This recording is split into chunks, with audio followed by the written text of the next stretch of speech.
recording. I'm definitely late starting the stream, but that's kind of par for Fridays. Um, and it's more Battletech, as you can see. I like Battletech.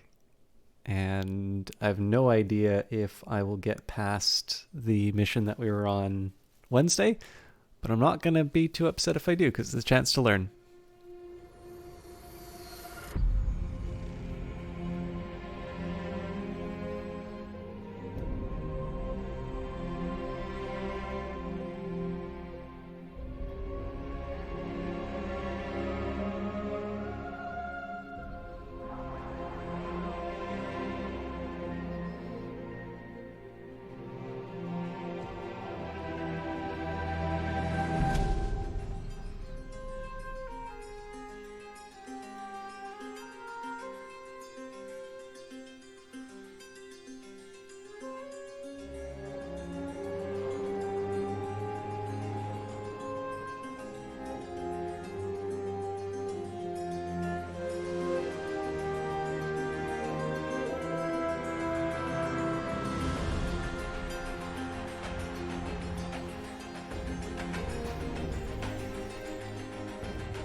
I always wonder from that opening cinematic, and this might just be an indication that I've been playing the wrong Warhammer 40k games, but obviously Games Workshop has done a very good job of building up this really strong franchise, which, man, that would be a real... I know, like, Games Workshop is public, but what if Paradox could get their hands on the Warhammer stuff? So, like, the thing, it feels like just about anybody can get a Warhammer 40k license, and so I think the challenge is that there's a pretty high degree of variance in terms of the quality of the games that come out. I suppose the same could be said for just about anything. Like, I get the impression that not every MechWarrior or Battletech game has been a good one. I'm not in a position to say. I mean, I've played a handful. I've actually played the original ones, as in like Crescent Hawk's Inception and Crescent Hawk's Revenge. That was a very curious experience, because those are very old games and I had no idea what to do. Like, the thing is, if you play stuff from like the 2000s now, unless you like, it definitely seems to be like you enjoy them a lot more if you played them at the time. And it's not, I don't think it's just a nostalgia factor. I think it's you are familiar with how games like that work. Whereas, if you're used to modern conventions. So, like, this is a big thing about Deus Ex, is that I actually don't know anyone who has played Deus Ex who didn't play it when it came out and, like, really liked it. I know a lot of people who've tried playing it because of its reputation and then stopped. And I mean, to a certain degree, that's not necessarily the fault of Deus Ex. I mean, it's kind of like saying, I don't like old movies because they're in black and white. First of all, shut up. Black and white is beautiful. But, like, no, right? If your tastes are you want to see stuff in color, or you want a certain pacing or a certain styles that you've grown accustomed to, then you're not going to enjoy Casablanca. And it's not, like, bad if you don't like Casablanca. I think Casablanca is, like, probably my favorite movie, if not my favorite, at least a high up there. But I'm not going to look down my nose on someone who doesn't care for, either black and white or the old style convention. The thing is, though, if you look at Casablanca and all of the points, it's got everything. It's got spies, it's got, murder, it's got, obviously a very famous love story. Anyways, why am I going off on this? Warhammer 40K hasn't always gotten the best games. And like I quite like the Dawn of War games, but I sometimes feel like there is one story beat, which is, Gabriel Angelos gets told by senior figure, "Don't do this thing, Gabriel Angelos." Then Gabriel Angelos goes and says, "I'm doing this thing in defiance of the orders." And like, that's almost always what happens, like every mission in every game. And so it would be really interesting. And again, this game may exist, so definitely feel free to give recommendations, whether you're watching on YouTube or whether you're watching on stream. If there is a Warhammer 40K game that sort of takes the story as seriously as this Battletech game does, and again, like, don't get me wrong, like, I don't think this thing is the best example of video game narrative. Like, it is ultimately the same thing that a lot of strategy games do, which is there's either cutscenes or a little bit of dialogue between missions to motivate what's happening. But a really big thing about Battletech is the fact that you can basically find a Battletech product across anything. It's a virtual reality center, there's novels, there's a TV show, there's first-person shooter games, or like vehicle sim, whatever you call it. I guess they technically count as sims. There's a tabletop role-playing game. The probably the most widely known iteration. Well, actually, I guess probably the video games would be the most widely known, or at the very least, sort of a tabletop, like the board game. But even then, there's a miniatures version where you will do something like the Games Workshop, where you're like measuring out the distances, and usually you'll have like painted, like properly painted models and terrain and whatnot. And then, I actually have a copy of the board game, where, you have a proper like hex map, and, you can buy different map packs and whatnot. But yeah, I mean, there's a little bit of something at each level, and I definitely think and this is not exclusive to Battletech too. Obviously, not just Dungeons and Dragons, but each Dungeons and Dragons setting has its own series of fantasy novels. And, Star Wars, there's movies. Yeah, actually, I guess this is the one thing. There hasn't been a Battletech movie. But, Star Wars similarly. There's a Star Wars role-playing game. Fantasy Flight has a couple of, board games or miniatures games.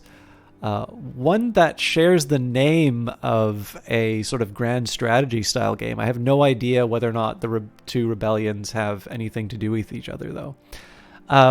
But with that in mind, like the fact that they are the part of this hobby is getting into the lore. Like if you go to the Sarna.net website, they've done a wonderful job of putting together all of the background of this universe. And there's definitely something to be said for the fact that you can get excited or you can respond to seeing certain mechs that maybe mean something to you, or, this is the big assault mech, look out, this is going to be a really hard mission.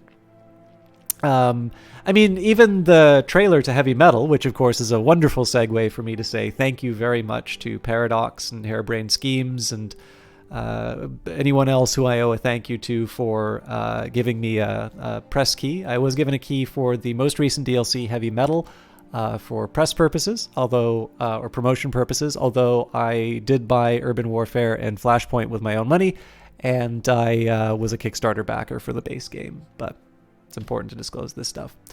The trailer or teaser trailer, the announcement trailer, I guess, for Heavy Metal was the reveal of a brand new battle mech, like one that did not exist inside of in sort of the universe, until it was introduced in this game. I do not believe there are tabletop rules or official tabletop rules for the what's called the bull shark. And I mean, obviously, it's like I don't think you get those kinds of reactions to, you know, the kinds of things which only exist as, you know, a game. So like in Quake, the announcement of a new gun isn't necessarily the sort of thing that you can build a trailer around. I mean, it's been a while since we've had a Quake. Like, you know, the most recent Quake that came out is, you know, not exactly quite the event that, say, what was the last one? Quake 3 or 4? I think there was a Quake 4. Anyways, it shows what I know. But like you get the idea, right? Like people don't make dedicated websites to the weird lore of having to oh, I'm sorry, Outworld. Guys, for those of you, there's only a couple people inside right now, but let me just take a quick second here and shout out Outworld, who apparently is not having the best of days. Outworld has been killing it with some really good Battletech content. In fact, if you like, the thing is, I don't actually know a lot about Battletech. I like Battletech, but I do not have like volumes of source books and whatnot sitting on my shelves. Outworld is all about the Battletech. He's been modding the game. He's been going through MechWarrior 3. He has probably forgotten more about Battletech than I will ever know. And he's been doing a really good job with his streams lately. So obviously, I've been playing a lot of BattleTech this week. I really like this game.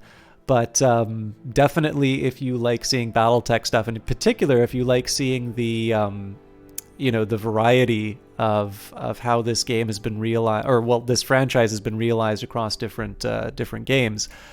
Please do check out his channel. He's been doing a great job on it. I haven't actually tried any mods Outworld. I'm really bad at this. Like, I love Paradox games, and Paradox games like have ridiculous support for modding, but I usually just like playing the vanilla games. I'm really weird that way. So you have a very simple solution to all the problems you were having. Delete everything. Cool. Yeah, I mean, with Heavy Metal, I know they added like mod support proper. I just actually haven't tried. Yeah, I think probably what I want to do is like finish the basic campaign first, and then I'll probably mess around a bit with modding. Because like the big thing is that I know I've gotten the advantage of like different. I've got the advantage of like the different biomes and stuff like that in Flashpoint, Urban Warfare, and Heavy Metal. But I also know that there are parts of this DLC, like I haven't had any of the flashpoints happen yet. So I figured I'd probably do that first. And then, where were we? Did bunch of private games. There we go. Twitch E was the one we were on. But you couldn't wait. You're going to finish it. Yeah. But this is just it. Like I'm really not someone who does a lot of modding. It occurred to me I probably should be going into the base game. I don't mind talking about the BattleTech stuff because I think it's one thing that really distinguishes Harebrained Schemes games from potentially others.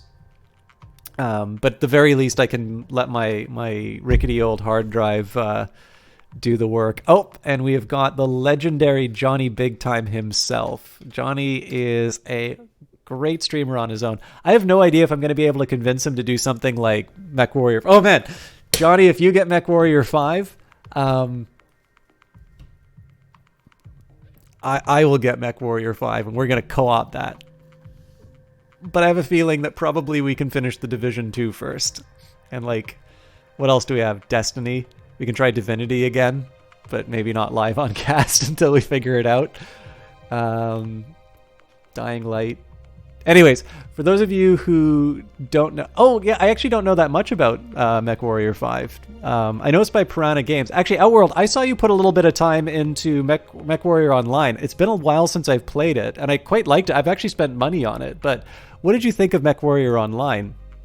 Anyways, for those of you who don't know him, I did a co-cast with Johnny on Sunday. I got some feedback from the Eyes of Sin, who said that Johnny and I still have good chemistry. It's a hard one for me to say for myself, because like A Way Out was such a special game that I don't know whether or not that's like a one-off that was really good with Johnny, or if just we stream well together. But the only bit of feedback I got about the Division stream was that it was fun to watch us bounce off of each other. So hopefully we will do more. Whether or not it's the Division, I definitely want to do more stuff with Johnny.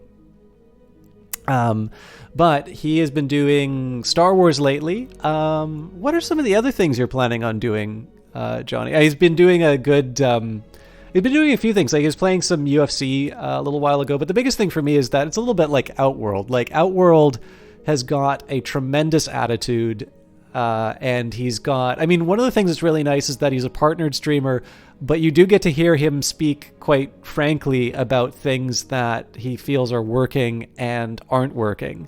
And that's very refreshing because it's nice to, it's nice to have someone who's sort of seen both, kind of both sides of the equation and is not afraid to say, what's on his mind. One of my favorites actually was he's had this wonderfully deflationary take of people's attitudes towards Star Wars. I haven't seen any of like the new films, but he just had this wonderful like sort of side bit where he was, just completely puncturing this, let's call it what it is. It's this sense of entitlement on the part of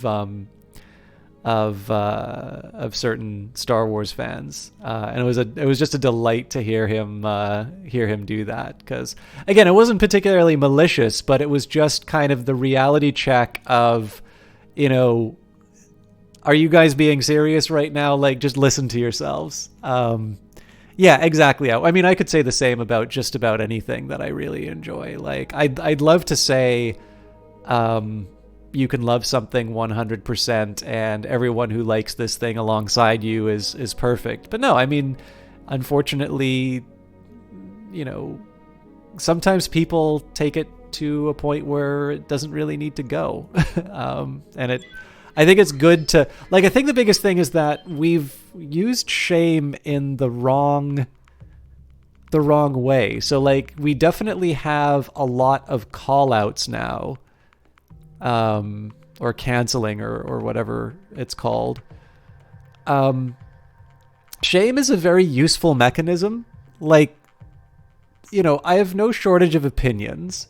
And oh yeah, go ahead, Outworld. You should be able to bomb whatever links you want inside there. Not every opinion I have is necessarily going to be a good one. And there is a very useful mechanism that, if I get too far up my ass or something like that, like Johnny is perfect for this. Like Johnny will come in and just, be able to say the right thing at the right time. And I will hopefully get a little embarrassed for talking like such nonsense. And I will course correct, right? There is utility to shame.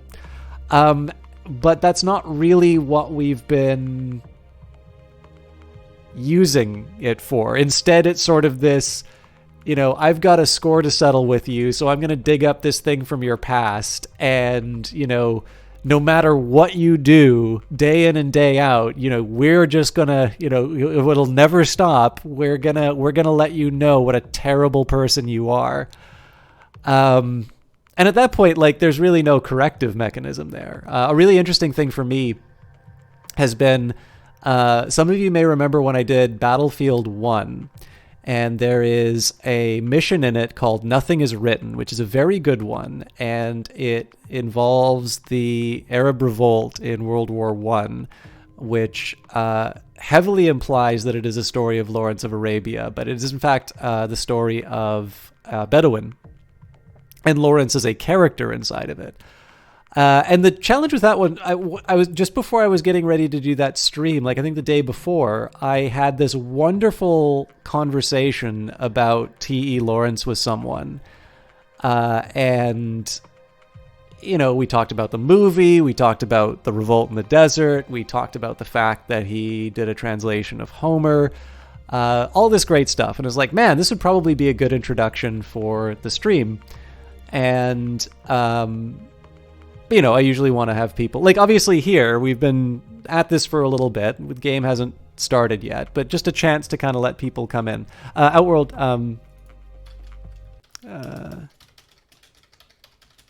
sorry, I don't know if you heard me, but I just put a message inside saying send whenever you want. But yeah, now I can't remember the exact circumstances. I know I definitely was a little I definitely wasn't like 100% at the start of the previous stream, but I definitely blanked on a lot of stuff with Lawrence. And I like, it is not a very good introduction. It is probably one of my weaker starts. And I named the stream 7 Pillars of Wisdom because that's the name of his book. He actually started writing the book before the events that he became famous for. But anyways, ever since then, like, every asshole on the internet has found this and really wants me to know in the comments, like, what an idiot I am. And wow, you left school. Of course, what they fail to realize is that I left school because I graduated from a good school with a master's in economics. Like, it's not history. And yes, I know my stuff. But again, people aren't going to know that. But again, I kind of get a bit of an idea in terms of how this mechanism is working, which is there's like, that video is never going to get better with the comments.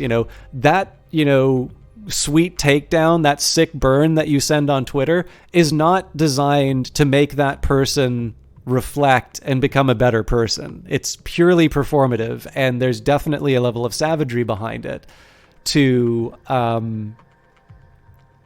basically you're making, it's the same, it's bullying, right? You feel better by tearing someone else down.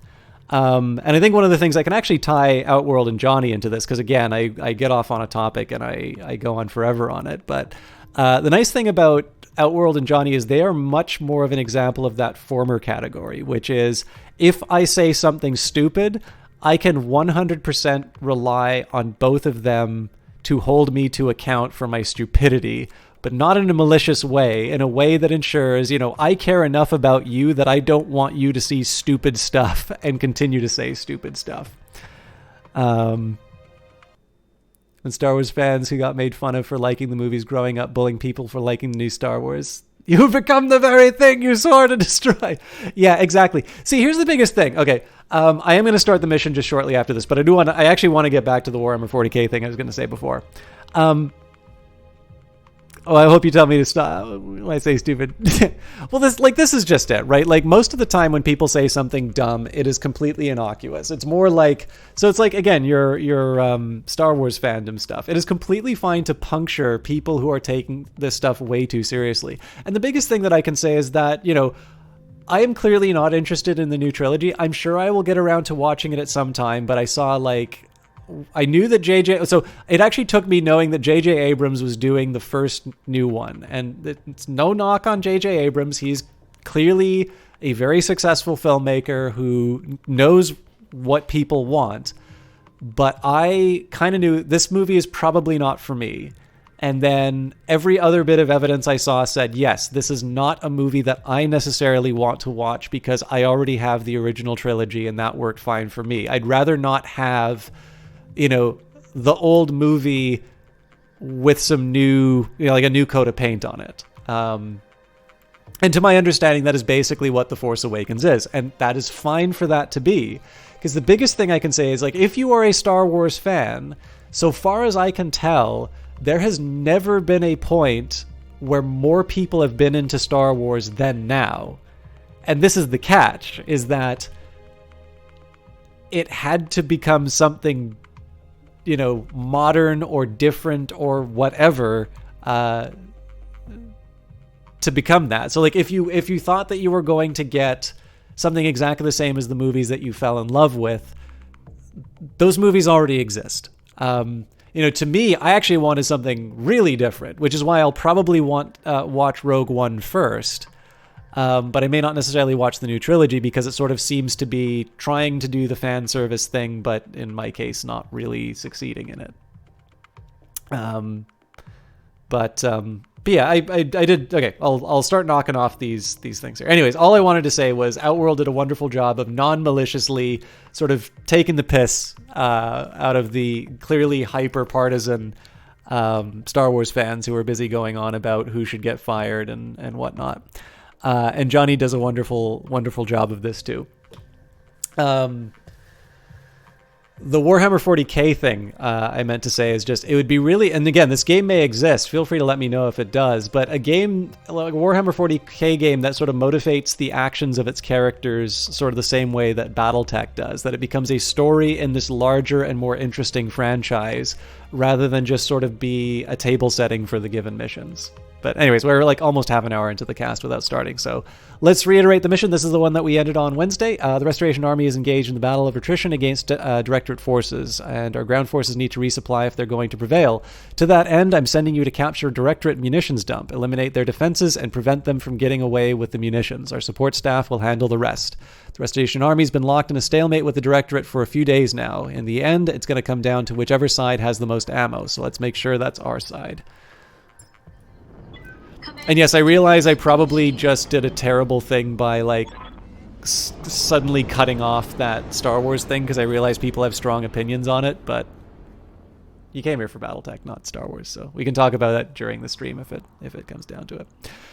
Alright, welcome to Smithen, Commander. The bulk of our army is entrenched in the capital, exchanging fire with what's left of the Directorate's defense force. The battle is leaning in our favor, but we're running low on ammunition. This is where you come in. By the way, Outworld, how far have you gotten on in the campaign? The structure before you is a munitions dump that the Directorate stole from House Carosis. I need you to take it back. Find all hostile units and eliminate them. Our combat support staff will handle the rest. I've highlighted several optional objectives for you on this mission that pay equally well. Saving some of the ammunition that's already packaged for transport will earn you a bonus payment. If you manage to preserve the bulk of the ammunition, you will receive a second cumulative payment. Finally, I will pay a bounty for any Directorate transports you manage to destroy during the engagement. This assignment comes with risks. The facility is heavily guarded, and if any of those munitions crates come under fire, the resulting explosion will deal heavy damage to anything caught in the blast. This includes Directorate units, so feel free to target the crates yourself, but know that you may be sacrificing a bonus in so doing. Good hunting, Commander. Take out those battle mechs and mind the crates. So, the way that this is set up, the first time I did this, I didn't destroy any of the crates because I didn't know if the AI would target them, and I wasn't sure what the damage would be. One of the when I knew that I was going to lose, one of the big challenges that I ran into was, I wonder, okay, jumping won't necessarily get me anything better.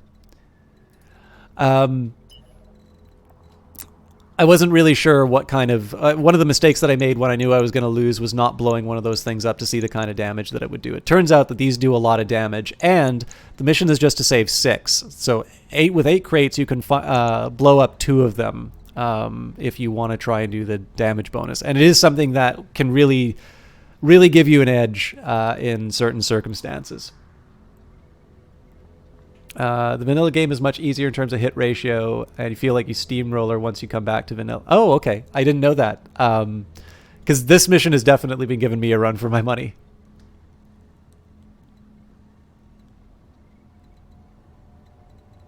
I'm going to have to chat with you about the mods that you've been installing, because I think I'll hold back on installing them, but I at least want to have the Outworld experience when it comes down to it. So there's 2 things that I've sort of learned in terms of the approach. One, I definitely seem to succeed if I take advantage of this narrow passage here. And I mean, again, I could have known this. So in one sense, the most obvious step is to kind of like go just charge full on. I mean, another approach would be to sort of peek over the hill and then run back behind. That's another way that I could kind of do this. So there's definitely some things that I could have done the first run on this mission, which I didn't do. But the approach that I'm probably going to be trying for here is going around the side, taking advantage of the narrow passage, which again, if I took the time to look at the lay of the land, I could have found the first time around. Use the ammo crates to take out the heavier mechs, because there's a dragon and a griffin that's going to be waiting to cause us misery. And then essentially take advantage of the fact that there's a fairly narrow passage to whittle down the targets. There's also going to be sort of escaping transports which come out of here, but I think I have a pretty good plan for dealing with those. It usually involves stepping on them. So we'll see whether or not we can pull this off. I had one round where I was feeling pretty good about where we were at, and then I blew it on a near sure thing. Ready for orders. A near sure thing. Enemy detected. Kind of rear attack. So.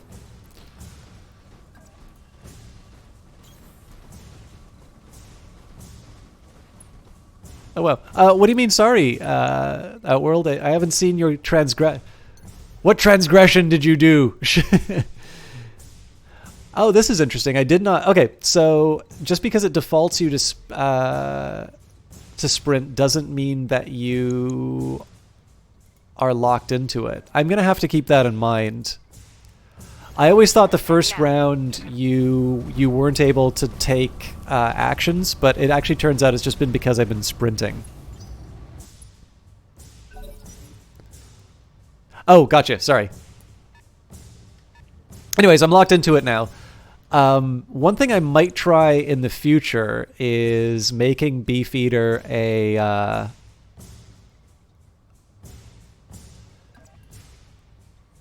putting Beefeater in like a heavy so there's one of two things. Like, I really like the way this Phoenix Hawk is working, because it's like having a heavier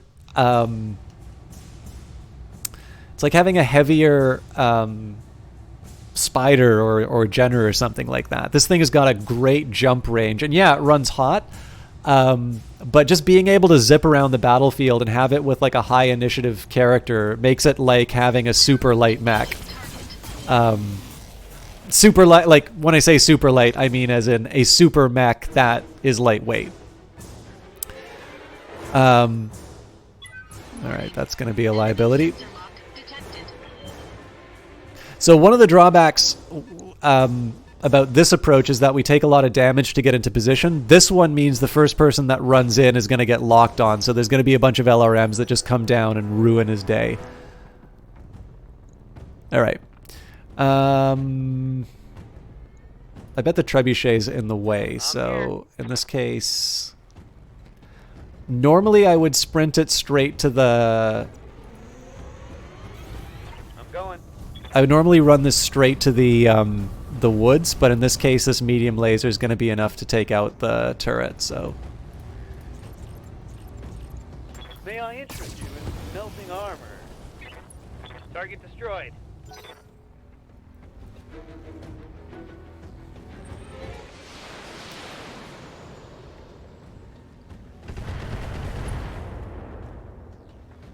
So all his evasion is gone. When the turrets come, they're gonna hit hard. Okay, looks like Glitch has to go first. There's nothing for Glitch to do right now, so we'll sprint her, or can I jump? Nope. I'm not crazy about her showing her back like this, but... Got it. Max speed, no shooting.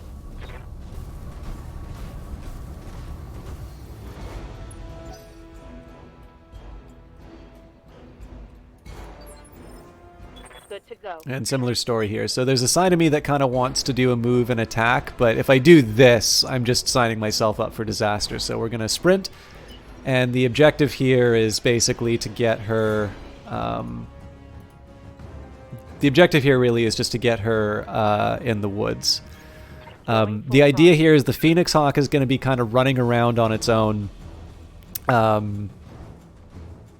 And if I can, it'd be nice if there was like more woods in the area. Oh. So that's not just the turrets, it's actually going to be... I know there's two mechs with... Okay, that's good actually, because the trebuchet might be... Nope.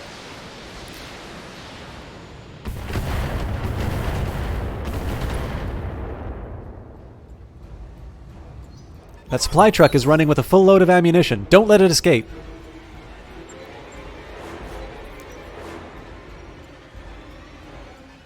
Oh, I didn't see it, Outworld. I really want to see it. Not a drill.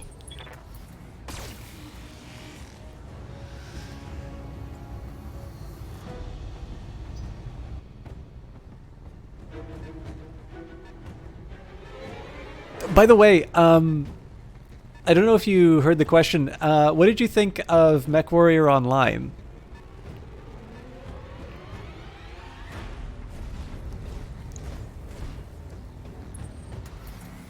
Ugh, that's really bad for the Phoenix Hawk. Its armor's already gone. Okay. There's not a lot that I can do. Not a lot that I can do with my current situation, but I can get closer to. I can get closer to the target. So this will get me sort of max chevrons. It'll also get me eyes on the bad guys. All right. So if I wanted, I could try and get some. Actually, nah. With that kind of evasion, the one thing I could conceivably try would be to like just get one medium laser off to,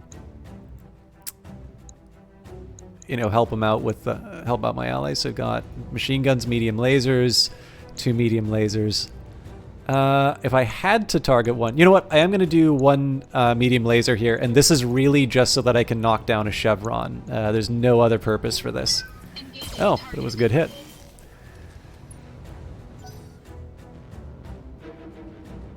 So again, we're going to be turning around and stepping on this guy next round. The whole reason we jumped was so that we could close the gap. And then, of course, number 2, so that we can get into range of a physical attack on this thing.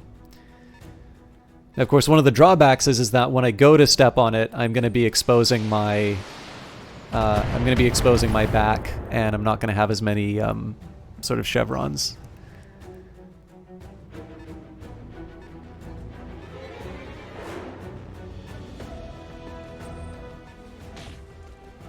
All right. I rather would have preferred to have my trebuchet in cover by then, but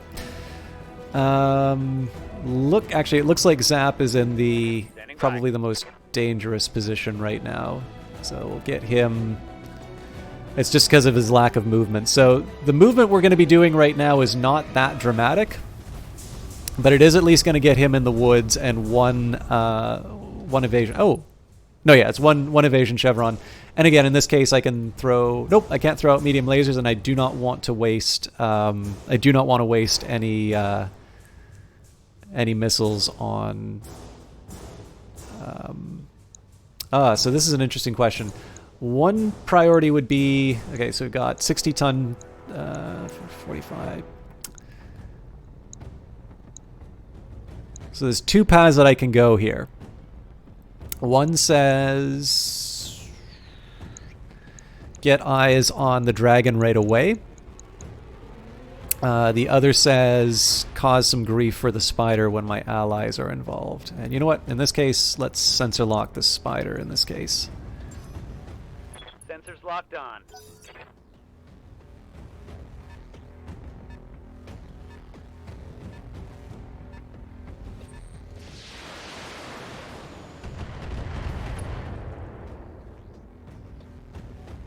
Now, the real dilemma here, of course, is that this guy's going to be moving up. So next round, I'm going to step on this mobile HQ. Then there's going to be a second one. So he's going to move into the range of where I should be blowing up an ammunition crate. But of course, that means that this other train is going to be going by. I haven't actually found a good solution to that yet. Let's take a look at who's doing the worst on chevrons. Nobody really. So one interesting approach that I could take here would be to jump, glitch up. Now this is going to put her in danger for a round, but she is the one who's kind of intended to be a tank. So let's try something new here. This is partly to get some of the heat off the Phoenix Hawk, but this is also to make her available for hitting this ammunition crate when the time comes. So I'm actually deliberately putting her in danger. But you know what? I should probably be going for the precision strike here. It's 9%. Let's go for a leg then.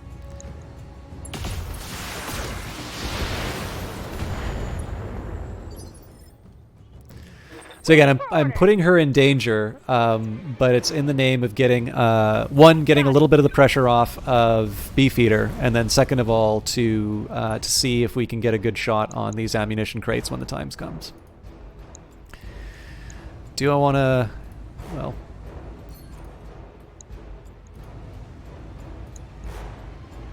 Here we go!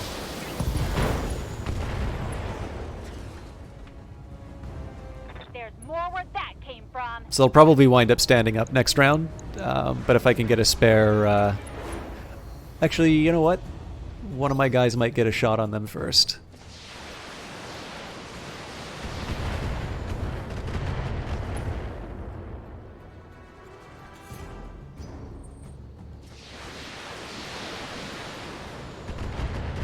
So again, the drawback here is that Phoenix Hawk really isn't supposed to be standing up and taking all the damage. Another supply truck is fully loaded and moving out. Destroy it before it gets away.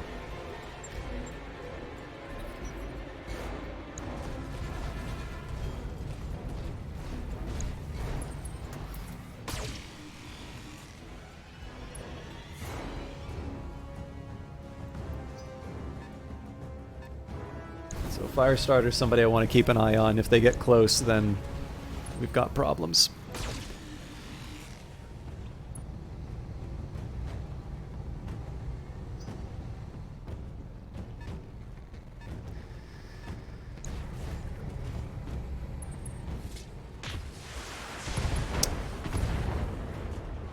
That's really bad. I think the right arm is what had the left large laser on it.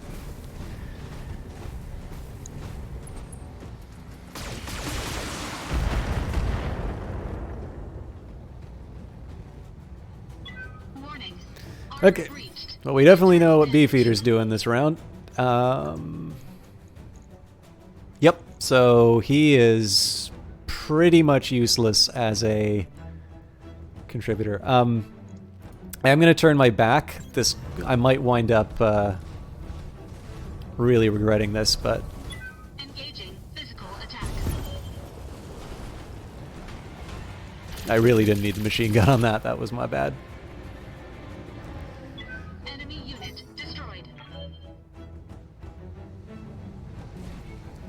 So again, some of the hope was to keep my or use Behemoth as something of a distraction to get them off of the Phoenix Hawk, but that's clearly not happening.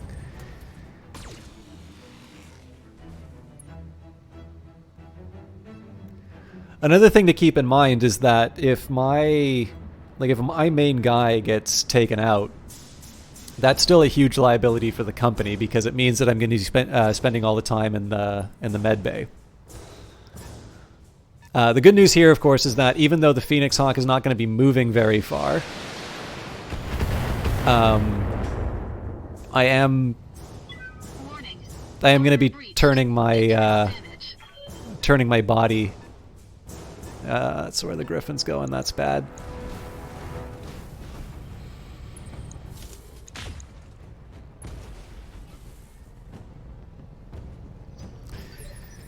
Okay, so basically Phoenix Hawk's going to be turning and hitting the mobile HQ, so the fresh armor is going to be turned to the enemy. I think I'm going to leave Behemoth open.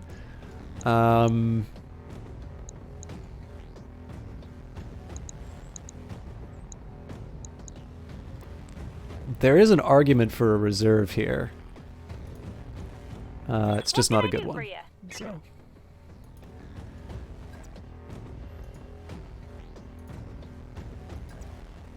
You know what? I'll just stand and deliver.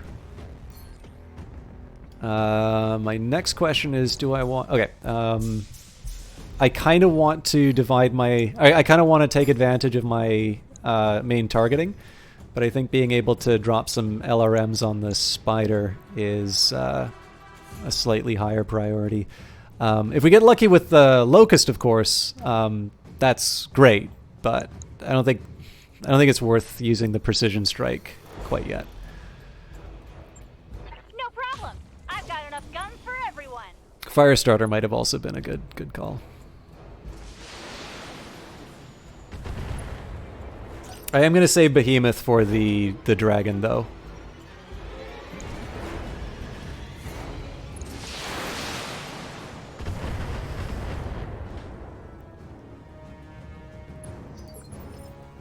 Speaking of... Standing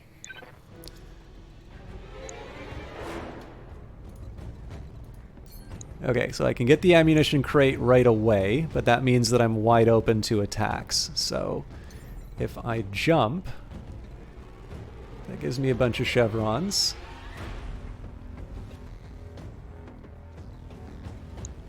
I need to jump in a way that gets me... Oh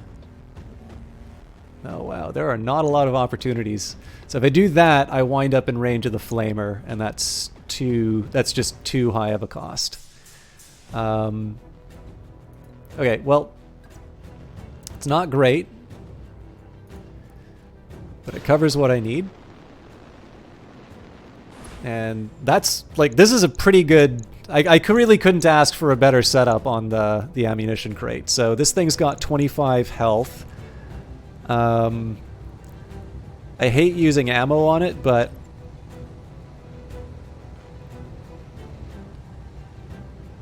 so that's 20 damage on its own. Yeah, I'll do all three. It's basically, I want to have two weapons that can attack it, just in case the medium laser misses, because there's a 20% chance that this shot doesn't pull off. Locking on front. Munitions crate down. Alright, so three mechs disintegrated, and... Oh no, sorry, Nope. Mother Nature just shit her pants!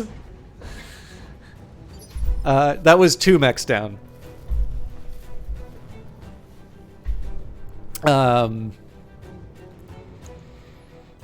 Now the question is, how sad do we want to make the dragon?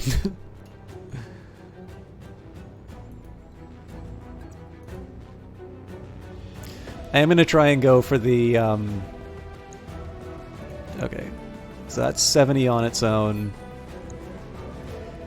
Yeah, so this will make it a better shot. Hey, Captain Zergy, how you doing? Happy New Year to you too. Oops, sorry guys.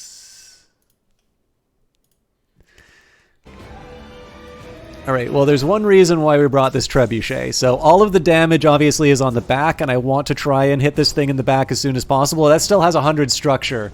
So at this point, until this thing gets knocked down, we are going to just unload on it.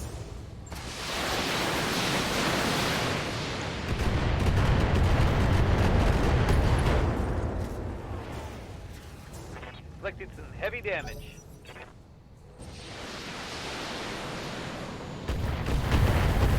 See, they have the same plan. I might have to use a vigilance this round. Or next round, rather.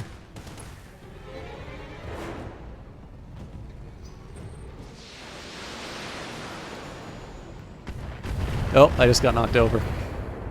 That's almost certainly going to be pilot damage. Warning. Armor breached.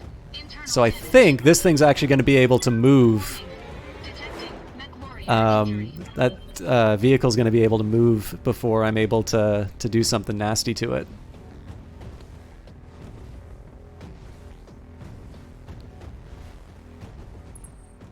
I hate you all. Leave my Phoenix Hawk alone.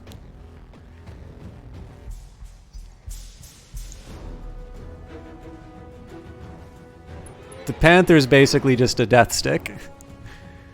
It can step on things, but that's about all it can do. Stop!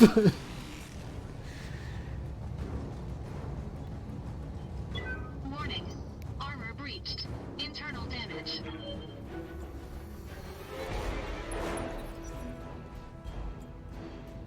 Oh, life isn't fair. I should still be able to stomp it.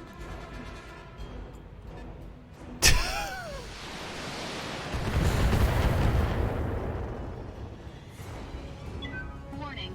Armor low.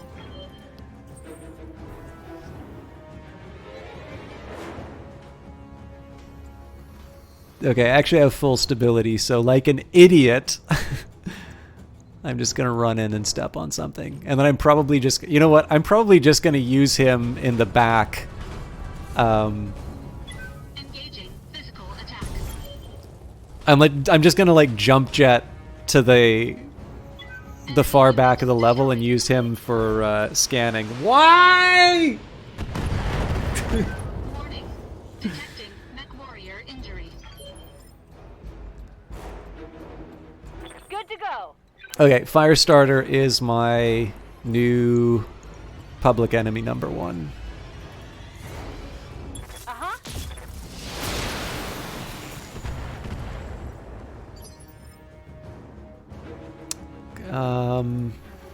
For this one, I think I'm just gonna stand and deliver on the dragon again.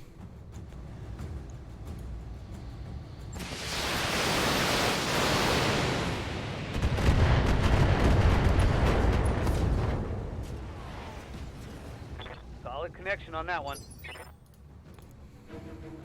Yes, Commander. Now, I have a few options here. There's a big temptation for me to just go in and belt the Locust right in the face, but Behemoth is actually pretty good in this situation as far as like being able to, like, she's got a decent arsenal with the autocannon and whatnot. Do I have any recoil on this thing yet? No. So, I mean, in reality, I should be using this to shoot something first.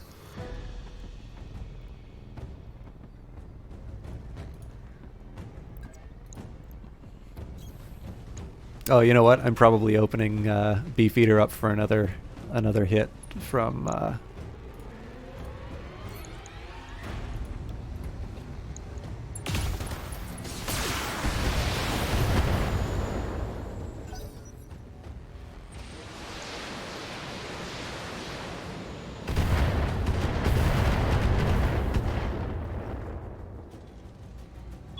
Warning.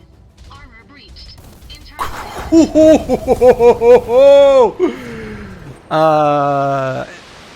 Even if I win this one, this'll be a very expensive. This is a very expensive outing. Come on, mech warrior. Beefeater's going to be out for like 90 days, almost certainly.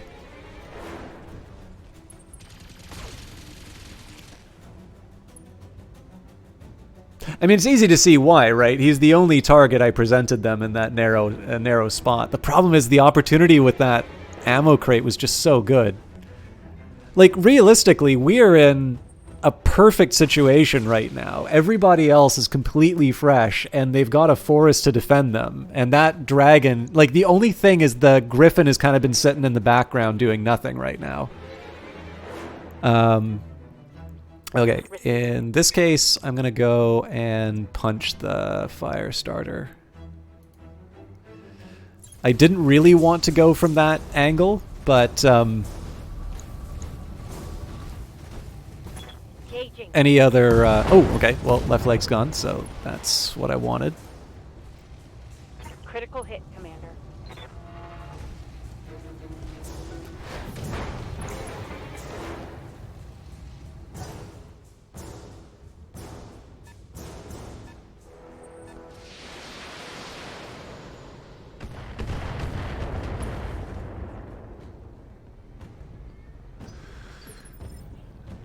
Waiting for orders.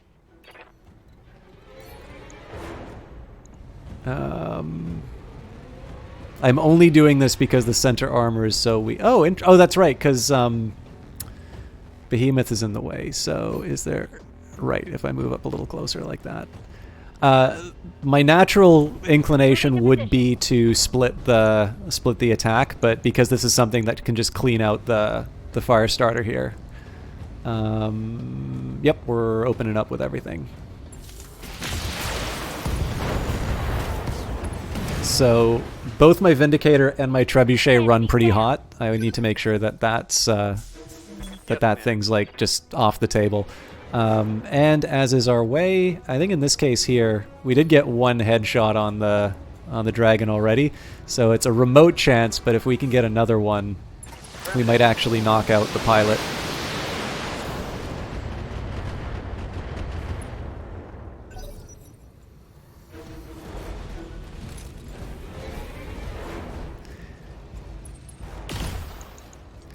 Now the natural question here is, do I want to hit another ammo crate? And I think that question really boils down to, do I think the Griffin is gonna... Light damage. Holding firm.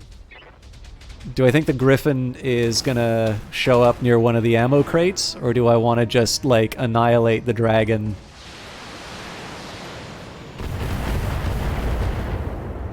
Where it stands. I actually don't have a good answer to that question yet.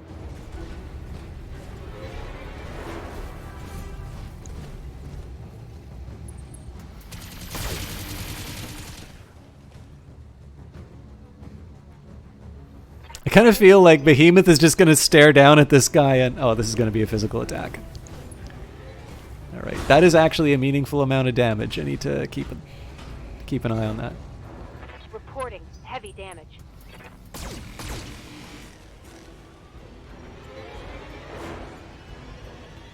Damage?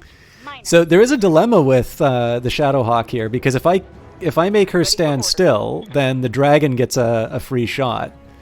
If I jump, well, that is going to give them an opportunity to... Well, clearly I need to do something... Well, even that won't be enough. Okay, so this is a time I do Vigilance.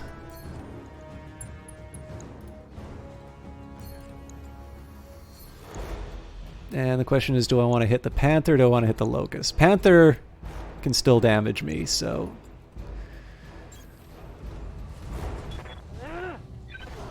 That's half of their fighting units down. Keep this up and the facility is ours.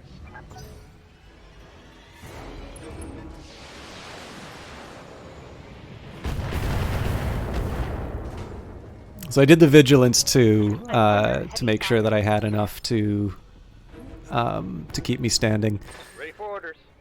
I'm going to still do a Precision Strike on the Dragon again. Somewhat hopeful on the headshot, but if nothing else, it'll likely hit the center.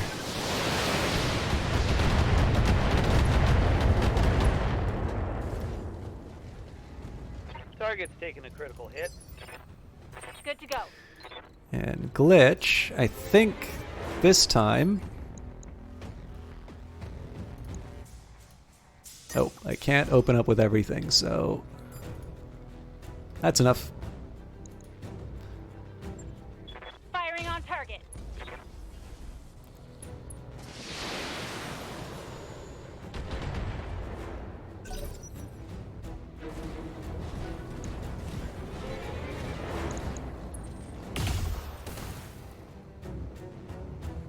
It's debatable as to whether or not my decision to hold off on the ammo crate is going to pay off.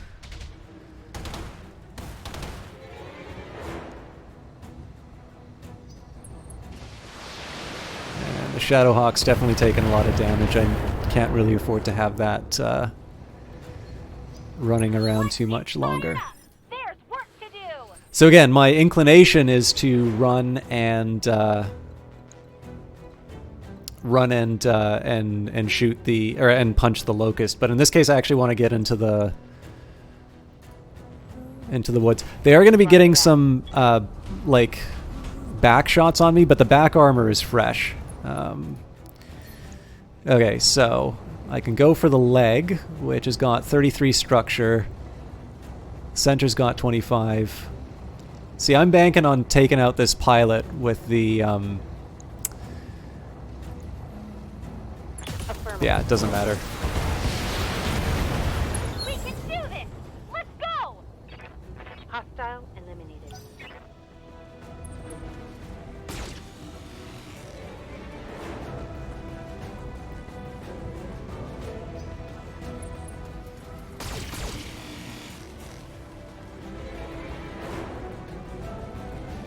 Armor's holding. Okay, so if I do a jump, I can do a death from above. Well, we are going to be... We are going to be repairing mechs anyway. It's a little too savory for the moment. Waiting for orders. I really like the idea of DFAing that thing, but My way. we do still have the Griffin to take on, so... but I do have an important job in terms of taking these guys out.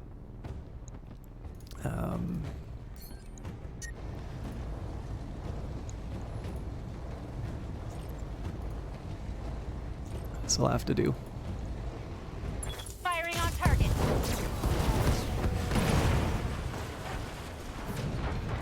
Mech destroyed.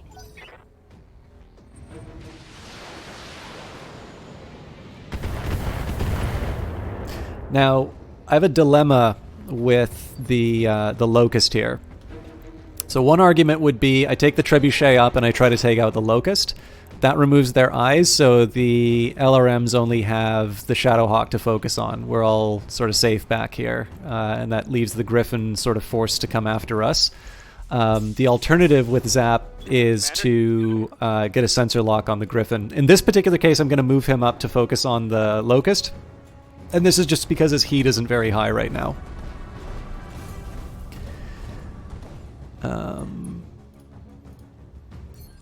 But there might be tears. Yeah, that's a 9% chance on the center. Or I could get super lucky and hit the head. Firing all weapons. I don't normally waste LRMs on something like this, but I kind of want to just let him have it so that we could potentially take out a scout. They got a sensor lock on me.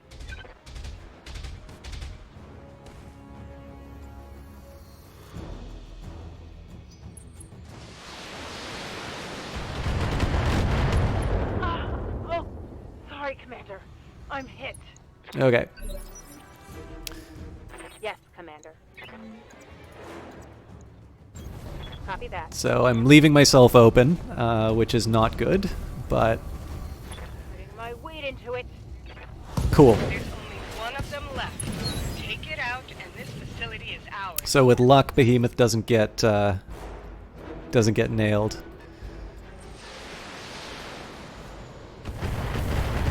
As long as he doesn't lose any parts, I'm happy. I'm ready. So Zap is the only person who can do sort of a scouting. Moving to position. So part of this is just getting him in position for next time, and then we'll do the sensor lock on the... Oh, god damn it.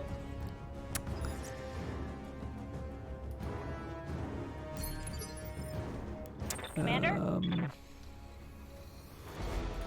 I'm not crazy about this choice, but it'll probably buy the Shadowhawk a little breathing room.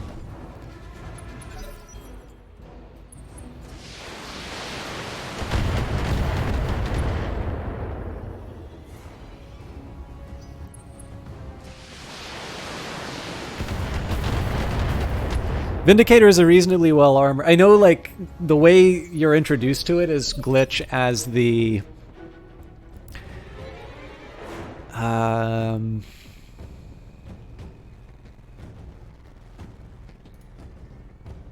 Orders. okay, well, I can still get into a forested area.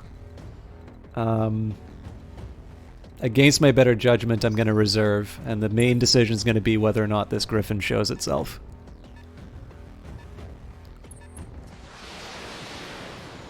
Okay, he's taking the coward's route.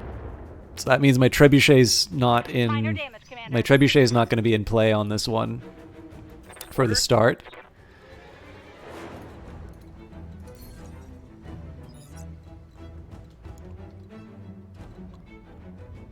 Okay, so if I move up like this, he is going to be in sensor range. It also means he's going to be in missile range. But yeah, so the Vindicators got some decent armor. So what I, in practice, usually wind up doing is trade off between Behemoth and Glitch in terms of taking on a tanking role. It's just, I think it's because Glitch is clearly somebody who sits back and like makes people miserable with her PPC. That's my right side that I'm exposing. But my left side is a leg, so... neither of these are good options. At least this one... The arm is less of a liability. And again, I'm just doing LRMs here. Again, the problem is that it is one enemy left, but it is, like, that one enemy is it's a fresh griffin, so, like, there's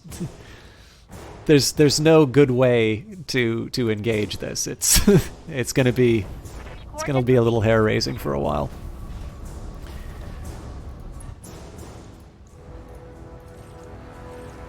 Of course, getting eyes on it allows me to use the trebuchet to make it miserable. Interesting. Again, I'm 100% fine with this. This is exactly why I gave Glitch the Okay, that was why I gave bad. Glitch the Commander?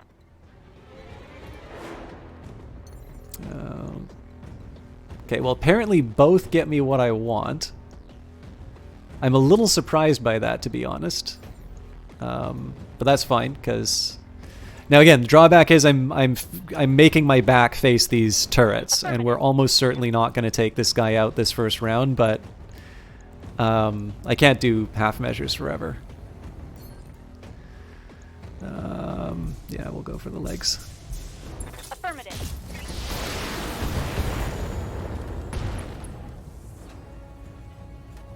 That's a critical hit. Good to go. Okay, so if I jump... For some reason that counts as forested, as well as I copy. I can shoot through a mountain.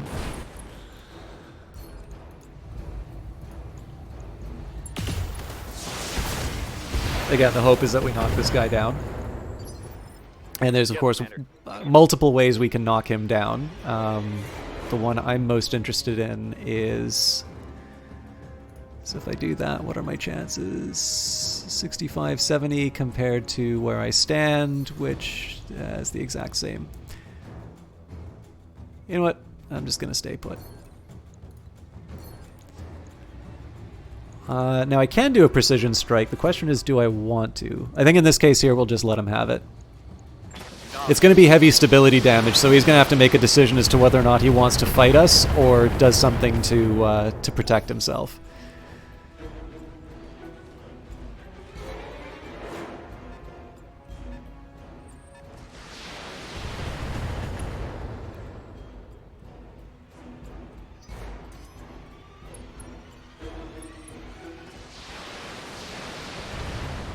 Okay, we haven't lost an arm yet. That's good. Armor blow through. Let's get fired up. There. Okay, so Behemoth's doing okay for heat, so I'm gonna try and get her on a direct line to the bad guys. Acknowledged.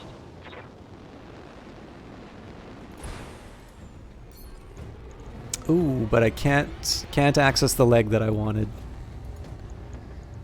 On it. And again, part of this is just trying to get the stability damage and everything else as high as possible. Ooh.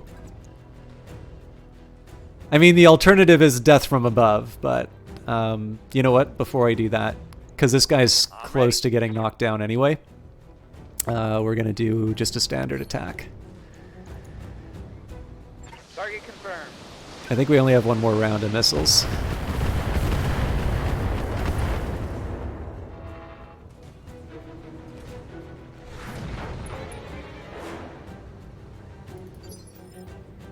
Waiting for orders.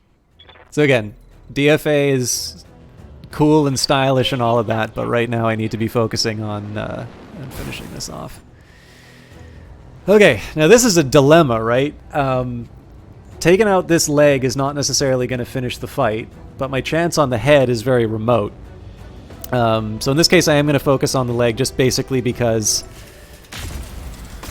we'll probably get hits no matter what, and then this is just going to make it easier to knock over when the time comes. Like, we're obviously going to be doing a bunch of melee attacks on it after.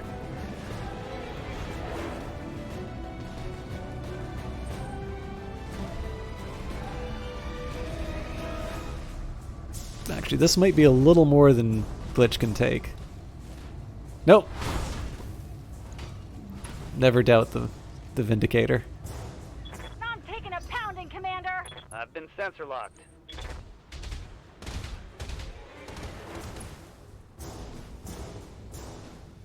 Whoa! Easy on the armor, buddy. All hail the Vindicator. That's still not taking structure damage. We can do this. Let's go. Okay, so I feel like priority number 1 has got to be...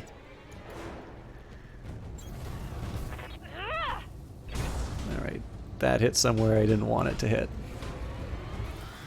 That hit something nice, though.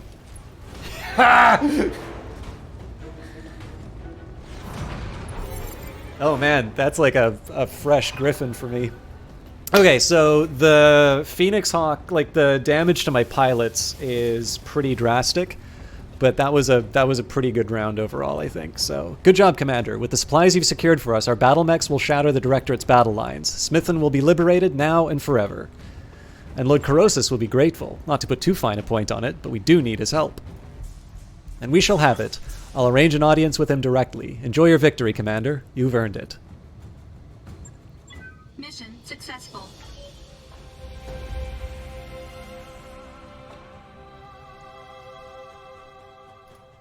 Alright, so not perfect, but that's definitely better than what last round was. That is a handsome payout. So 15% for saving 6, 15% for saving 3, prevent the first transport from escaping, 15%, prevent the second transport from escaping, 15%. Clearly, I'm going to be paying a lot in terms of the opportunity cost of not having Beefeater in, but that's how it goes. So excellent work, Commander. I was right to put my faith in you. You're a critical part of the restoration effort. So, yep, Beefeater's out for 94 days, and we're replacing everything. Oh, including a vectored thrust kit. I don't know if I'm going to be able to get a replacement of that.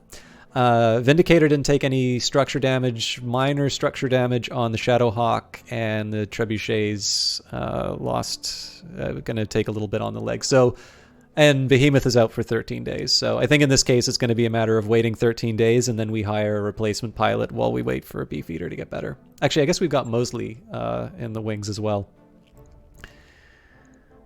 All right, so there's a dragon part. We might as well take that. We'll take one of the Griffin as well.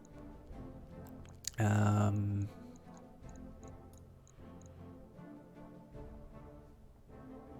the AC. What else did we get? Cicada, another Griffin part, Locust part, Panther. We got a machine gun, heat sink, jump jets. Cool.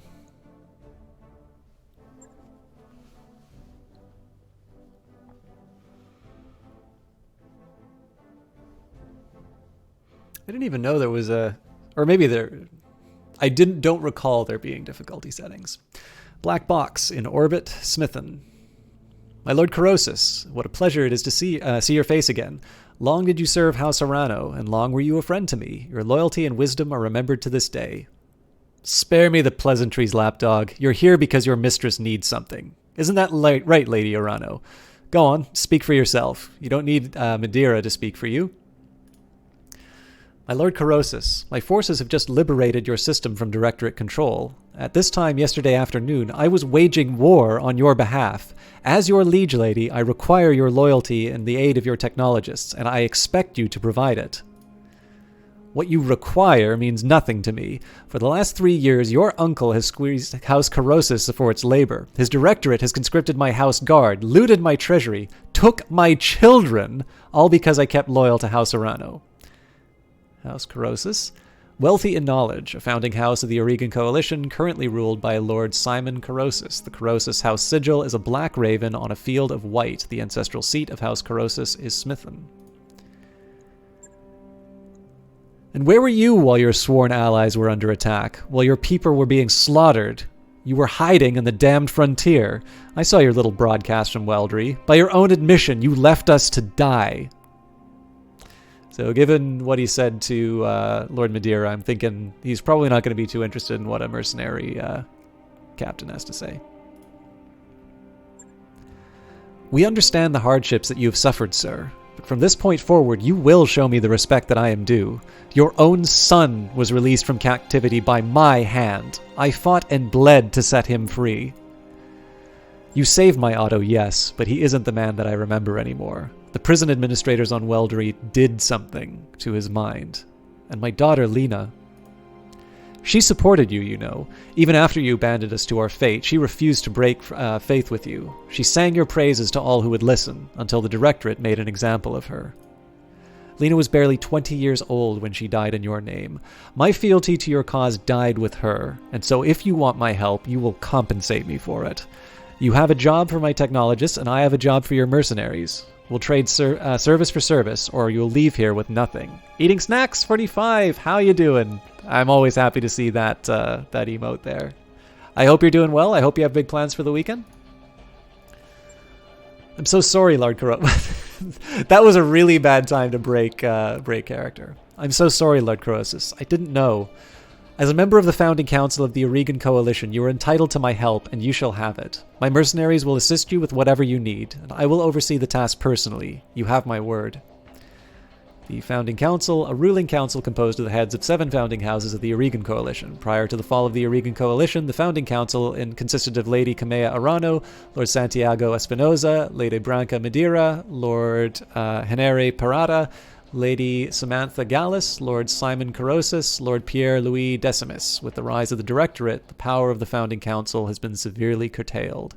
And the Aurigan Coalition is an interstellar state in the Aurigan Reach of the area of the Rimward periphery bordering both Capellan and Taurian space. Growing out of a trade partnership in the mid-29th century, the Aurigan Coalition was formally established in 2910 by High Lady Keona Arano. In the past 100 years, the Coalition has grown from 4 systems to a total of 23. Go on, then. To Anvelt, this planet's first moon. There is a ship, the Nugrange, that needs to be dealt with. My people will send you the details. Now please, go. Leave me to attend to my son. Mech warehouse. They had more than munitions down there, Commander. There's a warehouse full of busted-up dragons. I'm not going to tell you that the dragon's a good mech, but it's big and it can carry a lot of guns. If you bring them on board, I'll get them working. Look in the shop for them. Priority mission. The contract to destroy the Nugrange for Lord Corosis is ready for review in the command center. We should follow up when you think we're ready. We're probably not ready, but... That mech is ready to fight. Griffin 1Ns use their jump jets to stay at range and pelt their opponents from relative safety. 1Ns can run hot if they spend all their time bounding around the battlefield taking pot shots, though. Alright, so realistically we're looking at 51 days before we're going to have a full company again. I figure at that point we should probably bring another body on while we wait. So we'll let Behemoth heal up in 14 days, then we'll bring on a... So, sorry, here's what I'm going to do. I'm going to do the financial report. We will... financial report in 8 days, hire a new mech, get Behemoth back through healing. Motley and Beefeater are going to have to naturally heal. Like 95 days is like 3 months is a really long time to be waiting, even with 4 million. Speaking of, so first off, are there AC2? Yes, there's more than one AC2 actually. So I'm going to buy both of these. New weapon systems available. I'd love to buy some of these others as well, but oh, that's good, eating snacks.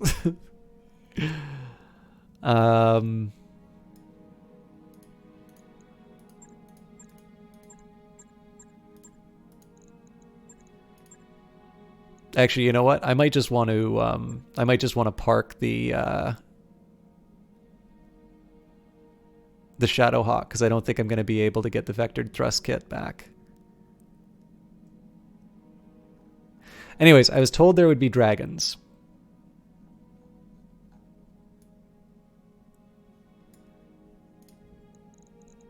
Uh, 621. Okay, so the Dragon 1N is a beefy machine that can take a serious beating, but tends to be a bit light on weaponry. It moves fast for a heavy mech, though, which makes it well suited for closing to melee attacks against slower targets. So that's going to be basically like my new Centurion.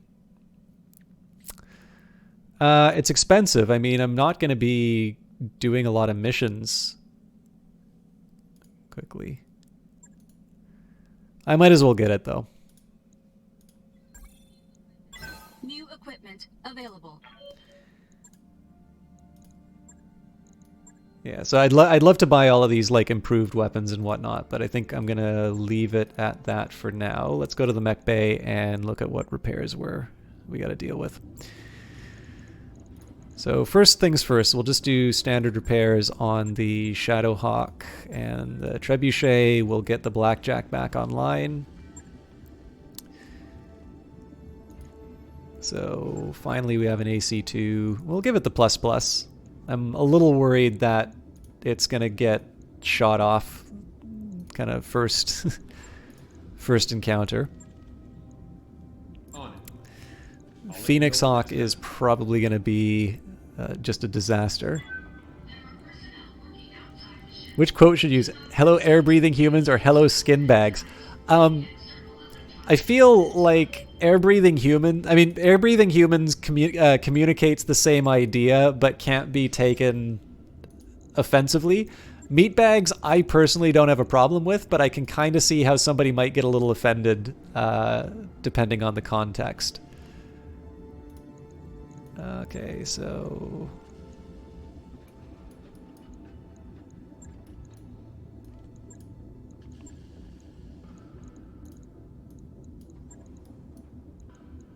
Or I guess I should say without the proper context. But... Okay, so the vectored thrust kit is part of the loadout. That's good.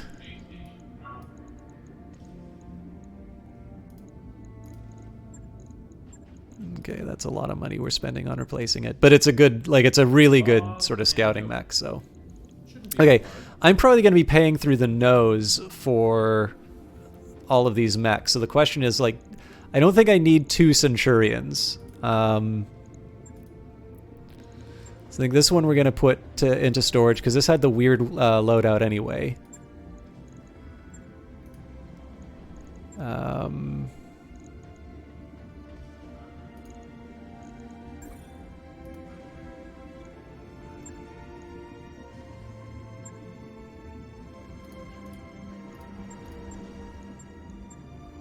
Oh no! I think I can remember this.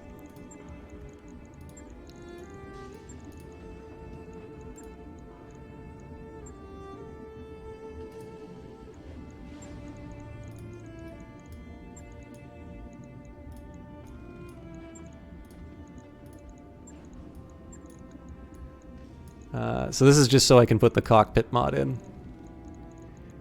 It's a little tempting to try for this arm modification as well. But I feel if that's going to be going in anything, it should probably be going in the... Right. Should probably be going in the Dragon.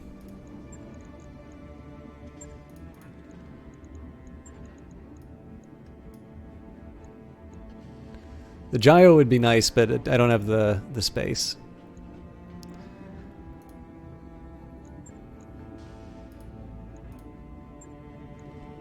On it. I'll let you know when that's done. Interesting. So did I just miss out on a whole bunch of LRM-10 to LRM ammo? Yeah?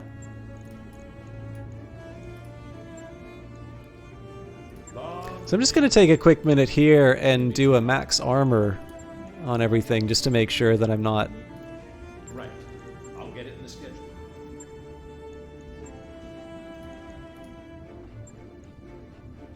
On it. I'll let you know when that's done. So I think the slight worry I have is that these designs are specifically distributing the armor a certain way and I'm messing with that, but... Question, what are these robots called? Mechs or something? Yes, so the game is called Battletech. The pilots are called mech warriors, but the war machines are called mechs. And there are different types of mechs. So in this case, there are light mechs, which are 20 to 35 tons, medium mechs, which are 40 to 55, heavy, which are 60 to 75, and assault, which are 80 to 100 tons. This is based off of a tabletop game. So the tabletop game actually has rules for vehicles and infantry and whatnot. But I think it would be fair to say that infantry and tanks don't last very long against these. The whole idea is that in the future, these are the most dominant form of weapon in the on the battlefield of the future. The standard deployment is a lance, so that would be four mechs. I think the online game MechWarrior Online is, I think you play 3 lances, so there'll be like 3 groups of 4 mechs for a total of 12 players. I might be mistaken. The other thing that's kind of funny about this one is if you think about other, like if you look at other kinds of media that have these kinds of stompy war machines, these are actually a lot shorter than the other ones. Like if you take a look at the size of these relative to people, they're tall, like they're as tall as buildings, but they're not as big as you would see in some other circumstances. But again, it's all relative, right? Like these are some of the biggest. Okay, that's taken care of. Now, in the barracks, I do want to spend some time leveling up my mech warriors, but again, we've got the financial report coming up. So we'll wait for that first, and after the financial report, when we're actually ready to do some missions, then I'll give people the training. I'll also hire the new recruit after the financial report. Demoralized. Glitch approaches you on the mess deck. Commander, you know how Motley is sidelined in the medbay? I've been visiting him, trying to keep his morale up, and well, he's just really messed up. He thinks the injury was his own fault. Maybe you could do something? Resting a hand on Glitch's shoulder, you say, "Thanks for letting me know, Glitch. I'll see what I can do." So, we don't have a library. I will visit him in the medbay because I am in the medbay. Later in the day, you arrive in the medbay and find Motley in bed, just staring at the ceiling. "Hey, Commander. I didn't expect you to come by." "I need you back on your feet, Motley," you say. "This," you make a vague gesture at the medbay and Motley's condition. "This happens to mech warriors, and it's just bad luck. Doesn't mean anything." "Yeah, I guess so." "Good. Recover fast, because you've got work to do." Motley cracks a smile. "Will do, Commander." Motley has gained the following tag for 3 days: high spirits, which is good, except that he is going to be in sickbay for another 49 days. So.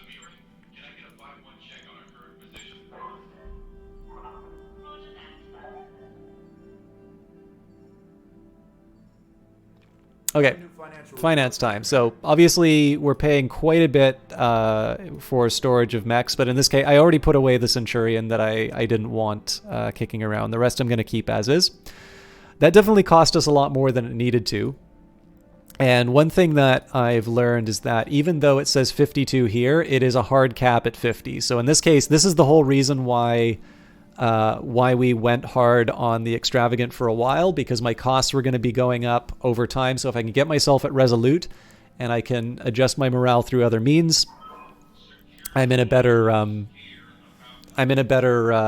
bit of a better state with this. So I'm basically spending $500,000 on maintenance fees instead of close to $1 million. Do I like action, adventure, open world, and survival games? So it depends on the game, eating snacks. Strategy is definitely the thing that I do on stream the most. And you've probably noticed that I like talking a lot during the streams. And part of this is because I don't have a camera. Nobody's missing anything by looking at me. Or not looking at me, by the way. But strategy is one of these games that I enjoy them. But number 2, it really gives me an opportunity to give voice to the ideas that I have while playing the game. So I don't necessarily play these games very well. Sometimes I make downright foolish decisions in the games. But it's an opportunity for me to give voice to my thought process. And then either people can learn the game through what I'm doing or learn to do something differently. But I also get a chance to learn the game a little bit better. But you also saw me play Far Cry. I think that's how you discovered the stream. So in that case, I mean, that's an open world game. It sort of has survival-ish elements. But yeah, I do actually really like games like that. I haven't played that many of them. So The Eyes of Sin got me into Minecraft, and I'd actually really like to get back to Minecraft because I think that's a good one. I used to quite like Conan. There was like a Conan game. I don't remember exactly what it was called. Conan Exiles. And the problem with that one was I was on a server with Johnny and we were having a good time. And then it seemed to be, I don't know if it was a bug or just an exploit, but like somebody kind of just went in and sort of like we had built sort of a fort. And it wasn't that somebody kind of like went in and, you know, summoned a god to break in, or like there was an army that came for us or something like that. It was just they were able to somehow like reach through our walls and just generally kind of wreck a lot of the stuff that we'd spent a bunch of time building. And so I kind of lost interest in the game after that. So I do think a single-player game like Subnautica is really interesting. I definitely like games which have a bit more of a single-player element to it. I should go back to Minecraft? It looks like a really good game. I sometimes struggle to get my bearings on a game like that. It takes me a while to sort of learn them, but after I get past the learning curve, I really enjoy them.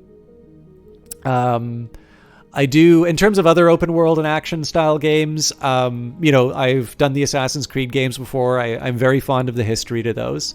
And what's another example of sort of an open world or survival style game that I've done on the stream?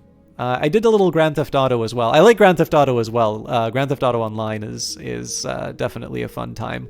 It's just a little harder for me to stream though, because I don't really add as much to the experience. But I will admit, like, in terms of action stuff, I definitely prefer more linear action-oriented games because I'm more familiar with them. So I feel very comfortable with the new Wolfenstein games or the new Doom games, for instance. And I really enjoyed Far Cry, but Far Cry was actually quite different from what I've normally experienced. But you could try Dragon Quest Builders 2 if you like Minecraft and prefer single player. That's good to know, Captain Zerge. My favorite in the genre is still Terraria. But I'm definitely looking to try more stuff like it. Like, I really wanted to like Ark, and I really wanted to like Conan Exiles, and I've really found, like, so the problem is that unless you know the people, you're not really guaranteed that it'll be a good time. And I don't have enough friends, let alone enough friends who play those kinds of games to know that I'll be, you know, I'll get the full experience. So games like Subnautica, which are single player oriented, are really good because they are built with, you know, somebody finding things on their own in mind. Whereas if you play a game like Rust or Minecraft to a certain extent, definitely Ark and Conan Exiles, they're relying on you. Like, the reason I didn't like Rust was it felt like Rust didn't have anything going for it but what the players were doing. And generally what the players were doing, I had no interest in. So I do actually tend to find games which have some kind of a single player focus, maybe not even a focus, but some single player inclination work a little bit better for me because I'm able to, like, they give me enough to do, basically. All right, I'm tempted to get Cherry Bomb here. I should probably pay up and get, like, a mech warrior who's good at stuff. Well, yeah, see, I like Cherry Bomb because she's got even stats across everything. If I spend 7,000 more, I get a mech warrior who's kind of ahead of the game on just about everything but piloting. You know what? We can turn Cherry Bomb into she's perfect raw material for me to shape into something exciting. Obviously, Icehouse would be really cool as well. Icehouse is kind of like I think actually Icehouse is almost exactly how I've set up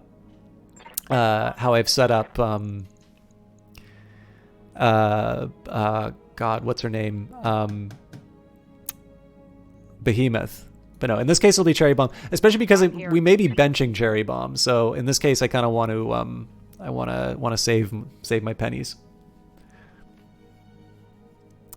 All right, so Curita Commoner, life for the middle class of the Combine is tightly regulated under a code of dictum honorium, leaving little opportunity for social mobility to those with greater ambition. An enlisted Navy recruit. Dropships function as a result of massive application of manpower to operate and maintain a variety of barely understood technology.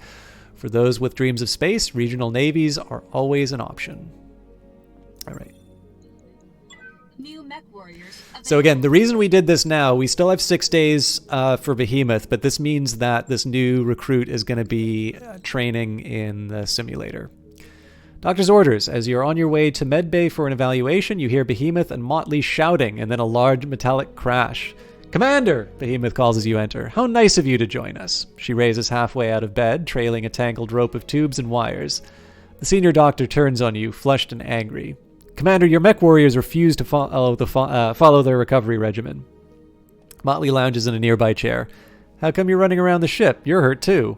So we can get them to relax the rules, discipline the pilots, and confine them to medbay, or, order Behemoth to practice while she recovers. Motley, I'm up and about because I have a mercenary company to run. Unlike you, my job doesn't stop when I'm not in a mech. You turn to the doctor. I respect the challenges you face here, but clearly Behemoth is going a little stir-crazy. Perhaps you could spend more time each day in the training modules? The doctor's tightened lips communicate displeasure, but she keeps those words to herself. Very well, Commander. We'll need her on her feet soon enough. Walking to the training room and back won't be any different than doing laps in the hallway. So that works well for me. Also, I've made a bunch of decisions, so let's Twitch December 3rd. Hey. You recommend Far Cry 4 or Far Cry 5? Oh yeah, since we're on topic, when are you going to play Far Cry 4 or Far Cry 5? I actually don't know yet, Eating Snacks 45. It might be a while, and I completely understand if, so I'm not going to feel bad if you don't watch the stream when I'm playing Battletech, because I know that's probably a little bit different from what you want. It may be a while because there's a couple of other games that I want to play. And every once in a while, a developer will give me a key for promotional purposes. So, for instance, there's a game called Stellaris that I play very frequently. Now, I really like Stellaris. I think it's a really cool space strategy game. It's a very complicated game, though. When I figure out when I'm gonna do Far Cry, I'll let you know. But I may wind up doing a couple of other games. So, for instance, there have been some new Wolfenstein games since the last one that I played that's come out. And I might also want to try and do something in Assassin's Creed as well. So if those are games that interest you, that'll be good. But I'm still not 100% on when I'm going to be ready with Far Cry yet. I'll put some thought into it though, because I do want to play Far Cry 4 and eventually Far Cry 5. The big thing though is that I did Far Cry 3 because I knew I would I knew I'd be able to get most of it done, if not all of it, over the holidays. Yeah, I think Captain Zerg is probably a little salty that I've stopped playing Stellaris as regularly.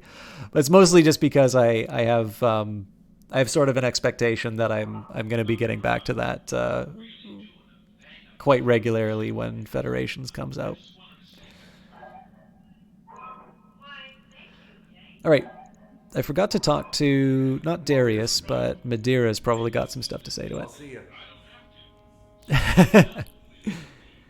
That's not bad. I mean, I'll be honest with you. I ask people all the time what they would like to see, and I don't always get an answer. So, knowing that you like seeing Far Cry stuff means that when I am thinking about something new to play, I am more likely to say, hey, why don't I try another Far Cry game? If I don't have anything from people in terms of things they'd like to see me play, then, I kind of work with whatever I've got. So it is helpful to me. I'm honest with people in terms of saying it might be a while before I do this because I think it's important to set expectations. But I actually really like it when people tell me the sorts of things that they're interested in, because that allows me to do a plan. And even if I can't do that specific game, if I don't own it or I don't think I can fit it in, that has helped me pick other games in the future. And those ones actually have wound up being really good for the stream. So, Yes. Welcome back, Commander Tion. Is there something the Restoration can do for you? I'd like to discuss the state of the war against the Directorate. In the eyes of the public, the war is going well. We've liberated a second founding house. All across the Reach, people can feel the tide beginning to turn. That's good news for our recruitment efforts. Between you and me, we'll need those recruits. The Directoress made us pay dearly for our advance, and the strength of arms they're marshalling in their core systems worries me. With luck, all of the bloodshed will come to justify itself. Inspired by our struggle, our ranks will swell with volunteers, who in turn inspire more Oregons to break ranks with the Directorate and join the fight. That's what I'm working with now. The hope that our war machine will grow to the point where it can feed itself. Feed itself, huh? Sounds a little ominous when you put it like that. This is a civil war, Commander. In fighting the Directorate, we are killing our own people. There's nothing about this that isn't ominous. I wish it wasn't necessary for us to wage war at all, but sadly Espinosa has made it so. What does the liberation of House Corrosis mean for the Restoration? As before, there are logistical advantages to breaking the Directorate's hold over swaths of the Reach. Using systems like Smithen as staging areas, we can push deeper, closer to Coromadir and the throne, without risk of being cut off. In addition, House Corrosis is renowned for the skill of its engineers and technologists. Bringing them to our side will provide great advantages in terms of keeping our dropship fleet in repair. I've heard all I need, Lord Madeira. Let's talk about something else. Of course, Commander Tion. What else do you need? I should go. So I don't think there's anything else. I'll just take a quick second. What can I Yeah, do? it doesn't look like there's anything. Talk to you later. Doesn't look like there's anything new with our See you later. characters. How can I be of service, Commander? Commander?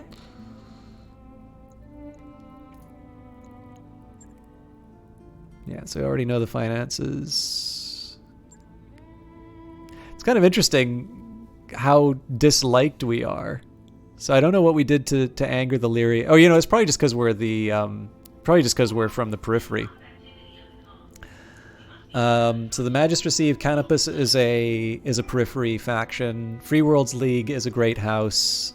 Yeah, so it's probably that. So Draconis Combine, Lyrian Commonwealth, and Federated Sons have -5. I also don't think we've encountered them. We've done a couple of missions for the Capellan Confederation, and we did okay. We failed one, but it was sort of like failure with honor. Magistracy of Canopus is an ally in the fight. I don't know if we've really done anything specific for them. The Taurian Concordat is sort of a neighbor, and they tend to be on the wrong side of us, so we've pissed them off a lot. And the local pirate organization really doesn't like us.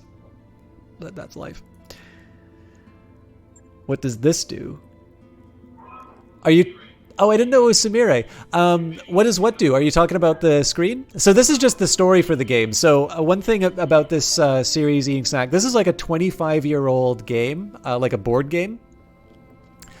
And one big thing about it was they had, like, in addition to having the game, there was a bunch of books and, like, there was a TV show at some point. There were, like, virtual reality machines. And so all of these little moments in between...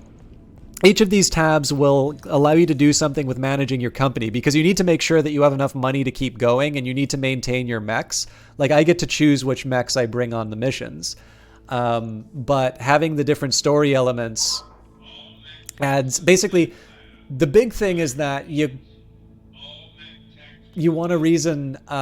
you kind of want to know why these people are fighting. It's a little bit like, if you think about Far Cry 3, there's a reason why people are on the island and why Jason Brody is behaving the way that he is. And so a lot of this is just sort of establishing the story, if that's what you were referring to anyway.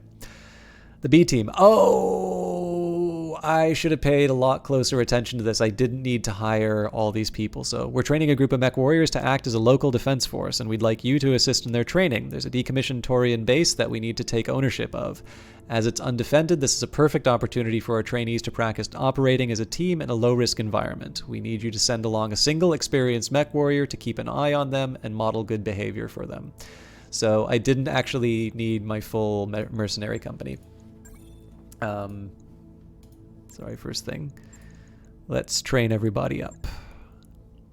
This is also going to give me an idea of who I want to bring on the mission. Okay, so we're still investing in Behemoth getting her top level of guts. Aye, aye. Cherry Bomb doesn't have any opportunities I hear yet. ya. Still waiting on Glitch for her maximum level. Zap. Yep, Zap's just shy. So I feel if I'm going to be bringing Well, there's two arguments here. So there's one to say that we finally push Glitch or Behemoth over the edge. Yeah, you know what? I'm gonna bring Glitch on this mission.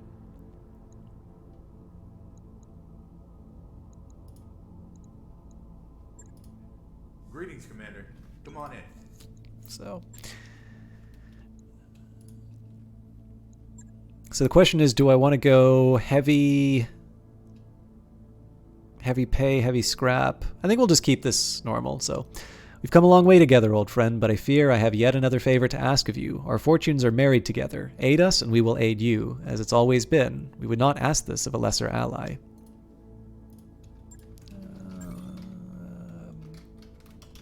I think this is the second save. I don't actually know if anything's changed, but... Okay, so if I want, I can bring the Phoenix Hawk, but if I'm bringing Glitch along... So there's two arguments. One, I bring Cherry Bomb and level her up, but Cherry Bomb's kind of the plan B. Yeah, I think we'll send Glitch and the Vindicator as is our way. And we've got Pontoon with the Urban Mech, Stubble with the Panther, and Guano with the Commando. So the usual group of new recruits. Good news is it's polar. The other argument that I would have is that I could bring Glitch in the Trebuchet, and basically I use the Scout Mechs to pick out enemies, and then Glitch just, you know, bombs the heck out of them with LRMs. The challenge with that approach is once she runs out of LRMs, she's in a really thin mech with a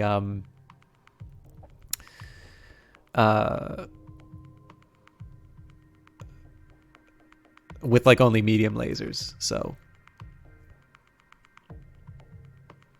this seems like a mission where afterwards we'll say it was supposed to be undefended. Commander, be prepared. Put unused battle mechs into storage to avoid maintenance fees. This is really good advice, and I should probably put more of my mechs into storage. The problem is that I really like variety. Like in this one, I kind of wanted to bring the dragon in just so I could get an idea about what the capabilities were. So all we're going to do is walk in there and stand around? This job sounds like bullshit to me. I want to learn how to shoot, not stand around. Oh, no worries eating snacks. I'll reply to the message if there is one.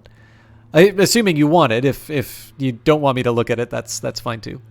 I don't know. This mission sounds pretty good to me. I need more practice driving this thing anyway. Let's confirm the base is undefended, Commander. Move up to this location and you should be able to get eyes on the base. Can we blow up some of the buildings? Alright. So Guano's in the commando, so he's probably going to wind up spotting the enemy first. Acknowledged. There's the base up ahead. It looks empty. That sucks. Can I shoot some of the buildings anyway? I'm picking up engine signatures, boss. Reinforcements, and they're headed your way. Oh shit, I don't want to die! Get your lance to that base, Commander, and hold out till our employer can get some more people on the ground. Hey, Darius? Didn't they say the base was decommissioned? Yes? Why? Do you have something? Those are turrets, boss, and they're not offline. They're powered up and pinging me and the Leopard. Turrets? And they're gonna shoot at us? Wait, I thought this was... Hell yeah! Live fire, baby! Alright, so the urban mech is slow. That's the real bummer. It's probably going to be in the way of the Vindicator, but I suppose in the worst case scenario, yeah, so you know what I think we're going to do? I think in this case we're just going to... We're going to make a beeline to the base. I'm going to get Glitch to pick off the turrets.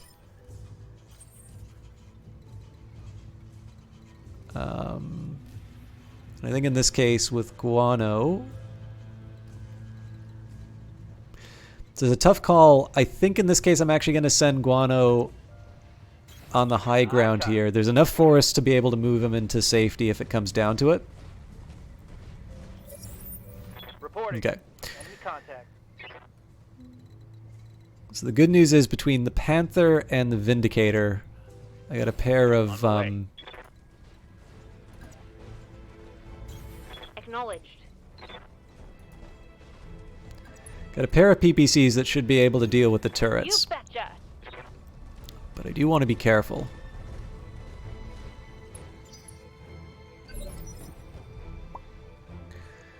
Okay.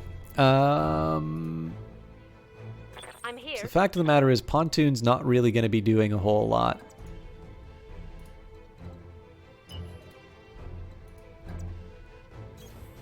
I also want to be careful, right? So I was never a huge fan of the urban mech, but I'm realizing like AC-10s are pretty savage. So the trick for me needs to be Need something, Chief? God, do I really want to get so close in a commando? I mean, their job is to get eyes on things, so they do a regular move. Yeah, you know what? I feel really nervous about it, but this is as good as I'm going to get it.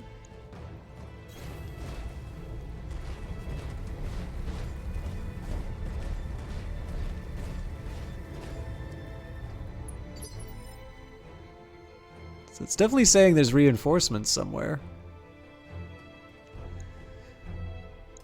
Yeah. So the big thing here is that this commando's given me an idea of where all the turrets are and what kinds they are. So you've got laser turrets, there's a shredder turret in the back. I'm going to move him out at the next opportunity. The big thing, though, is that he should have enough evasion to make him a little more survivable. Commander? All right, and Stubble is going to be able to drop the hammer on some bad guys. Now, normally I'd want to take this laser turret first, but seeing as my commando's a bit exposed, I think the shredder is probably the better target. Firing on target. I hear Okay, ya. good. Glitch is able to get in cover. So I think everybody's in the woods, which is good. What are we looking at to damage this thing? So it's got 40 armor left. All right.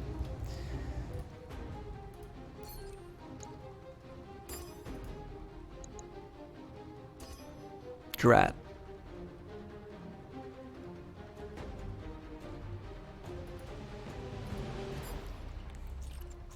Oh, that's fair. I don't think that was very realistic for me to think that I'd be able to hit it.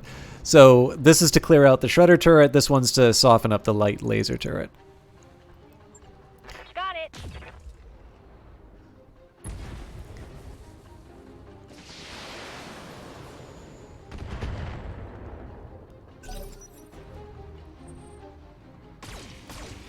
So this is why we sprinted.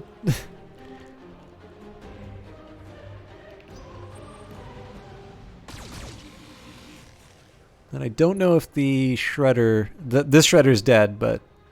Okay. I've got eyes on hostile reinforcements. Alright, Heading where your are these way. reinforcements?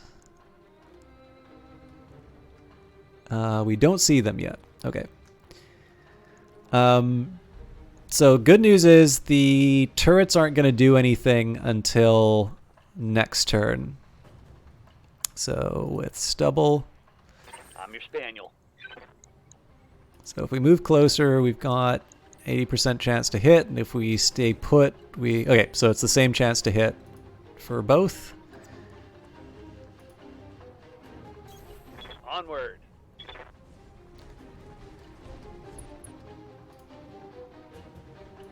Actually, you know what? Let's get rid of this laser turret that's breathing down on the commando.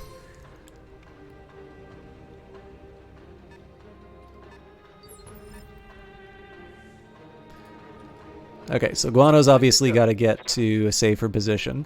Now, I don't like the fact that his back is exposed, but it's probably going to be at least one more turn before those reinforcements become a problem.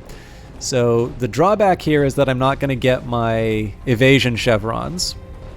But the good news is that it'll be less of an issue because we should have at least one of the turrets down. And if we get lucky, yep, okay, so There's a good chance we'll have 2 of these turrets down Turret. before it becomes an issue.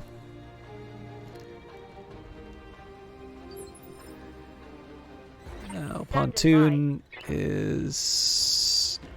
a little bit of a conundrum. I think probably the way that I want to handle this, so if the enemy's coming over this hill here, we either want to engage them kind of from our own higher position, or we want to take advantage... Yeah, actually, you know what? We're going to move to this hill. So, like, Glitch standing on this hill here or in these woods. I think there's more opportunities for us in the capture zone. Because the urban mech just has the autocannon and the... Ooh, I'm going to feel bad about this, but I am going to run her over open fields. There's not a lot of shots on this autocannon, so I want to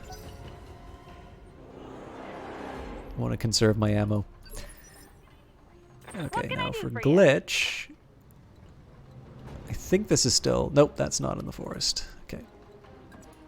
So again, we still have a turret that we need to deal with here, but we'll at least get rid of the immediate threats. And no point in firing off an LRM.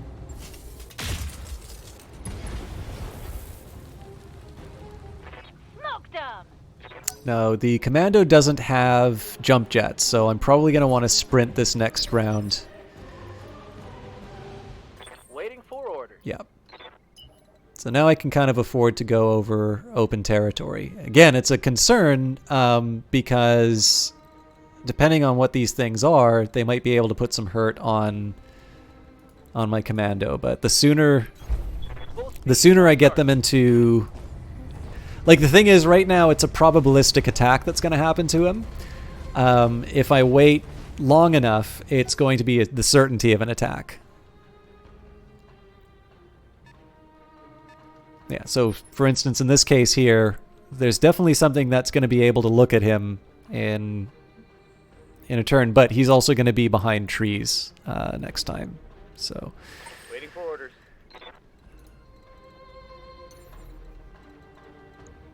Sadly, this jump doesn't seem like it's going to accomplish much. So if I sprint, where does that get you? Nowhere interesting.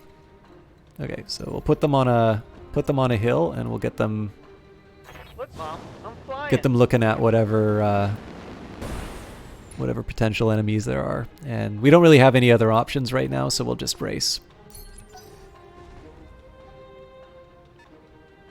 We may wind up doing the same with Glitch. Okay, so they got one hit on the Commando. Yes, Commander. Okay, so I'm going to reserve Pontoon in this case, and the reason for that is I want Glitch to do the first shot on the Javelin. That'll remove one of the evasion chevrons, and then the urban mech is going to be able to fire the AC-10 and hopefully knock that thing out.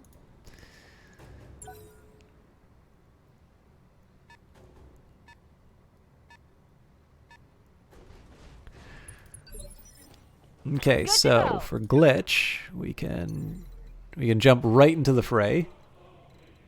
And now we'll do this. Time to fly. So I have 2 options in terms of where I'm going to be attacking. So it's 2 javelins, of course, and it's a 10N and a 10F. I actually don't know what the difference between the 2 is, but we can get a peek. Okay, so one's got all medium lasers. And one's got all SRO. Oh, okay, actually these are both going to be fairly straightforward enemies to deal with. Again, I'm going to get Glitch to focus on this Javelin because it has fewer evasion chevrons. And that's going to mean that I'm going to be able to take the urban mech and deliver some hurt on the When I shoot you, you'll take it Javelin. and like it. Waiting for orders. Can a jump get me anywhere interesting? So normally I'd want to stay in the woods, but this actually gives me a nice advantage in the sense that I'm on a slightly higher location. So if we do a precision strike, we can definitely smack out the leg.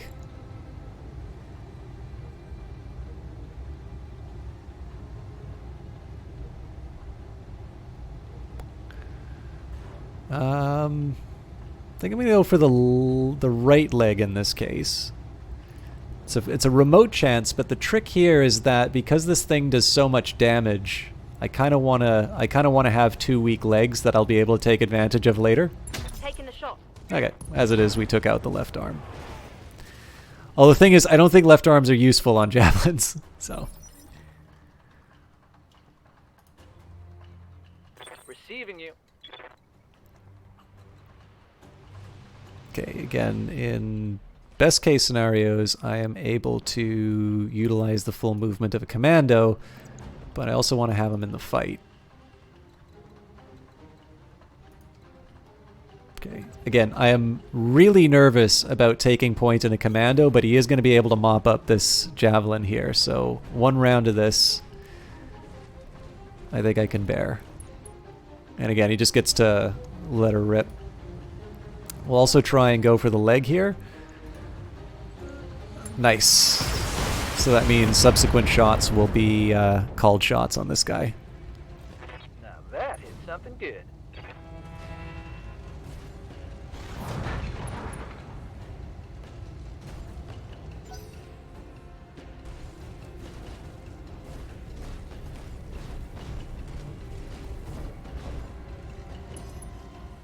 They've got a lock I on me. didn't anticipate that, and I really should have. Yes, Commander. Okay, so Stubble gets the... Stubble has the PPC. I think in this case we'll go for a shot on the leg. Well, hang on. So that's 12 and 50. Neither of these are going to finish the job. I will try the right leg, though.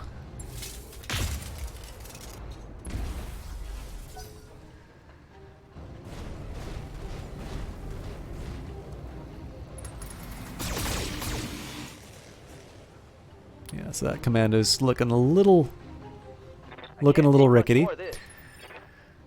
Now this is a good opportunity for Pontoon. We'll jump her into the woods again. And this is because the evasion is not that high on that other javelin. So I don't normally want to do a precision strike like this, but what are we looking at? 75 in the center. That I could try to be a hero and go for the headshot. Yeah, why not? It's such a low chance of hitting, but let's try it.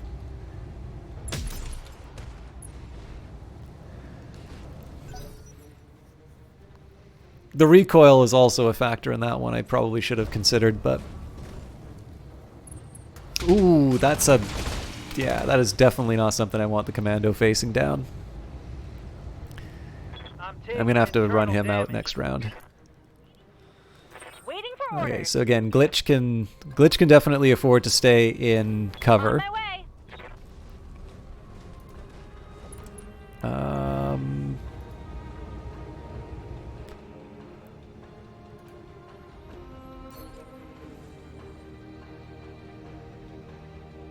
God, this is a tough call.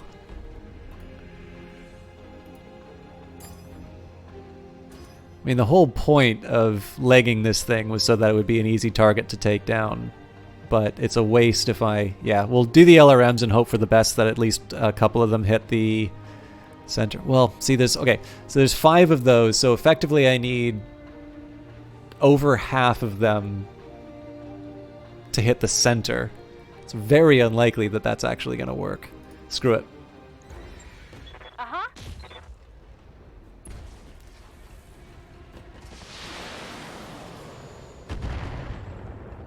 What do you know? It didn't deliver.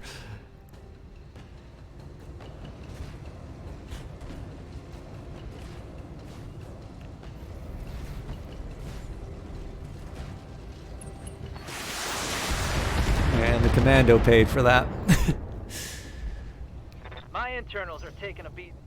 Okay, so first things first, we got to get Guano to safety.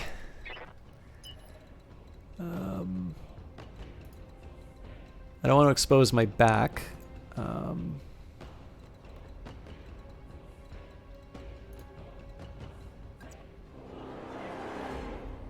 Yeah, right-hand side's okay. Plus, of course, all the evasion that we get out of that.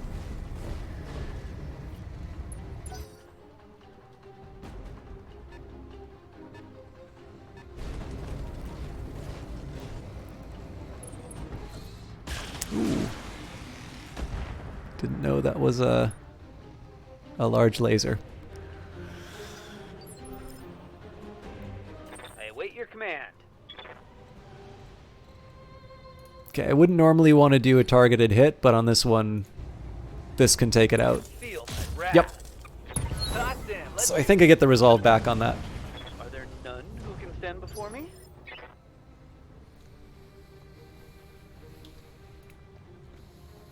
I'm receiving you. So they can get a shot. Problem is, I think that shot is subject to... Yep. So they're going to get a refire penalty on that. So, what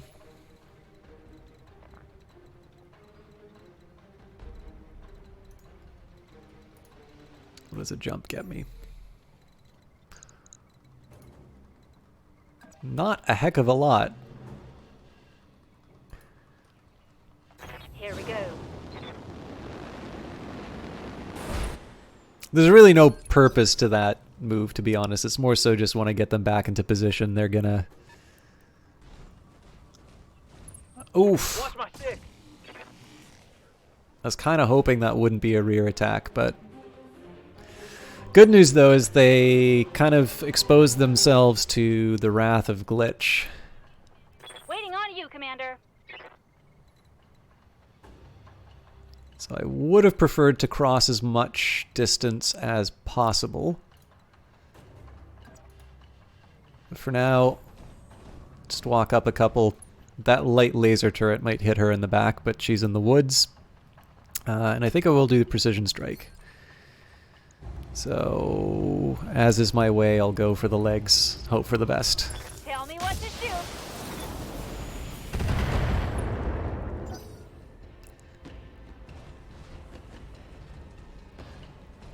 At some point I'll start engaging these guys in melee as well, but if they keep focusing Glitch... So this is the tricky part here, is that I want to keep the recruits alive.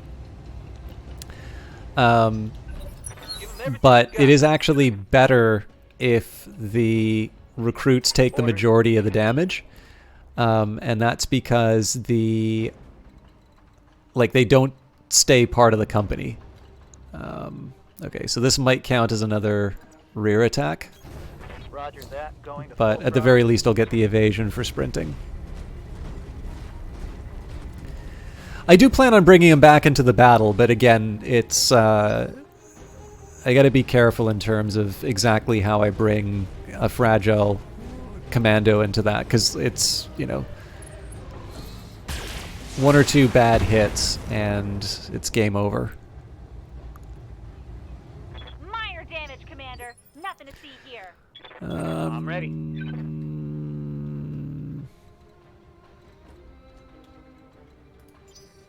Can Pontoon do Commander? anything interesting to the Blackjack? No. So at the very least, Serve. Stubble's going to...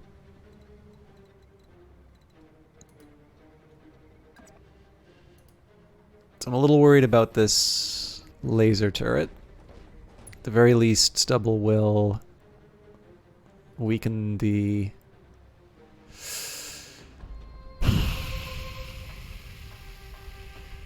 Let's focus the commando. More so because there was a higher chance of hitting it than anything else.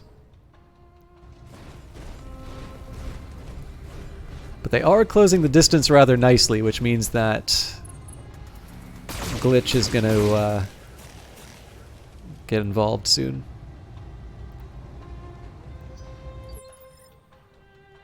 I'm receiving you. So for instance, 2 evasion is still... That's not the friendliest thing for me to deal with, but we have a credit... Well, no, it's a 50-50 chance. But you know what? Even at a 50-50 chance, let's target it. So we can strip out its armor completely in the center. All right. If we could have taken out a leg full stop, I would have gone for that. But in this case, let's just go for the center. All right.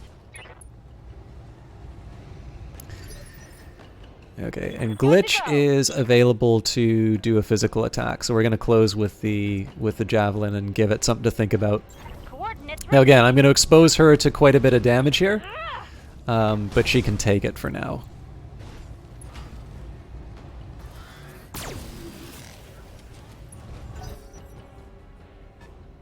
I'm curious what this blackjack's going to do in reply, though. Ooh. Yeah, they want to eat up my lights.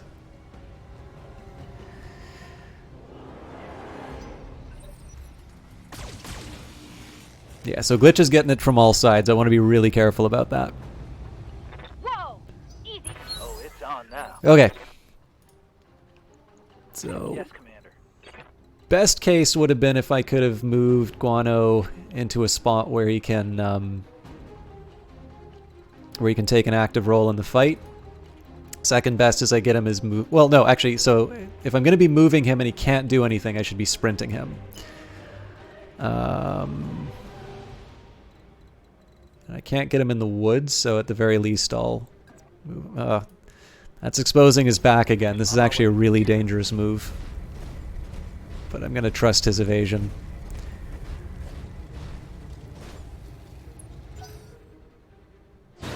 Okay, that's actually not that bad that javelin escaped. I want to be careful about the Panther. It's starting to take internal damage. So my preference will be if I can get Stubble to take a shot on the blackjack. And that's just so that I can remove the evasion chevron and then get Guano to take a similar shot.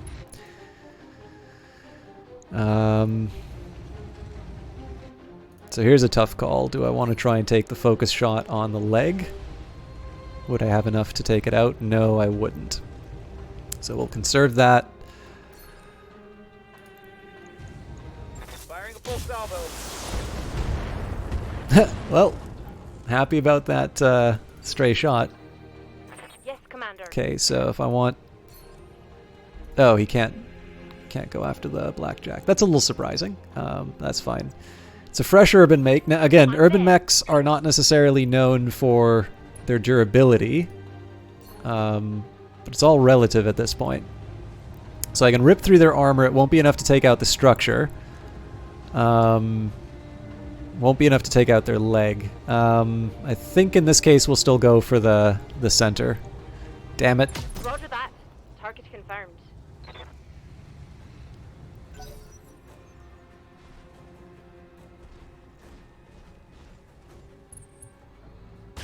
So again, I can kind of live with the urban mech taking a bit of that just because they're in the way. Yeah, as she said, that could have been worse. That is exactly how I feel about that. I don't know how I feel about getting in close like this, Coordinates received. but I'm going for... Actually, you know what? The smarter move would have been to do jump jets into the woods, but... So what I got, so... Firing everything I've got.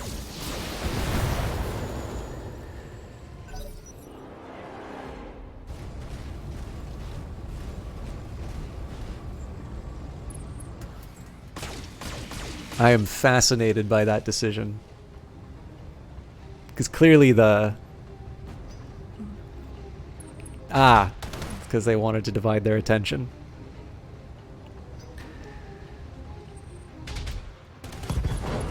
Alright, that command is... I was like, wait a minute, why is he doing that? Now I know.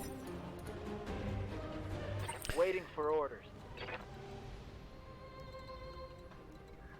Okay, so I don't like the fact I'm losing these movement chevrons.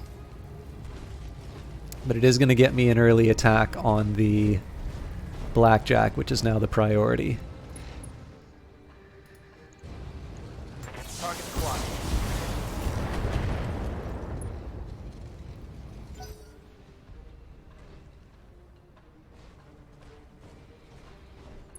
Ouch. That was the guy who was really eager for a fight, too. Alright. So Stubble can do a physical attack on the bad guys, or he can go after the blackjack.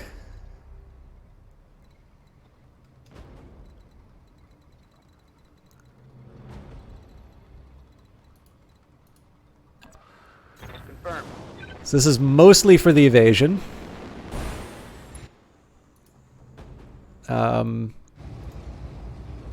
I'm curious what a precision strike gets me. That's a very low chance I hit the center. So this is really more about the stability right now. Yeah. Critical hit, Commander.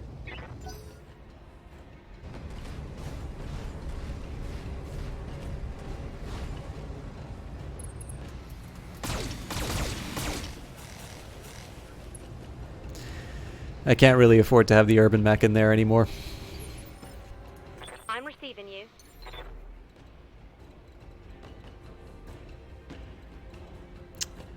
Mind you, my jumping options don't get me a whole lot either. So this exposes me to the laser.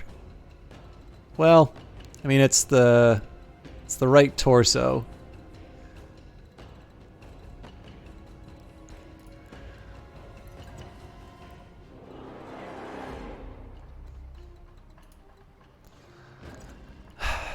It's not the best move, but it's the one I've got.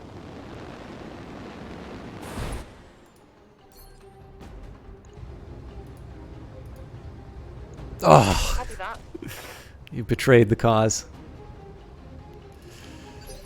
Okay, so there's a side of me that wants to do a physical attack here. The alternative is a jump. Hey, Jacob Saint, thank you very much for that raid. I don't get to target, though. Nah, you know what? We'll go for the physical attack. Oh, what are you doing? No!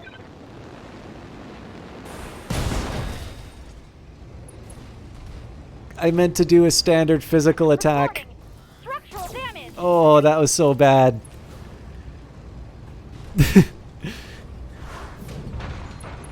I saw a guy once who got hosted by a much bigger channel. He was playing Fortnite, and he started blaming the chat for his losses.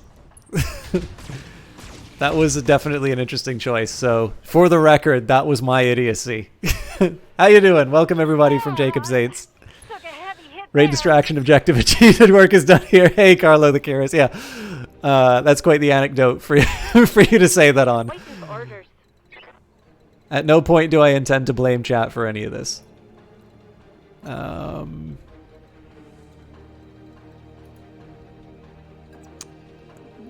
mean, I'm not getting the evasion I need out of this, but at least I'm able to get some shots off on the... Ah, but see, the recoil's going to make this like impossible. Nah, you know what? We got to go for it. I'd normally love to do a precision strike here, but I feel like it's... A 65% chance hit is not the best on that. Affirmative.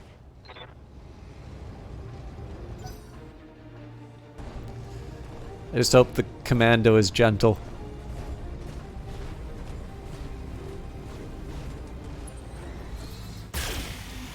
Sucker! You were ending, you figured toss him loved someone else's way, tell him about yourself and all that jazz. I need to get off to bed since it's midnight here. Thank you very much, Jacob Saint. Have a good stream yourself. Well, when you get back to streaming.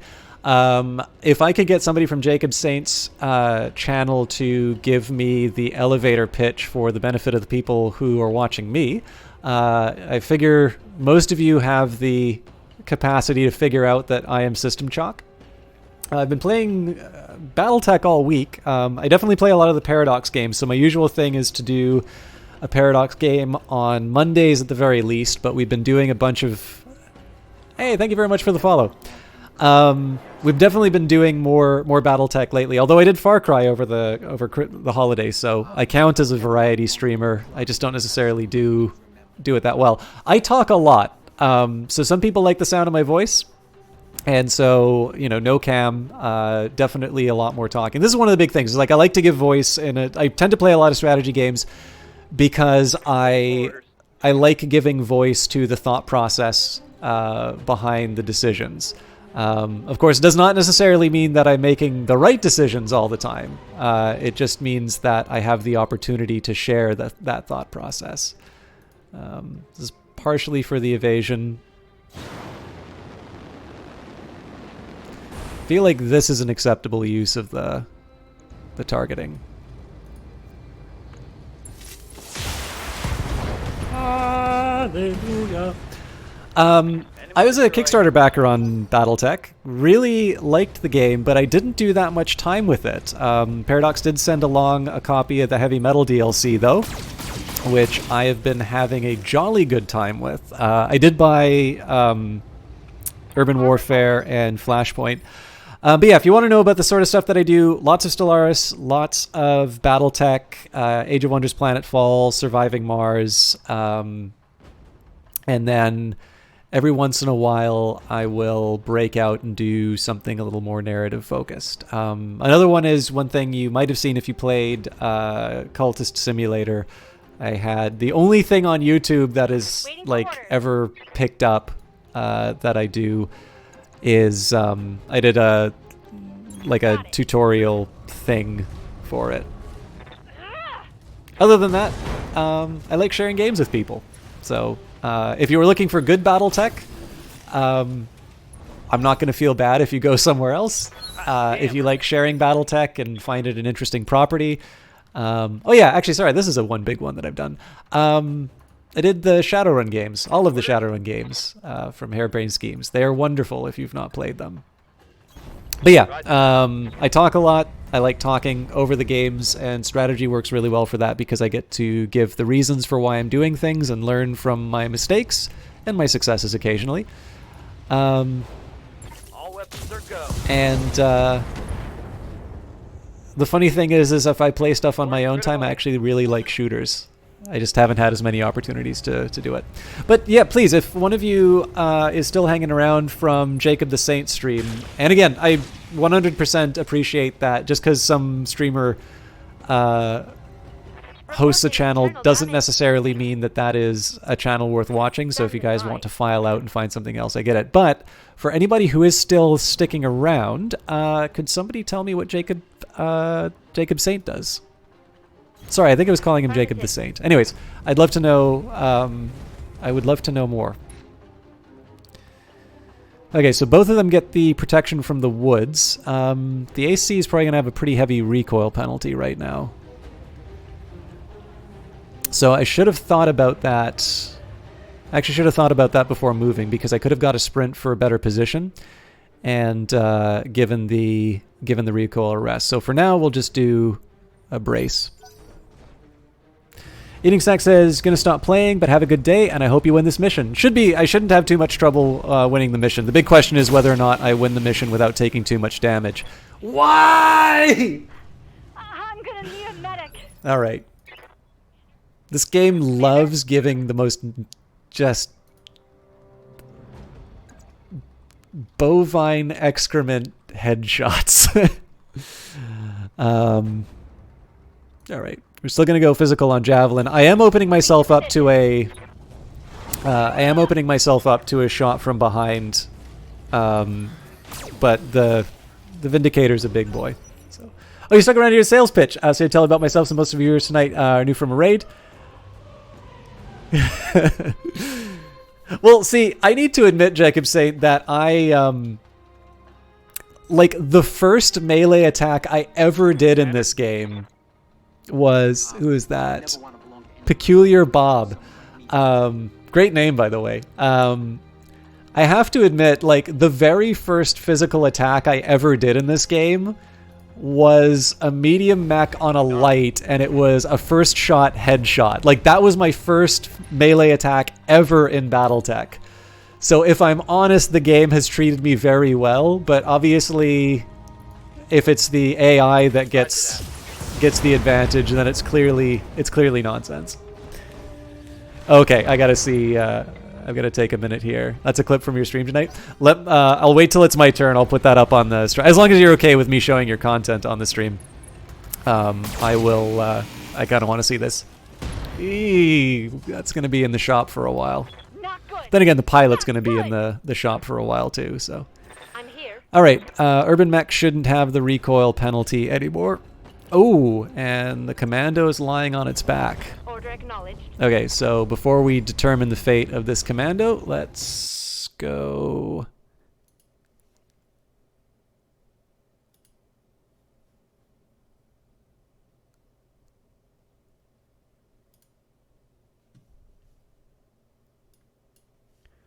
By the way, just give me a quick second here, guys. If you are looking for new streamers, Johnny was in the chat a little bit earlier, and if you like Jacob Saint's dapper facial hair, I highly recommend Johnny. Is that an Atlas? Oh god, I'm going to enjoy looking at this. And then if you guys like Battletech, I've also got a friend of mine, Outworld. He is a partnered streamer. He has been doing sort of a subathon, and that subathon has taken the form of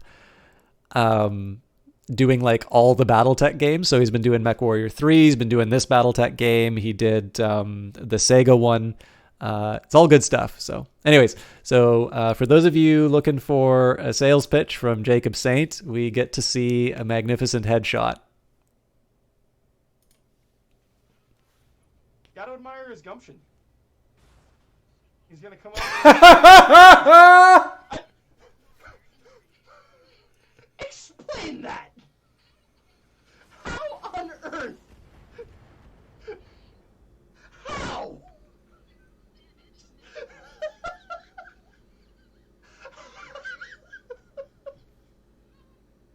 How in the hell does a friggin' commando come, step on an Atlas's toe, and it's a head hit? I'm just gonna let's just savor that moment again. That is some quality content right there. Even the animation too, like the way I imagine this finishing was the Atlas grabbing the commando by the head and then just kind of crushing it like a beer can. Gotta admire his gumption. He's gonna come over and step on an Atlas's toe. That is magical. Thank you for sharing that.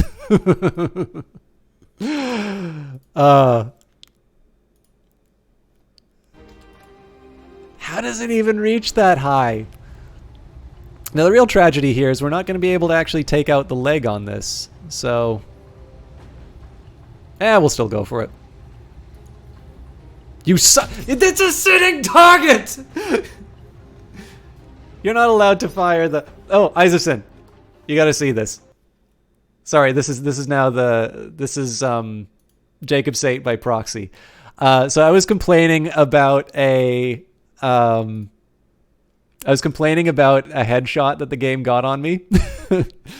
And Jacob Saint, who very kindly hosted us, was like, oh yeah, you think that's bad? He said it a lot nicer, but the message here is clearly I need to stop. By the way, so this is not the logo that I use. This is the logo that I use for my my personal outfit. You've got very good taste, sir.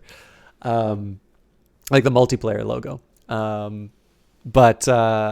Anyways, so I was complaining about a headshot. This little dude here is the commando, and this big fellow here is Jacob. And here's how this very brave commando dealt with a human player. Gotta admire his gumption. He's gonna come over and step on an Atlas's toe. Explain that. And presumably I don't think there's anything too terrifying, but if you saw any CD keys on the stream, please don't redeem them. But yeah, anyways, that was obviously I like that clip a lot. And Jacob saying, explaining himself is your variety streamer yourself, play a little bit of everything, trying to get the story in Battletech done over the course of a few streams this week. Excellent. So I actually haven't done the Battletech story myself, even though I'm a Kickstarter backer. I've not actually completed the story yet. We're pretty early on in it still. I will also just quickly say that the lovely Eyes of Sin inside here is the person who did these emotes, and I believe is open to commission. So if any of you are looking for emotes, I am incredibly fond of what she did, especially the System 1 HMM. That first one, that was one that she did kind of without any real... I gave her like some raw material to work with, but she really made that her own, and it was wonderful. All right, this is just embarrassing at this point. So, sorry to turn this into the advertising hour, but I figure it's a good time for lots of people to sort of meet new folks and otherwise get to know each other. On with what is going to be a clown show of a game. So my Commando is lost. My Urban Mech does not really have any AC ammo left. My Vindicator did a very questionable DFA, and so is going to be in the repair shop for a while. It's really the Panther is the only one that's going to be doing anything useful right now. In this case here, I'm not actually going to use the Urban Mech for anything too dramatic. I'm going to run them to the closest cover because the laser is going to be almost certainly targeting them. So it's still going to be a back shot, but again, it's a fairly fresh Urban Mech. Ah!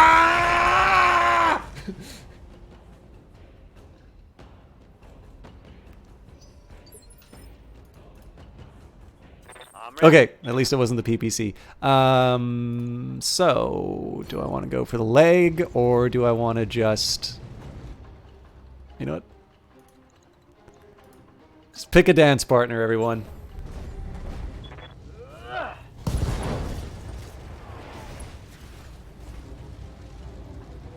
Scored a critical hit.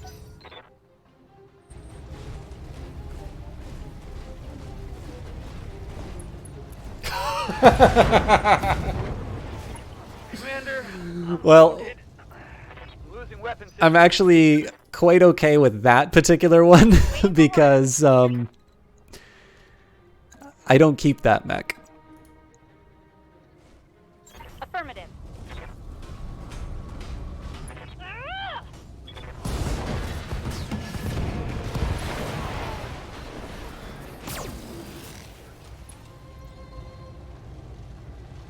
That's a kill.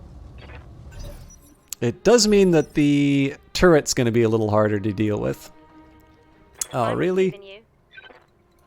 I was kind of hoping that... I find it so weird that you can't do a melee attack when you sprint. Or maybe I've just got this wrong. Anyways, one way or the other. Roger.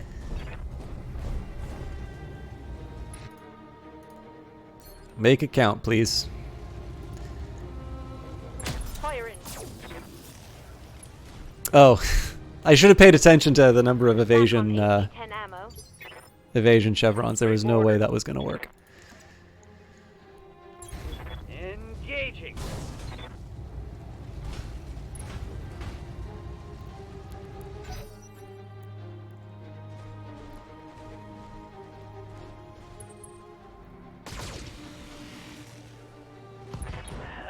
I'm wounded.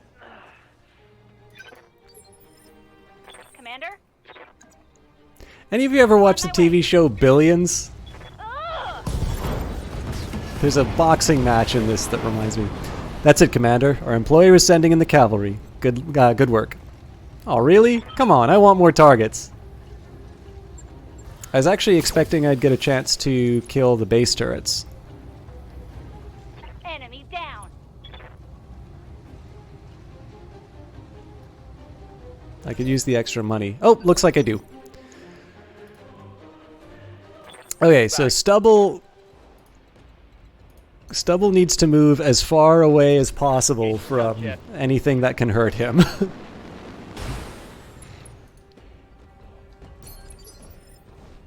Pontoon, on the other hand, is wonderful bait.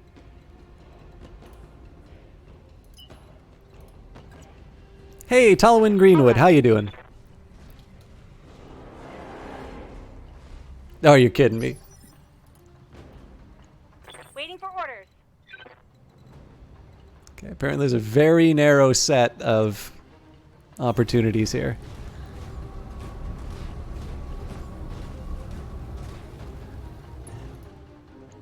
So this won't be enough to kill it the first round, but Got it. I'm hoping whatever laser comes out of that thing isn't enough to kill Glitch. Hey, it's out of range. All right. Yes, Commander. Still not far enough away from the scary turret. Up high. Like, I want him to be building a log cabin and never speaking to another human being again. Standing by.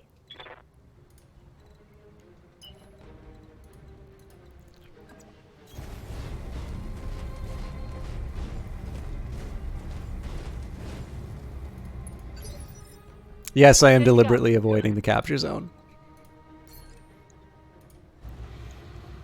Right, Commander. Alright. Too much damage on the Vindicator for no reason. The escorts mean absolutely nothing to me, so that's not as much of a problem. I don't remember if I need every mech to be here. This decision to run him to safety might actually be a bit of a liability.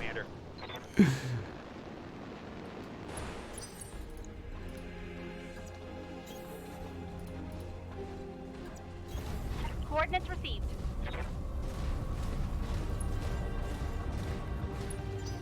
Well, that certainly was an experience. Darius, I think we should get hazard pay for this kind of mission. Stow it, Mayor. It all worked out fine, and we still get paid.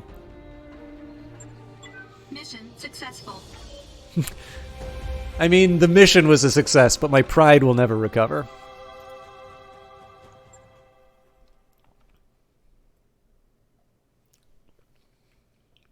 By the way, I wasn't expecting to have a host here, so this is going to sound as silly. Oh, you've returned to one of the many worlds of Todd Howard. Now, I feel like you've mentioned Todd Howard before, Talwyn, but I'm not familiar. Can you remind me, or alternatively just make me less dumb? Excellent work, Commander. I was right to put my faith in you. You're a critical part of the restoration effort. I did want to take a quick minute. Sin and I were exchanging text messages today, and she had a really rough start to the morning, and she did... Guano is no longer with us. Stubble and Pontoon are fine, and Glitch is out for 17 days. Oh, sorry. I thought you were talking about a writer. Of course, Todd Howard. Yes. Bethesda Todd Howard. I'm an idiot. Sorry.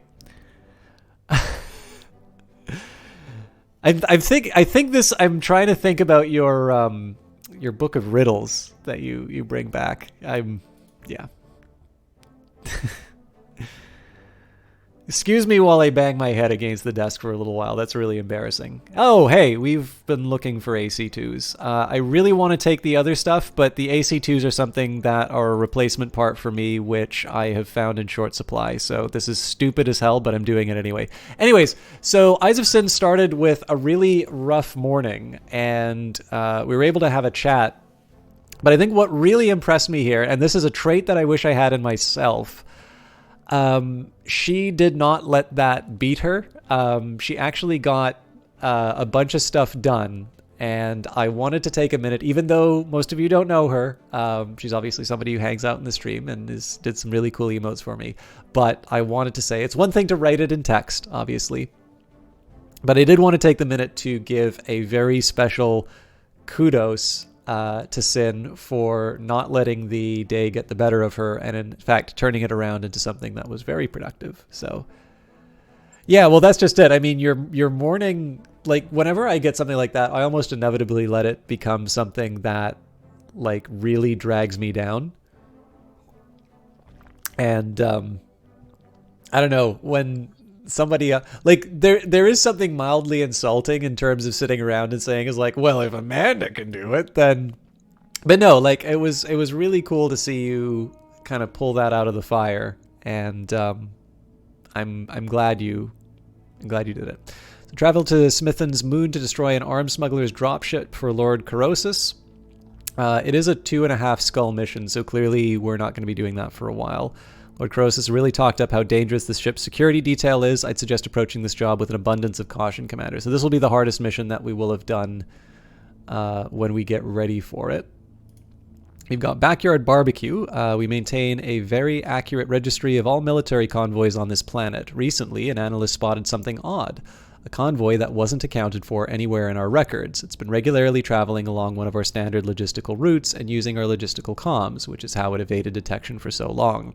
Our signals intercepts tell us they're pirate drivers, so we have to assume that they're smuggling right in our own backyard. We don't want to spook them with our own military comm chatter. We need an independent force to intercept and destroy them.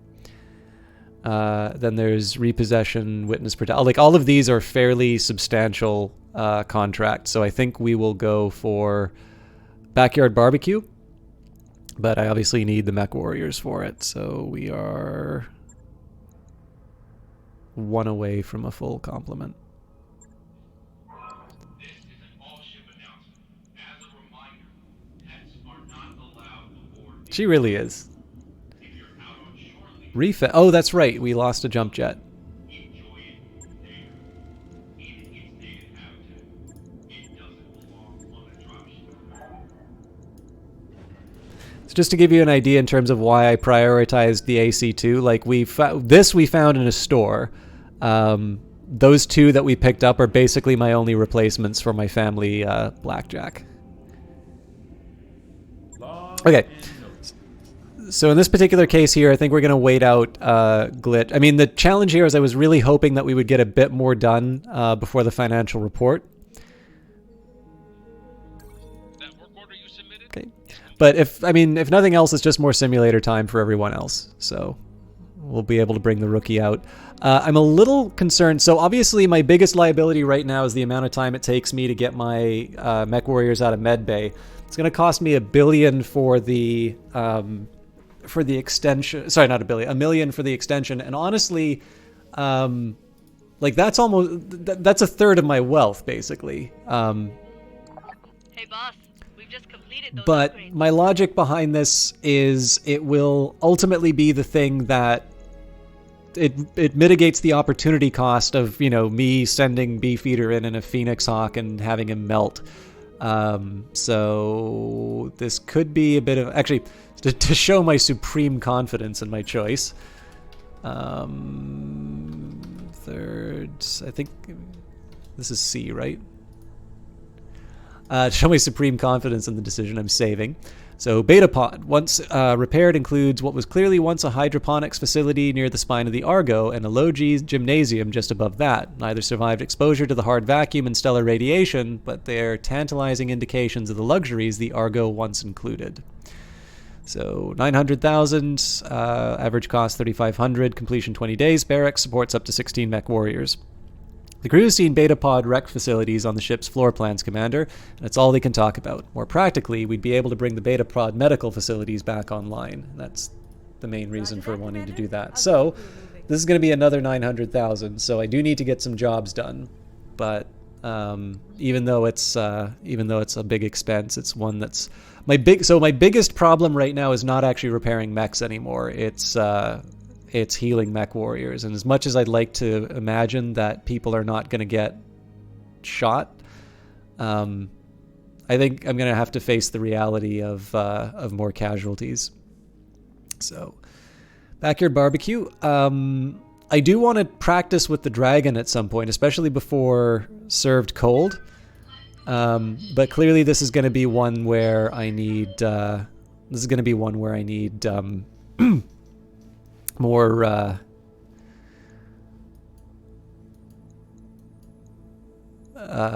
need more speed. I might even drop the trebuchet on this and just bring like the blackjack or something.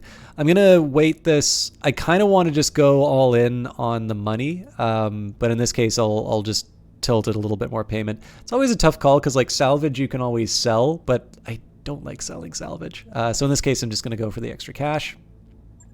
And I think the traditional, I don't think the positions really matter, but so I think it's important to go with the classics. So we'll put Behemoth in her Shadowhawk. We'll do the Phoenix Hawk. Unfortunately, we don't have anybody really in the...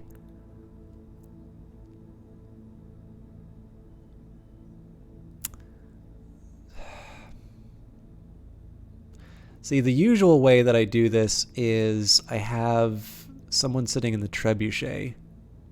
Okay, here's what I'm going to do. I'm going to try the Griffin. So this Griffin is... I actually don't know its loadout that well.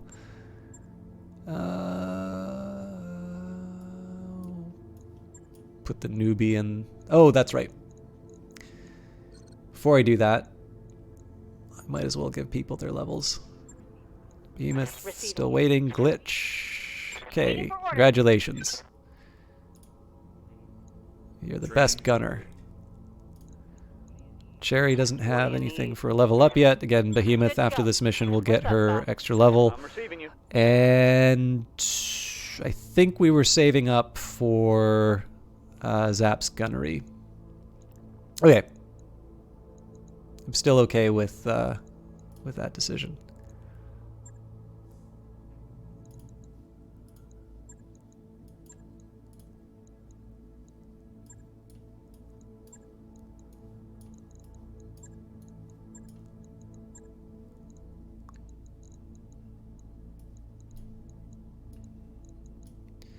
Just want to double check my choice. Yeah, you know what? I want some practice with the Griffin. The other one I might consider would be the Blackjack, just because of the long range fire. And they do have some guts.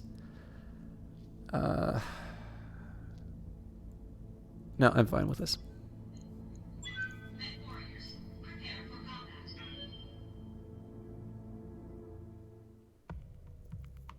A finger guns emote?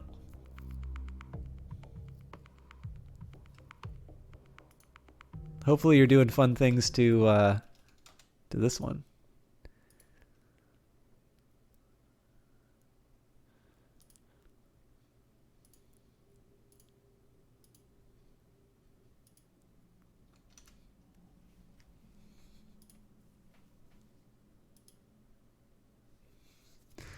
Clever smugglers hiding in plain sight. Now that their cover's blown, they're likely to call for military backup.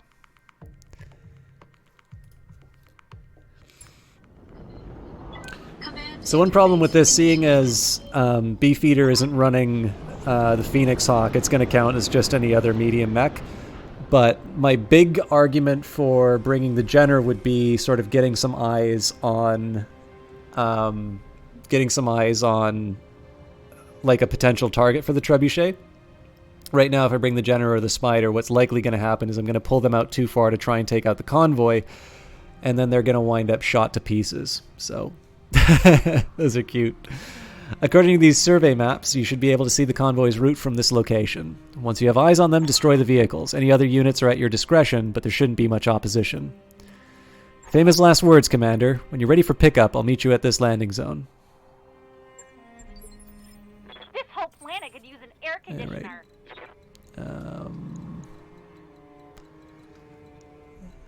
So sometimes it tells me a deny. Okay, this is the denial zone, so I want to bring my people closer there.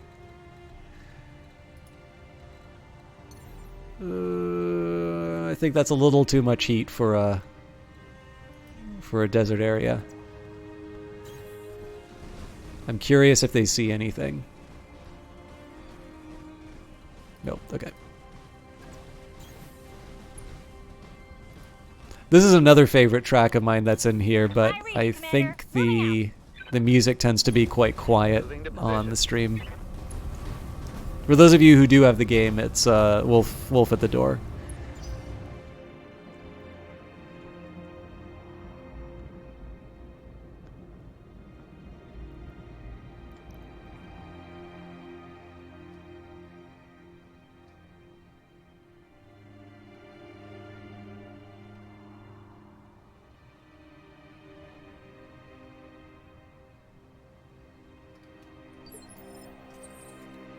Thy will be done. Let's get Cherry Bomb moving up. Again, we'll wait to see if anything shows up on radar before making a move. Primary target on screen, Commander. It's a lot of pings. Ah, my sensors picked up something. Okay, so I'm gonna get Behemoth in the tree line. Affirmative. Glitch, similar situation. See, I would have loved to have her get the full movement. Alright, what are we looking at with this Griffin? PPC and LRM. Wow, okay, that actually doesn't have as much firepower as it felt like. I'm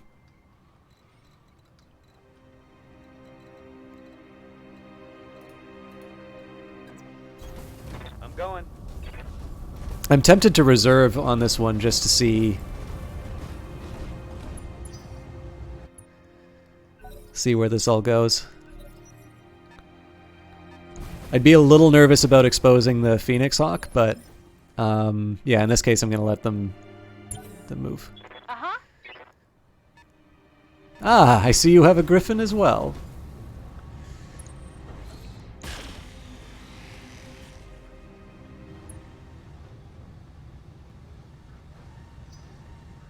Ah, so the wolf at the door is no longer playing. I've not run into a Vulcan before. I don't know what these do. I think that's a heavy mech, though.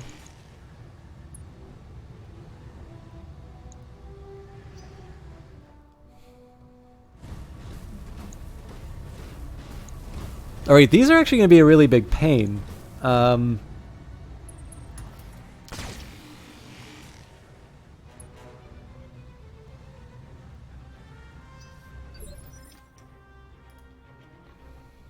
Yep.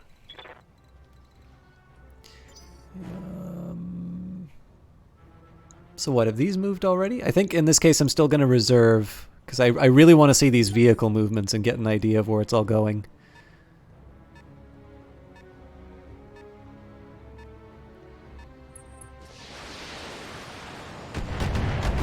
Why? Hit.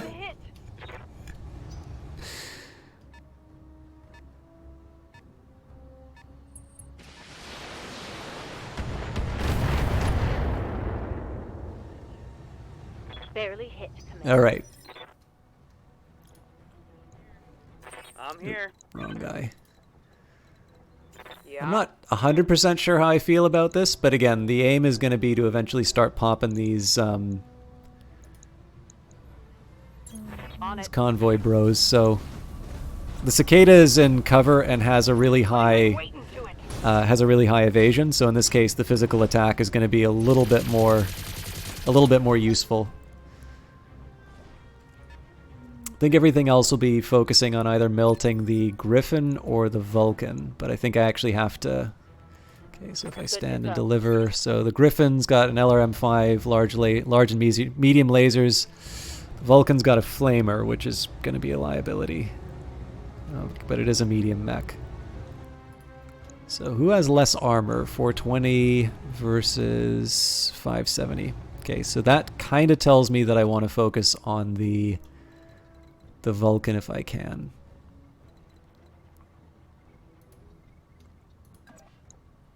Profiles and courage. Again, this is just about getting the evasion at this point. Oof. Probably shouldn't have done that. Engaging.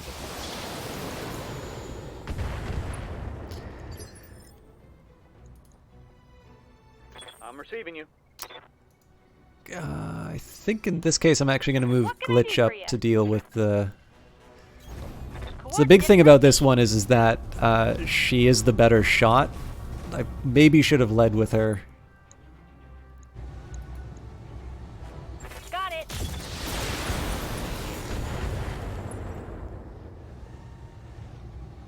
There's more where that came from. Waiting for orders. Rolling.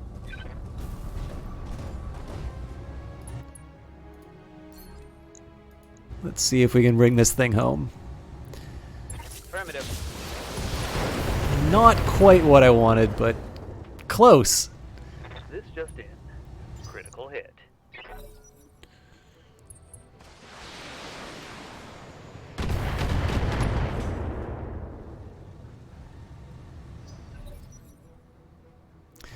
So one of the aims for Cherry Bomb is going to be to take advantage of the jump jets to get around the vehicles and take them from behind.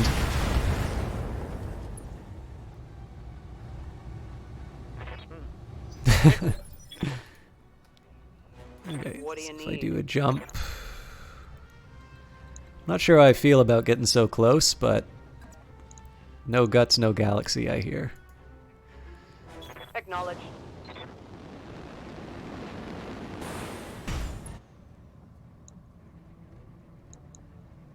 Alright, I'm pretty sure it's this SRM carrier that has to die first. Again, we're going max heat, so next step is going to be a physical attack, but... Eat Primary target is damaged, Commander. Keep it up. Primary hit 'em target hard. is damaged. That urban assault vehicle is also going to be a liability, but again, I'm hoping that the chevrons from the jump jet are gonna make me live through that. By the way, Talwin, if you want to see cool finger guns, gotta look at the fancy Commander. fancy Phoenix Hawk. Alright, so there is a recoil penalty, but Behemoth has got a really big, a really high guts rating, so in this case, hopefully this finishes the job. No, it does not finish the job.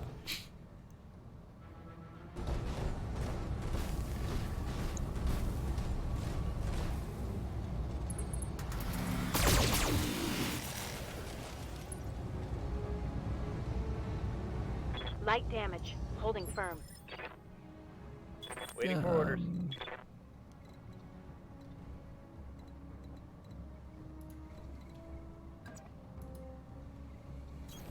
Moving to position. Mildly questionable choice, but I think I do eventually want to turn this into a physical on the Cicada if it hangs around.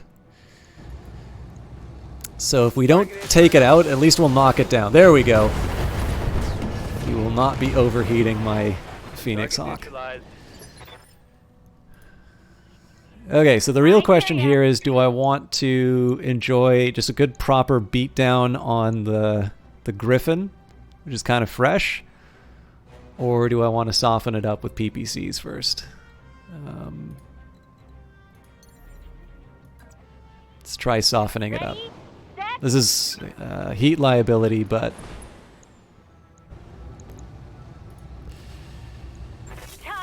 this is basically setting up the next couple of moves. So one is to soften them up, next is to move back to the trees. Get another set of shots, and the last one is to close the distance and go into physical.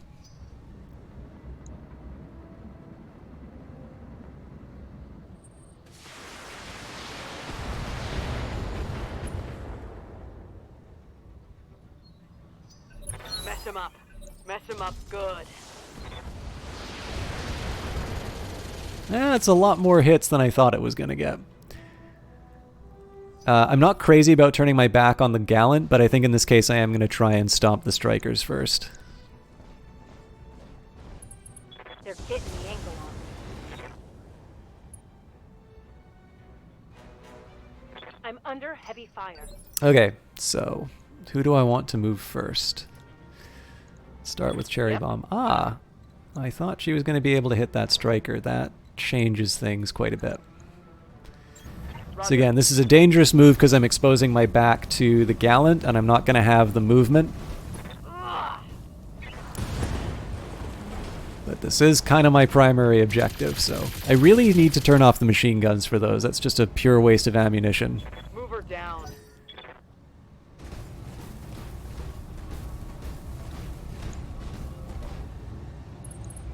They really like hitting this Shadowhawk. Damn it! I'm wounded. Unbelievable. System holding. Okay, so the question now is, do I want to keep focusing on this Griffin, or do I want to make the Cicada cry? Orders? Or the Locust? I think we're all going to pick dance partners again. Move order received.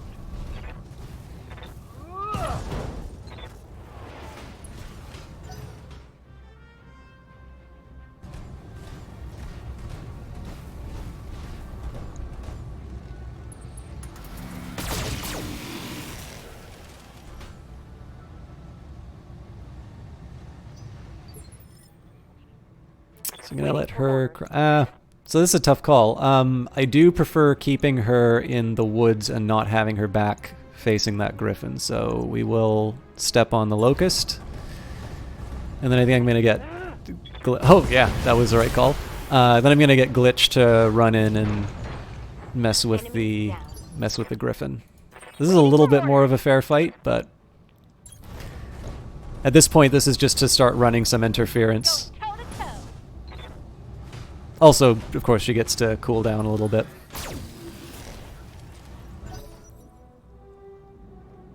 I can't let that striker get away, but depending on how quickly it moves, the Phoenix Hawk might be able to catch up, or alternatively, the Griffin just comes and steps on it. They've blown past my armor. Yikes! Yeah. I mean, it was a calculated risk, but that is a lot more damage than I wanted that to take. So the hope will be maybe Cherry Bomb turns around. All right, that's not enough to stomp. I do need to move Cherry Bomb, so in this case we will... Again, we run the risk of the Gallant really ruining us here.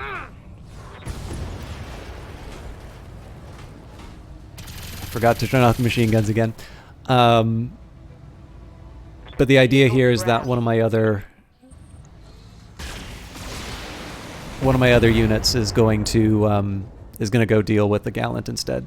Reporting internal damage. Question is who? Oh, that's actually out of range. Okay. Waiting on you, Commander. Start by whacking the cicada first. Still not enough.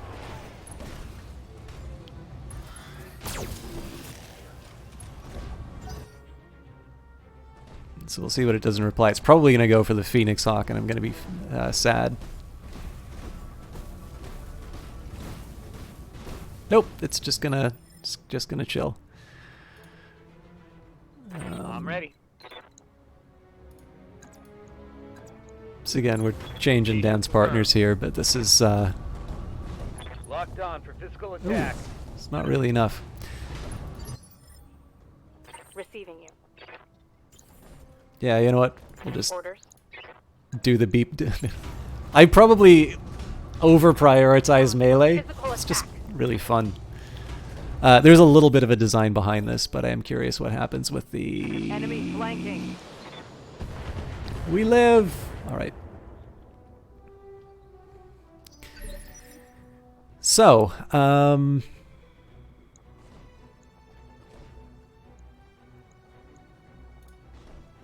start with the Griffin. Receiving you.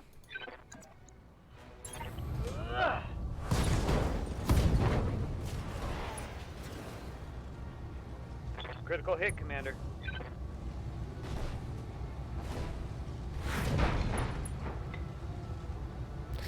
Alright, that's welcome. So Cherry Bomb's going to be able to run in and get the called shot.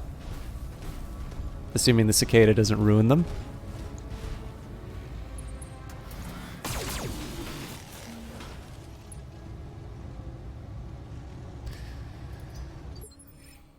I'm here. No, they do get a fizz. Ah. I gotta take it, because that helps me survive the scary guy too. This is one where the machine guns are justified.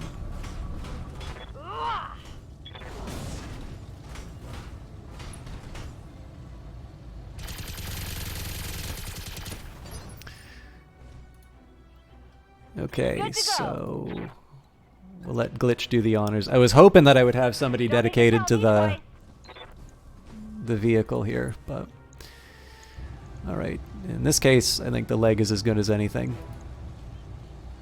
Roger that. Firing on target. What do I want to do with Behemoth? I mean, I can back up and get a shot. But again, I'm exposing my back to the cicada, and I really don't have as much armor as I would like there.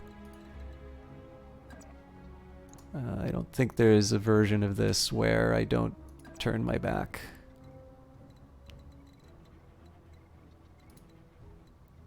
I mean, I fully exposed myself, but I'm pretty fresh on armor there, so... Something tells me I can't hit the leg from this point, though, so this might be a moot point.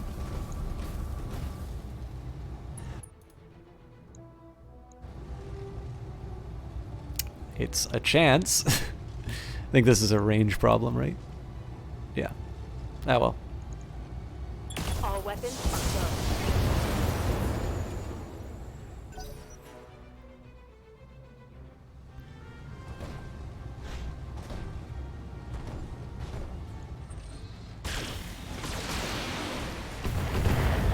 I really abuse my Phoenix Hawks. Well, technically the enemy abuses them, but... Okay, I am just jumping him to safety at this point. There's really... Armor breach. Internal damage. really no point in putting this thing in more danger than it has to be. Roger. So the question is, who do I want to target? Oh, apparently I did not plan that out properly. You know what?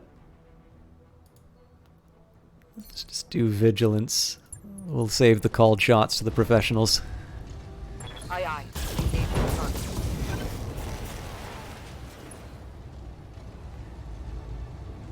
Scored a critical hit. Okay, so Glitch is going to be able to get a physical attack on the cicada.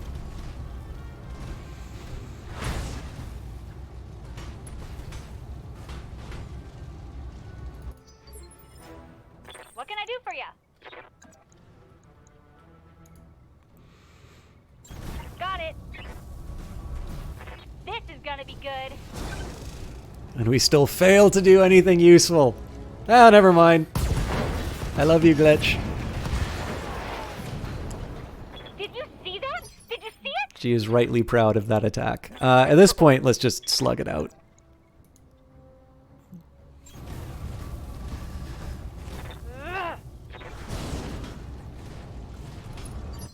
Zap might be another question, so those are some pretty good chances to hit, and I have the morale for a called shot, so...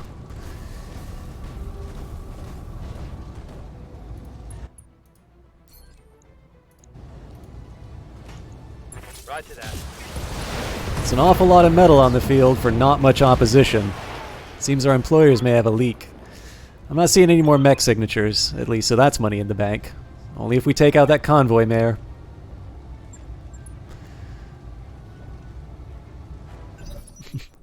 Alright, so apparently it's a standoff. Aye, aye. I am not at all inclined to risk Cherry Bomb. Okay, here's what we're going to do. We'll reserve... Standing by. Zap is helpful here, because we can get the... sensor. This is actually one thing that I'm not doing properly. Hello, the Cool Eagle! Thank you very much for the raid. Sorry I don't have a raid message. One mistake I keep making is I keep setting up my LR... Well, actually, I'm debating on this, because in one sense, you can say, okay, don't put the sensor lock guy with the LRMs, because you're never gonna... Like, you're not gonna be able to fire the LRMs on the turn that you do the sensor lock. On the other hand... if you don't have any targets, that's actually a really good position for the missile boat to be in, because they're going to be the ones who, like all of your other people are going to be doing other things. I'm not 100% sure how I feel about that one way or the other. But we've got the Cool Eagle here, we've got Shifty Duvet, we've got Lord Prettybeard, drop pods incoming indeed. So we've had a few people stop by tonight, so let me just get all of the shout outs in order. First of all, the person who is currently rating, we've got the Cool Eagle. Were you playing Battletech tonight, Cool Eagle? For those of you who don't know him, the Cool Eagle plays a little bit of everything, but has been doing a lot of Age of Wonders, Planetfall, and Battletech. Although most recently I saw him do Twitch Sings, Divinity, and I do not remember the name of that weird sort of MMO-ish sort of thing he was playing. But it's really more of a rip-off rather than a spin-off, Vashir. I actually don't know why FASA haven't sued these guys. Oh, Kenshi. We also had earlier a raid from Jacob Saint. So Jacob Saint is somebody who I only discovered from the raid. And for those of you who would like that is a great clip that they shared. So I'm going to take a minute and put it here. This is Jacob Saint playing Battletech. They're further in the game than I am, but I think there's a few people left over from that raid. So thank you for those of you who are hanging out.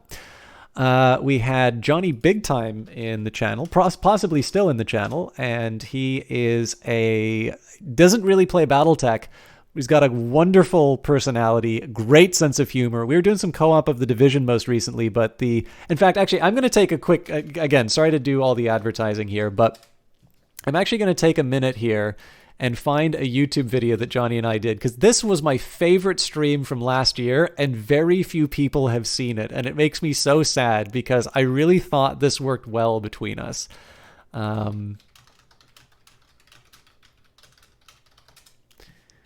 Where are we? All right, so this was Johnny and I did A Way Out. Now, I take a really long time setting that one up, but Johnny is a great guy, and I had such a good time doing that stream with him. And finally, if you guys like Battletech, Outworld is currently doing sort of a subathon. He has been playing all of the Battletech games, including like the Genesis ones and that. Outworld is a really great guy as well. So there's a lot of good content, a lot of it Battletech related. But these are all some streamers that I do actually take the time and watch on my own, except for Jacob Saint, who I discovered today. But please do not take that as anything as a lesser recommendation. He's somebody I'll be checking out as soon as I see them streaming. I will also take a quick minute here and say that the Eyes of Sin is in the channel. Eyes of Sin did these lovely emotes for me. I like them a lot. And if you are looking for emotes, I believe she's currently taking commissions, and I think her rates are actually too low, so you can get them while they're a good deal.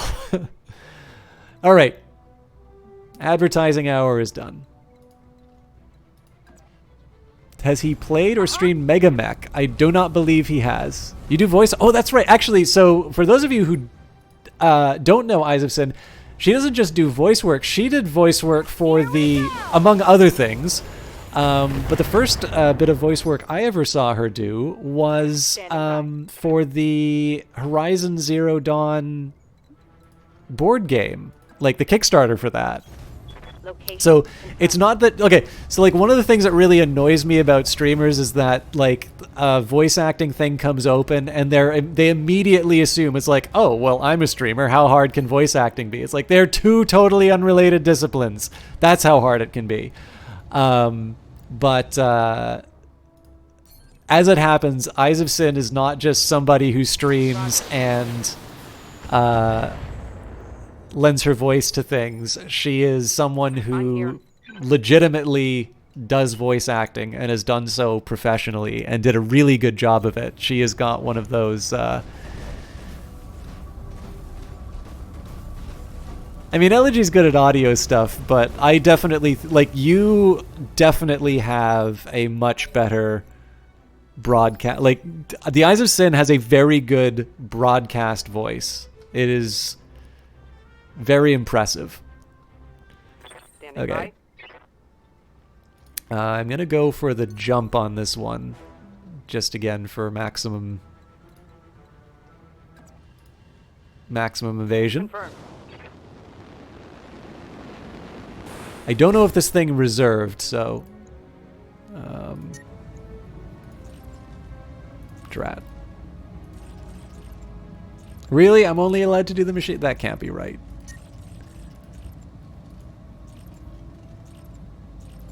Curses. Machine gun only it is. Confirmed. Those are a lot more helpful if you have exposed structure.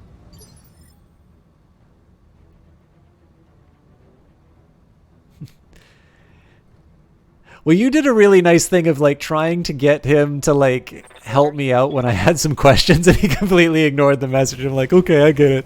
I'm not important. Which is not, like, that is not a knock. Obviously, you cannot assume help from anyone. It was just really funny where I'm like, oh, wow, that was so nice of Sin. I'm like, oh, wow, I clearly am not worth this guy's time at all. Please do not take that as anything, any kind of condemnation of another streamer. That is clearly their business as to whether or not they want to take the time on somebody who's a stranger.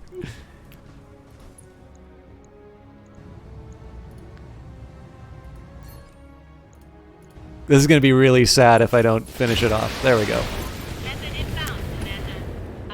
Alright, so I did hit my 3 hours, but I'd feel really bad if I left the stream at that, so we're going to move on here. Maybe we'll play Twitch Sings and I can play the New Order songs. No. Commander, the area has been cleared. Darius has given me the green light to land immediately. Hold position. So the repairs won't be as drastic on this one. But I may regret my decision to go for less scrap, because those are definitely some tastier mechs than I was expecting. Excellent work, Commander. I was right to put my faith in you. You're a critical part of the restoration effort. So, nice little bonus. So, Phoenix Hawk definitely needs some repairs. We didn't lose anything, though, and the Griffin's going to get a little... that's like a day of repairs, I think. But yeah, that Phoenix Hawk was definitely abused. So, Behemoth's down for 27 days. So, I can get myself another Locust if I'm really so inclined. I can go for the Ooh, AC, yeah. Oh, see, the LRM's probably a little more... Yeah, oh no! It's all so good!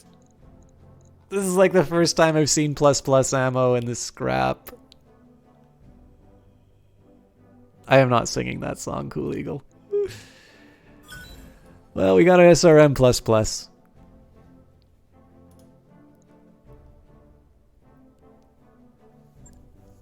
AC 10 with extra stability damage. That's a pretty decent little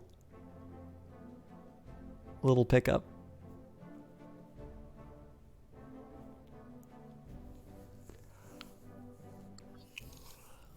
Our mech warriors are gaining experience and need your guidance, Beefeater. If you head to the barracks, you can direct their training. Okay.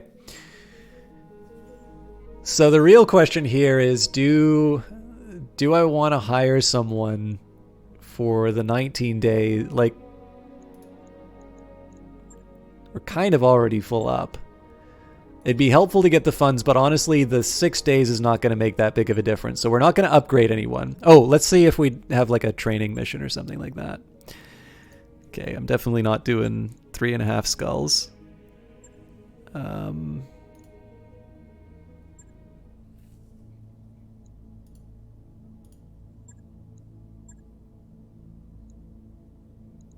Yeah, I mean, it'd be fun to do this sort of stuff. I think I'll do like raiding party and just like the low-hanging fruit. But at this point, I think probably we take the hit. Our expenses aren't that high. We'll take the hit and we'll wait out the time. Hey, tall man alive, how you doing? You want a Kegel S-Chalk duet? I mean, give me the right song. I'll consider it. I really don't have a singing voice, but... Is there news on the Book of Hours? So Tall Man Alive, that's probably going to be on hold, to be honest. So in terms of Weather Factory, it's just Alexis Kennedy and Lottie Bevan now. The new hires have all departed at different times and for different reasons. But what's most likely going to be happening is additional DLC for Cultist Simulator. And I do know there is a tarot coming out. That doesn't mean that the Book of Hours will never happen, but I suspect, like, that seems like that was a larger scale project, which likely is going to have to involve hires again. So the latest updates from Weather Factory have been that they're working on the tarot cards, and they are, I believe they are planning additional DLC for the... additional DLC for the game. Oops, sorry, I just lost my chat. Yeah, it's bad. I mean, I still have it wish listed on Steam, but we'll have to see. Light in the Darkness.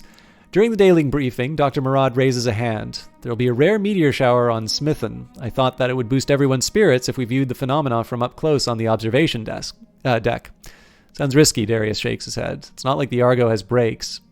Well, how about we install a telescopic camera in the hull, Dr. Murad persists. Behemoth volunteered to mount it.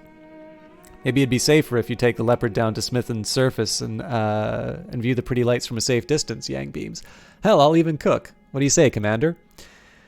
I definitely don't like the idea of Behemoth mounting it, because that just strikes me as another way that I'm going to wind up with, with more injuries.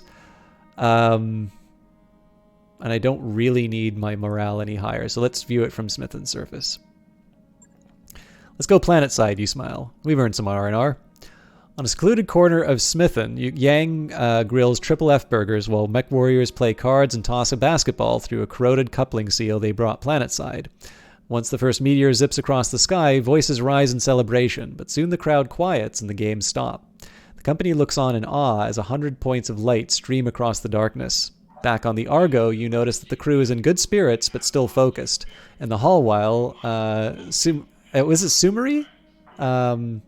Nudges you in the ribs. We should celebrate more often, even when there aren't giant space rocks flying into nearby planets. Good call, Commander. Morale increased by 2. I forgot to save, so...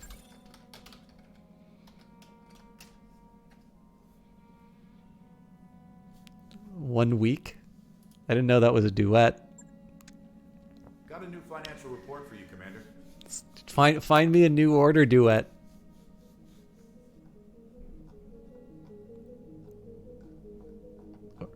And I say to myself, what a wonderful world. That's a duet, right? All right. Still morale 0. Again, the whole aim on spending up was that we would, when we had fewer possessions to run maintenance on, we paid up with extravagance. Now that we've got our resolute morale, we're able to do lots of called shots and whatnot, but we pay pretty straightforward maintenance costs. So we carry on. We're going to take another big hit to our finances. That work order is complete, boss. Top-notch work, if I may say so. So that's fine. In this case here, we're now going to be going for a better med bay. So 900,000 C-bills, that's basically going to give us our 1,000. I mean, effectively what that does is it means we have about 2 months worth of runway, which is not a lot at all.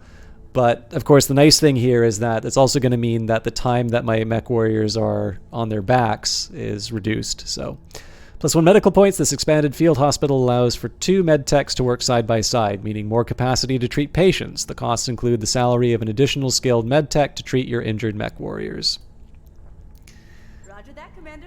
I should be thinking about what my next step is, so that's going to require Medbay 2 and Gamma Pod. Gamma Pod is a $2 million upgrade. Medbay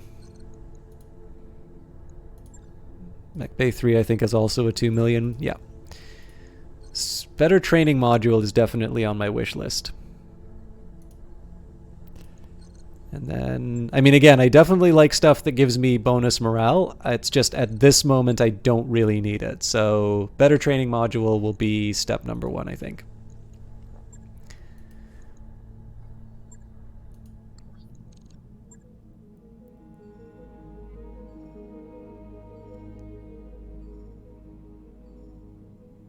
Okay, Motley's back to work. Let's just take a look and see who we can upgrade. Yes, Commander. Behemoth's just shy of her. I think I'd actually be willing to put Behemoth in the training module before the next excursion. I really hate doing generic increases like this. Let's do gunnery and piloting at least. There is an argument for guts for the extra. Oh yeah, well, the health. I was thinking more so for the extra use on heat. Now we'll go for tactics. Training confirmed, Commander. Waiting for orders. Glitch is just shy of boosting up her Other traits. Motley's not ready for anything. And Zap, we were going to give him the extra gunnery. So, and of course, this means my costs have gone up for the next financial period, but that's fine. Like, there's a reason I did this after the financial report. Hopefully you have the same contracts. All right, raiding party. I mean, a skull and a half can't be that bad. We've detected an inbound dropship belonging to the Taurian Concordat. Our local defense forces in the expected drop area are ill-equipped to handle a lance of mechs, but with your aid, we can ensure the raid does minimal damage. We'd like you to intercept the Taurian lance and destroy it. Commander, if the Taurians wouldn't send a dropship if they didn't mean business, so if you take this job, we should be on alert down there.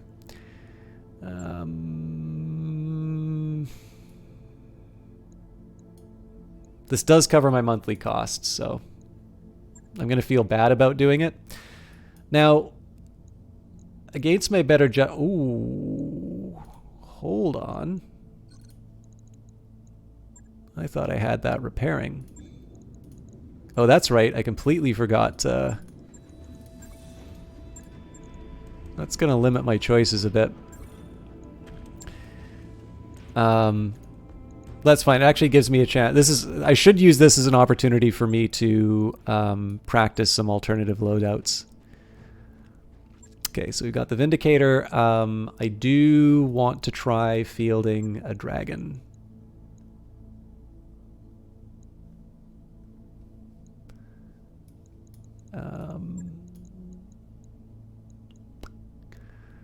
Let's bring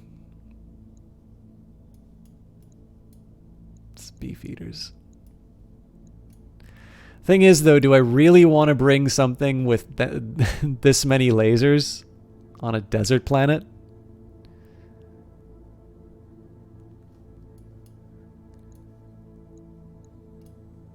I'm sure Beefeater won't mind.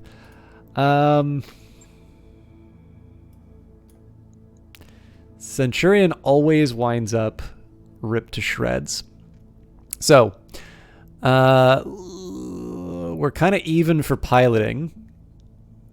Okay, so Motley will go into the Dragon because of their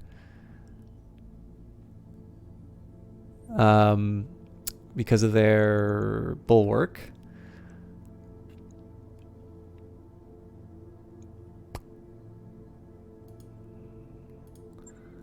Kind of feel like Zap would be better equipped. You know, there's not a lot of armor on this unit. All right, so I don't really have any kind of a scout. This is going to be slow overall, but again, I kind of want to get some practice with some of this stuff. There's also a lot of kinetic weapon. Well, a lot of kinetic weapons make sense on a desert. So Talwyn's got a riddle. What is alive? What is not alive but grows, does not breathe but needs air? Is alive, not alive but grows, does not breathe but needs air. I want to say something like a rumor or something equivalent to that. Like basically some kind of communication that is transmitted over the air, but so clearly grows through people gaining it, but that seems a bit off. Oh, Eyes of Sin knows this one. I mean, this isn't just for me, the Eyes of Sin. Not alive but grows, does not breathe but needs air. Like, so, what I tend to find is with Talwyn's riddles, some of them I get right away, and then the other ones, it does not matter how long I think about it, I'm never going to get it. So, the enemy dropship landed somewhere in the area, Commander. It's a flame. Oh, of course. Wait a minute. I think you might have asked that one here before. But yeah, that makes complete sense. I should have. Well, you know what? I'm just letting my inner pre-Socratic go on here. I mean, Heraclitus. What do you mean it's not alive? Yeah, no, that's well done. I had no hope of getting that. I feel like I've heard that one before and answered it. I don't know if it was from you or not, Talwyn, but yeah, my bad. Acquire their location and engage them. Let's put a stop to their raid, Commander. This would be some prime beach real estate. If only there were be. I'm just trying to think if there's... So, one, I'm trying to think if there's an advantage to splitting up, and there almost never is. And then two, I'm trying to think if one approach commends it. I mean, both have woods, but the more accessible woods are to the left, so we'll work with that. On it. I'm going. Oh, Ah, my son. contacts already. Let's get glitch on the high ground. Got it.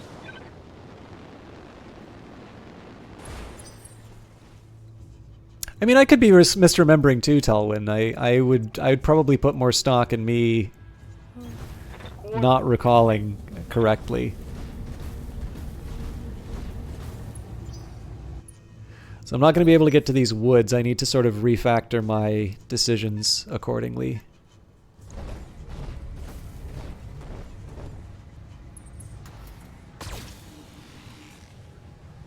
So I always tend to find my Centurion runs out of Do they think they can hurt me? runs out of armor before I can do anything interesting.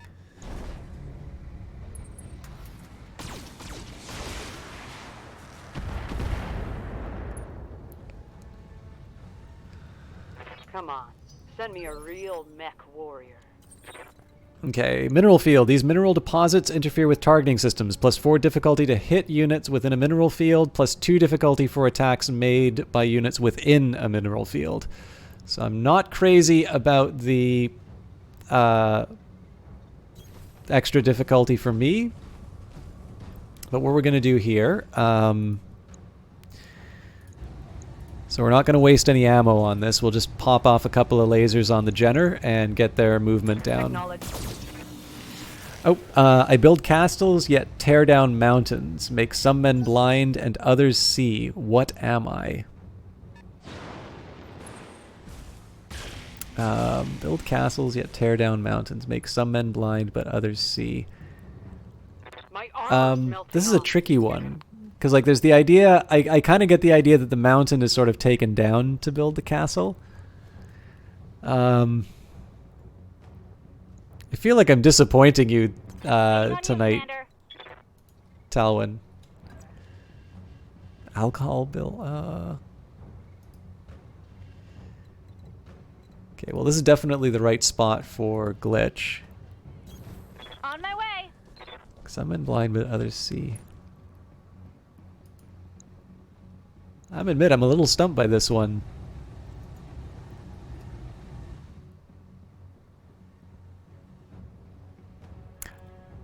Hey, that's a good one, Lord Prettybeard. Well done. God, I really want to go for this headshot.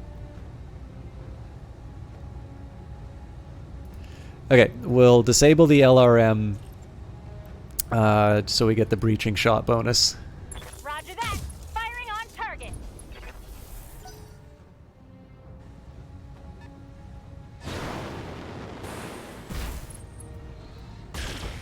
Am I not allowed to play the game on my own? Do I have... Does chat get to play for me now? I await your command. Alright. Let's... I think we'll keep focusing on the spider. So I want to move the... I definitely want to... Oh, hang on. This is the blackjack. Still... Well, okay. So this one I can actually do a jump to get on better ground. The Phoenix Hawks are a lost cause with their evasion right now. Let's do... Target confirmed. Yeah. Receiving you. Moving out. I think this one I'm going to... Yeah, I'm just going to hope to get the dragon as close as possible to the forested area, because they're going to take a lot of damage in a short period of time. And this one will just let her rip. I'm going to give them the boost bubble. What is something that dawns on you even when it shouldn't?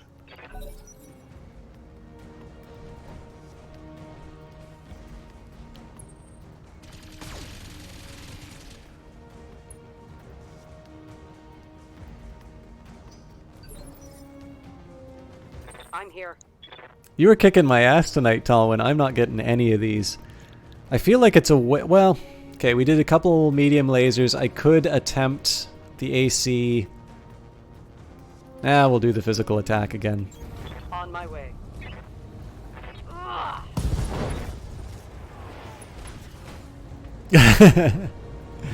Scored a critical hit.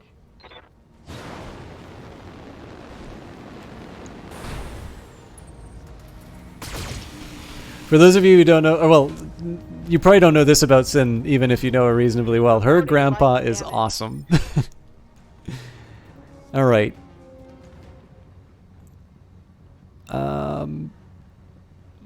Thing is, I don't really want Zap or Glitch to move this time around.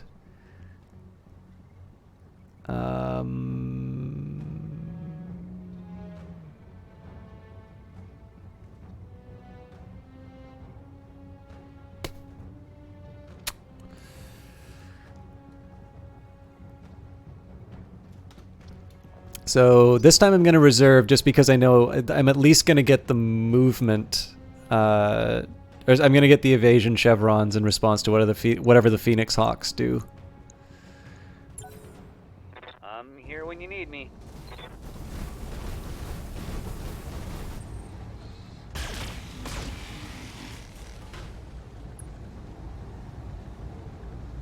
Damn it. I got an armor breach. Alright. As is tradition, my Centurion keeps losing all its armor. I'm getting my ass I know, lady, I know. Alright. So these things are a lot easier to hit now, and... Orders? Oh, do I really want to... Well, I definitely know that Cherry Bomb's going to be going into the woods next. Yeah, you know what? I got a new toy.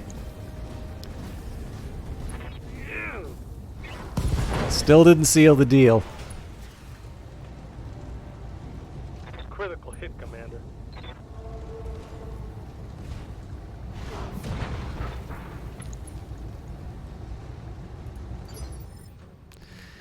Alright, theoretically, if I did the jump... I mean, I get one evasion. Nah, we'll stand and deliver. 40...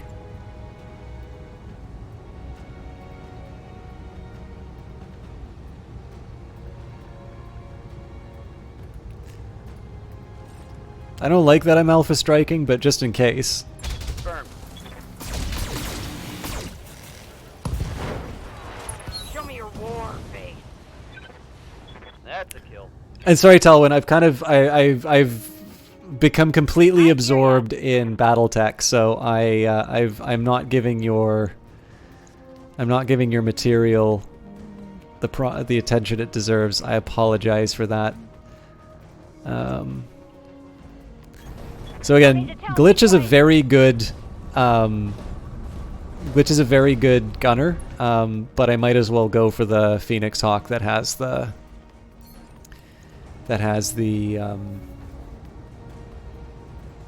doesn't have the evasion. So the left arm doesn't have the laser. Center torso chances aren't very good. Head, obviously, it's a very remote chance. So in this case, left leg, as much as it doesn't excite me, and we can afford to have the LRMs here because there's no advantage to the breaching shot.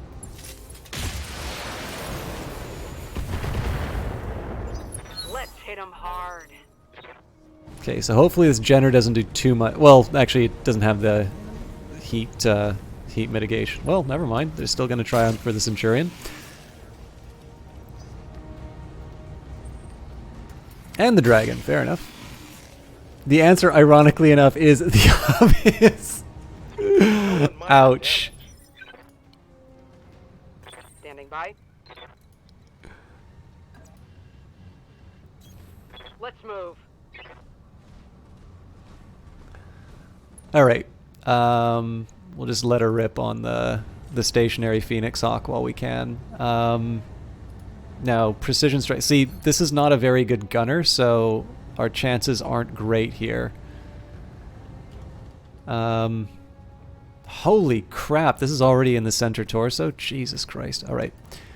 I'm going to have to adjust my behavior accordingly. For now, I think we'll just let her rip with the standard loadout, and we'll let Glitch be the one who causes the real misery.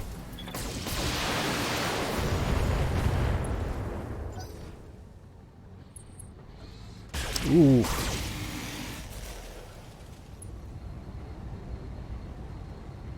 Internal structure damage. Waiting for orders.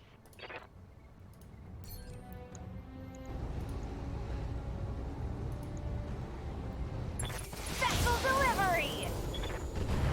Not quite enough to knock him over, unfortunately. I'm receiving you.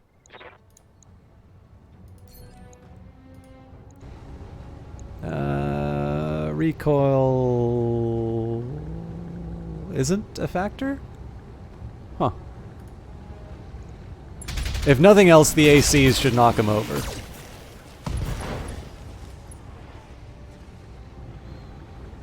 Reporting critical hit. And presumably at some point I should be doing something about the Jenner, but obviously... Waiting for orders. Well, I did say I wanted to get him into the woods, so...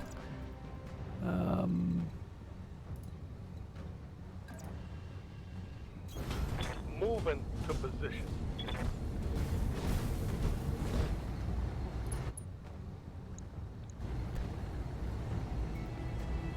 It's a tough call whether I want to go for the fresh leg or the wrecked one. How much armor's on there? It's 50... Yeah, we'll go... All weapons are go.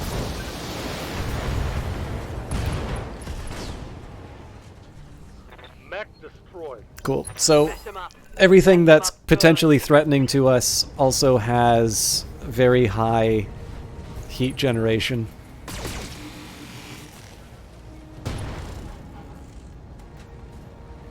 Weapon system down. Okay, so part of this has to be figuring out a good way. So it's my right-hand side that's most exposed. So if I do that, they still get my right leg. Roger. I feel better about the leg than I do about the center. How is that, by the way? 18! Wow, that was not the right call.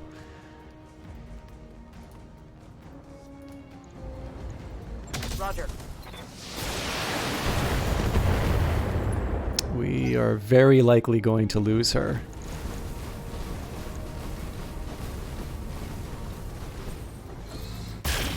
Lucky.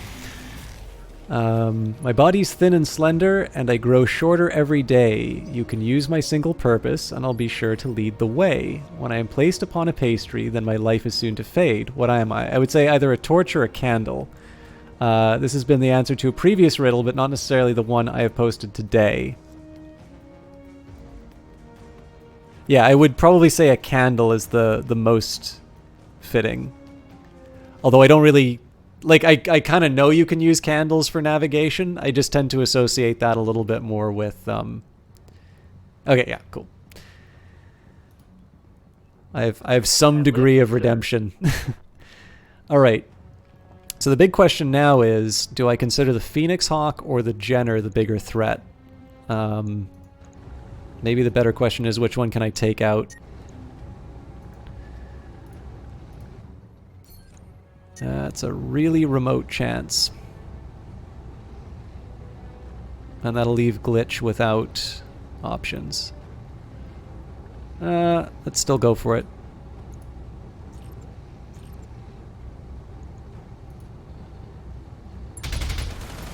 Okay, well, it's a knockdown, so... Oh, never mind. We got what we need. Imagine jamming a torch into a coke. Oh, yeah. Fair enough. Yeah, I wasn't thinking. All right, System Chalk. I got to run for the night. Have a good one. Thank you very much, Cool Eagle. Hopefully this gave you some lessons as to how the real players handle this game.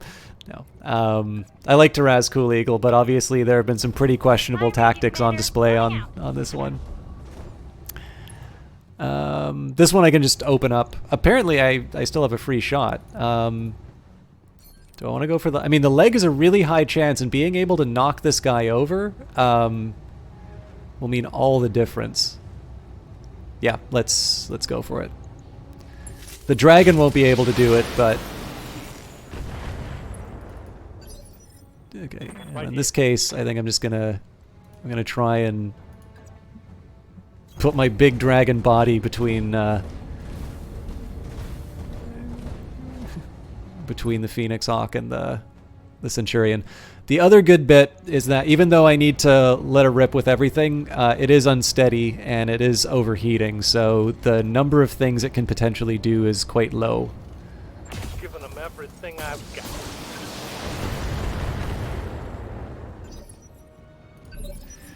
Okay, so for this one, I think I'm just going to straight sprint out of the danger zone.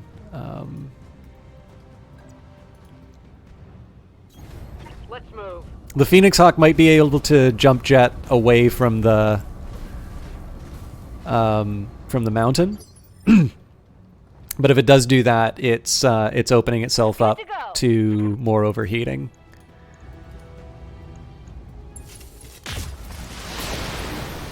All right.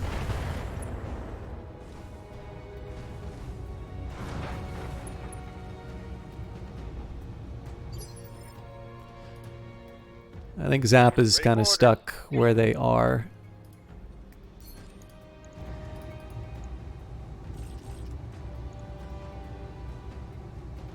I'm really surprised that there isn't some kind of... I could have sworn there was like some kind of a recoil penalty. Oh, actually, I don't think I want to go for the leg. I think I'll go for the torso here because it's weak. Affirmative. Yeah.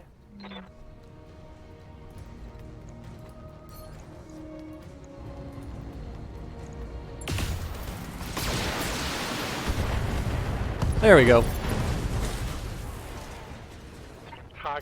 Good job, Commander. Let's debrief aboard the ship. So I got to replace some medium lasers and whatnot.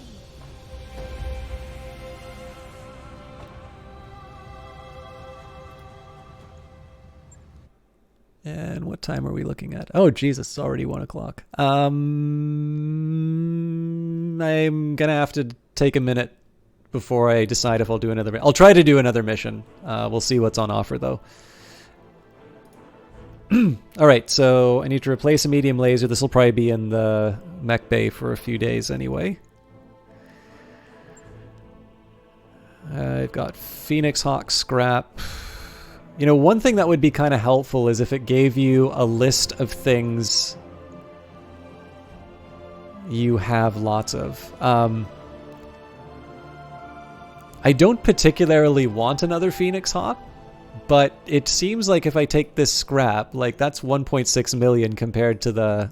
Like, it just seems to be the most valuable single piece of scrap anyway. And I mean, it doesn't hurt to have extra mech salvage, so... we wound up with a medium laser, 3 jump jets, and SRMs ammo. Fair enough. What movie is this that you guys are talking about?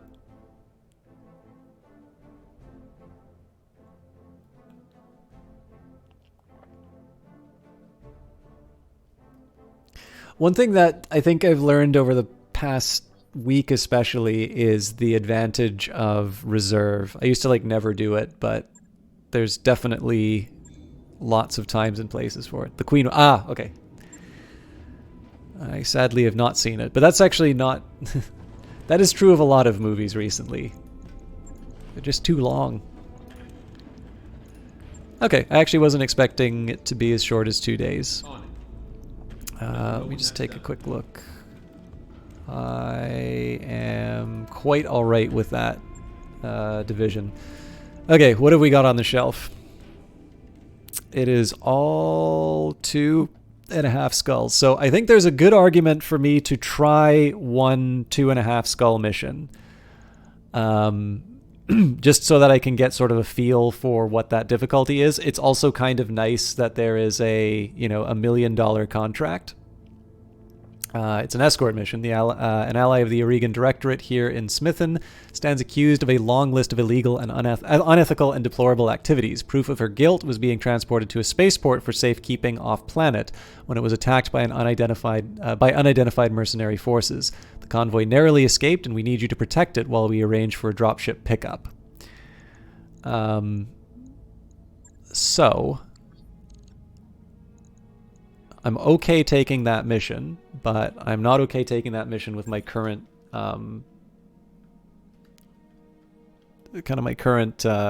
outfit. So are we on like F or something? No, we're on E.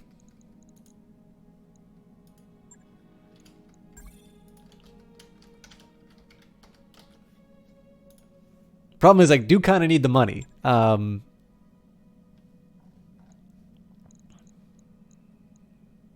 financial report's not for a few days, so we'll at least get the mechs back.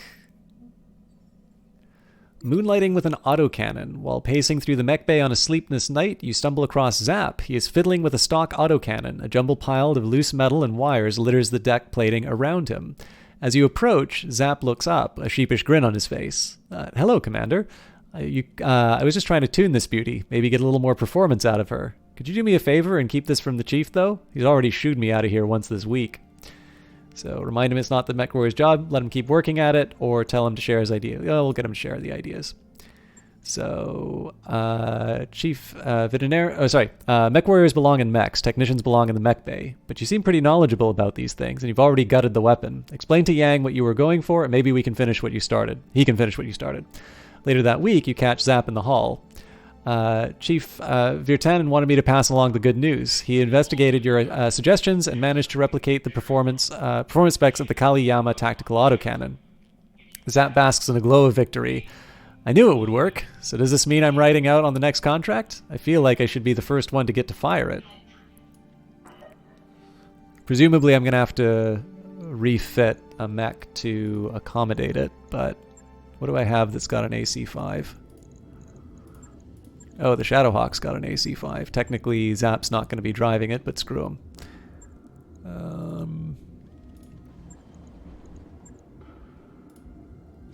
The Dragon also has an AC5.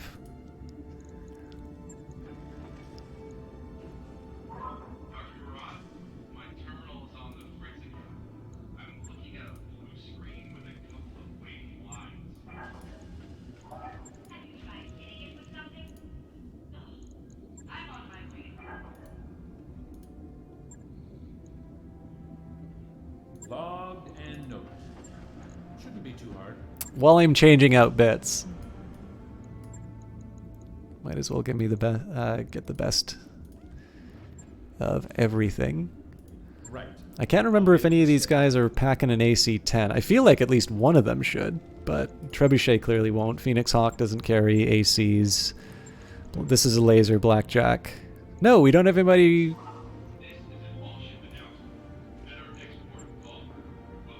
I think the Centurion.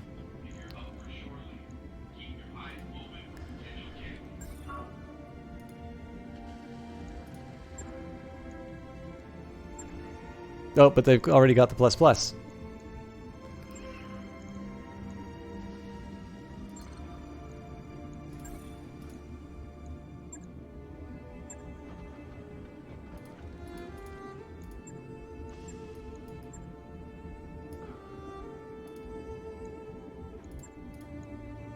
Right, then I need to add the medium laser again. This is the one thing that I always get caught by.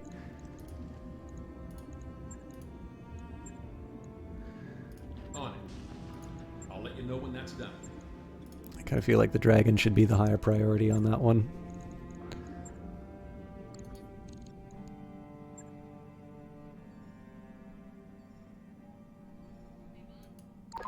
Hey, boss.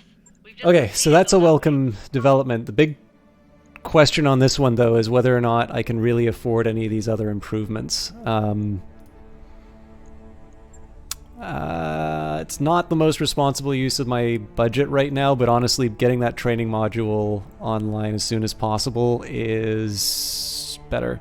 So Mech Warriors gain 30 experience each day. Mech Warriors with less than 20,000 total experience can benefit from this training. Adding more battle pods allows for full lance training simulations, as well as raucous ship-wide tournaments. This increases the amount of experience gained by Mech Warriors aboard the ship.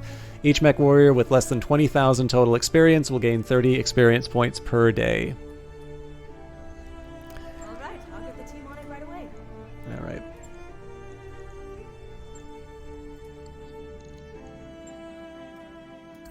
That work order you submitted All right. is complete. Sorry to be paranoid with the saves. One of the things that's caused this is I discovered my video card problems by the fact that the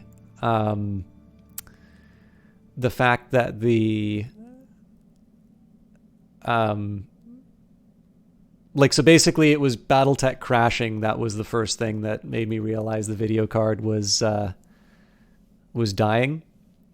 So every time I make a decision, I'm now paranoid that like the game is going to crash and I'm going to lose the progress. I really shouldn't, but it's an old habit. Okay, so let's try witness protection. I'm really bad at escort style missions and whatnot, but this is, again, a dress rehearsal for served cold. And, I mean, it's a big payday, so. And I'll either get, oh, right, we've already done that. So now the big question is, it's 313 versus 28. I mean, I do need the money. That's 300. Let's go for the default. And next question would be whether or not I want to adjust my loadout at all. I definitely need a better tank. Okay, well, bring Behemoth back in her Shadow Hawk, because that has definitely carried me through some tough times. Oh, before I do that, I think I have some upgrades.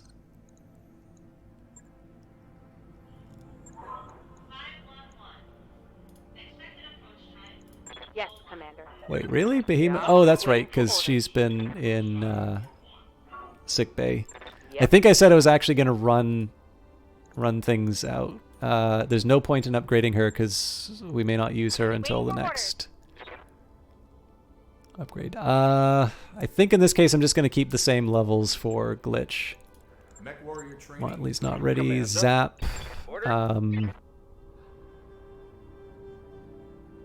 So Zap traditionally has been sitting in the trebuchet. Some extra guts would make some sense. But then I've been doing a lot of called shots recently, which would give me better chances to hit the targeted areas.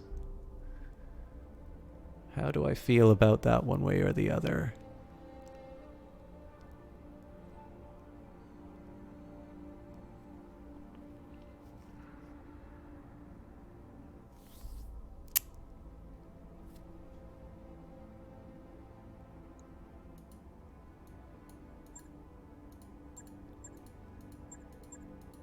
I really wanted to give him the extra guts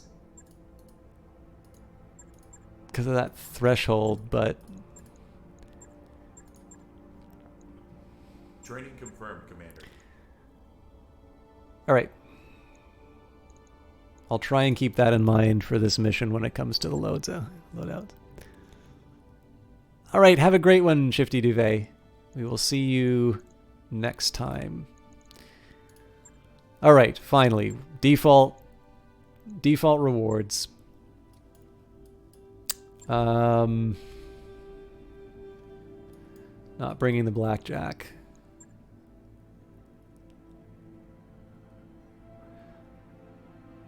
So I do like the idea of... Okay, so Behemoth and the Shadowhawk for sure, because I feel like... So the combination of Behemoth and Glitch between the Shadowhawk and the Vindicator has worked really well for me in terms of making the bad guys sad.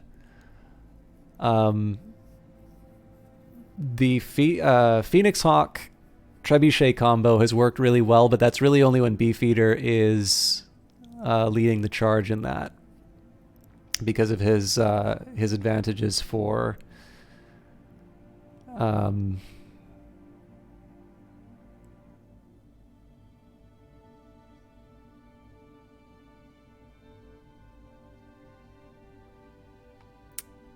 for the extra initiative. The Griffin's not bad, but it feels kind of like the last time I used it, it feels kind of light. So I know I put the Centurion away, but I actually think that's a good combination for Zap. So probably not a whole lot as far as the sensor lock is concerned, but especially the breaching shot with that better autocannon. The only thing is that like in practice, as much as it feels like it should be much better at the kind of engagements I've been putting it in practice, the way I've used the Centurion, it always gets stripped down in terms of its armor, and I either lose the pilot inside of it or I lose the weapons it's running. But honestly, I mean, as far as firepower is concerned, it's weird that the Vindicator does like most of my work. But yeah, and it's a Badlands, so like the two Blackjacks here, I don't see much of a point. Yeah, I'm okay with this loadout.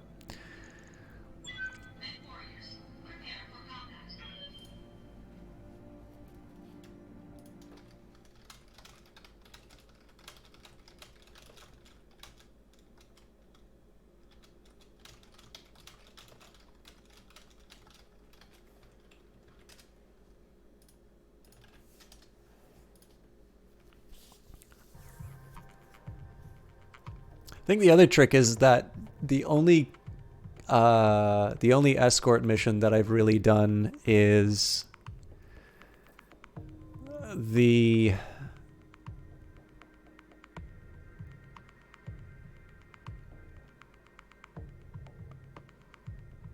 was the one where we lost Decker. It seems like it's going to be different from this one, but like the convoy had absolutely no sense of self-preservation right around the time that Decker lost his legs. Command interface. Well, there's a big lake, so that'll be a bonus. Alright, we have friendly units in danger, Commander. Move to intercept and provide support. Get them to safety, keep them intact, and get out of there when it's done. Hey, nice wasteland we got here. I really like some of the dialogue in this one. Okay, so step 1 is secure the convoy rally point. Yeah, honestly, just walking through the water seems as good as anything. Acknowledged. Got it. You betcha. Moving out. For some reason, I feel like I haven't been on this map before, but I know sometimes they just take the same map and turn it around, so... Either way, it's really good looking. Onward. On my way. I could theoretically be using jets, but one thing I learned last escort mission I was on, if the lance got split, there was usually hell to pay. You know what? I may not actually have a spot where I can get back up. I guess I can use glitches, jump jets in that case.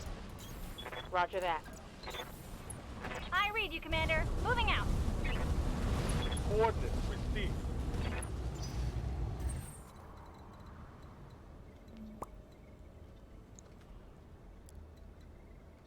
Yeah, so presumably we're taking them somewhere to the right.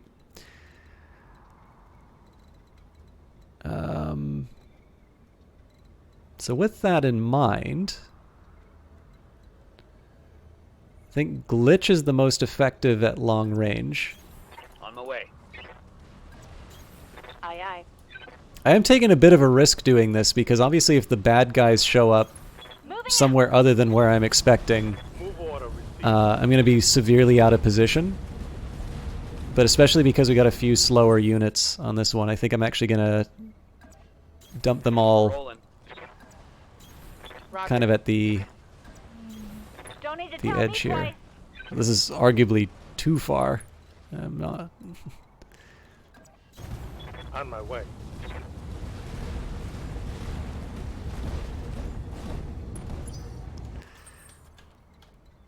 Commander. Okay, so... Oh, just shy of where I needed for the jump. Ready, set. So Lord Prettybeard, like when I said, am I allowed to play the game, was that not enough of a hint? Like I know you've played this game a lot, and I would love to play this game myself, but it feels like I don't have the option of doing that when people are just telling me how to play the game inside a chat. How do you want to resolve this? Because this is not working for me right now.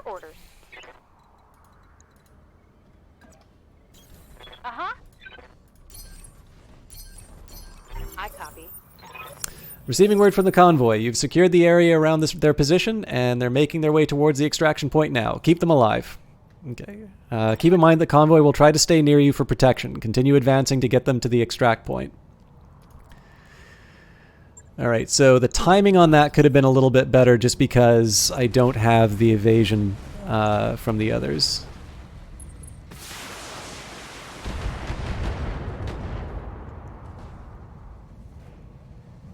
There's definitely a couple in here that I would prefer to keep in the water. How about Orders. I will let you know if I would like to figure something out. Generally, I find that the enjoyment of the game doesn't come from being told how to master it, because at that point I just become an implementation of somebody else's kind of algorithm for playing the game. Whereas if I'm allowed to play the game and make mistakes on my own, that's where I learn, and that's really where I provide the value added as a streamer.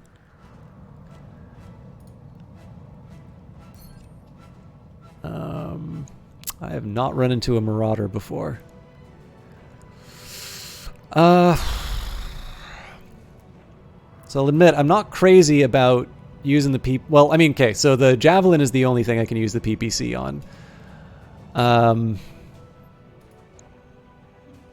This is an LRM in large and medium lasers, and this thing has got... Alright.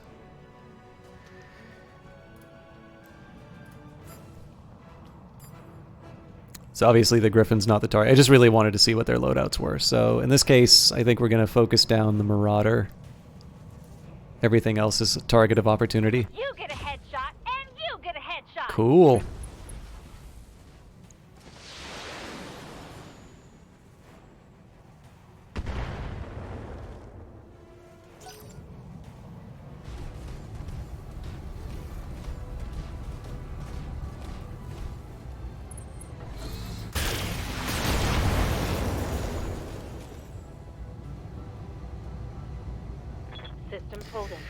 Okay. Let's try and make some magic happen. I'm kind of exposing myself to... okay. Now, I think I'll stay with the woods. Moving to position. It's lighting really... I mean, this is not the colors of my unit at all, but this is a really cool looking lighting setup. Against my better judgment, I'll try the precision strike. The really tough call on this one is... I can try and carve out that center. The legs are definitely weaker, but I mean, both of them are going to wind up being just these long, drawn-out matter. You know what? I think we'll just keep focusing the center. Confirmed.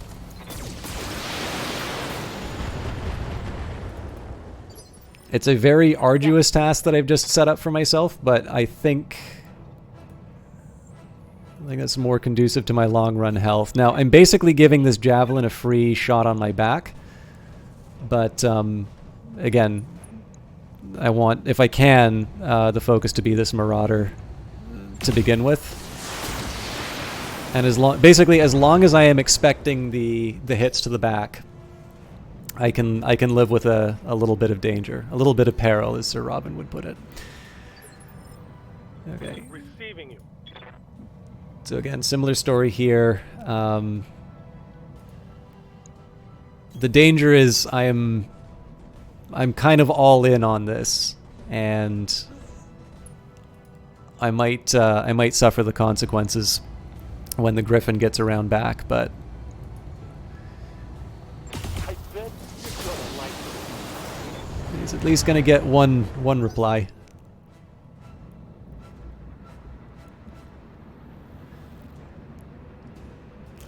The Javelin I'm a little less worried about just because Glitch is going to be coming up in her Vindicator. But I do want to make sure that these guys are getting cleaned up. God, that reflection looks fantastic. Yeah, man, that Centurion, it gets like one turn and then its internal structure is exposed. That got past my armor.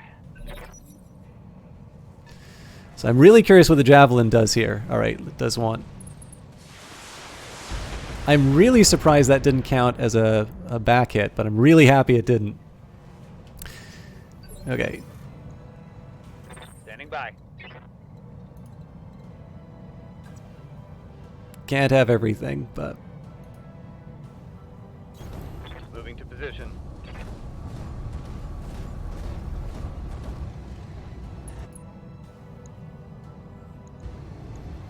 I'm really nervous about how that goes through the dragon.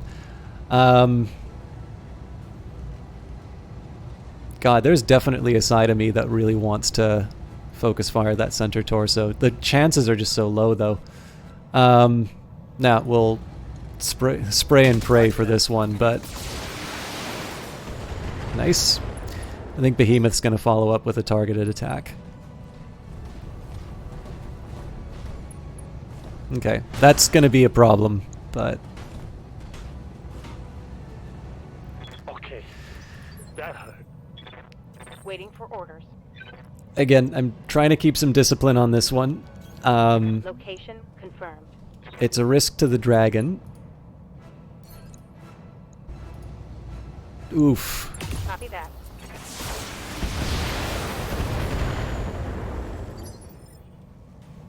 Waiting for orders.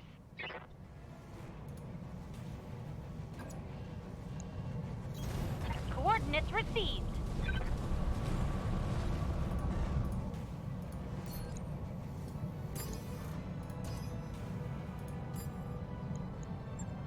No problem. I've got enough guns for everyone.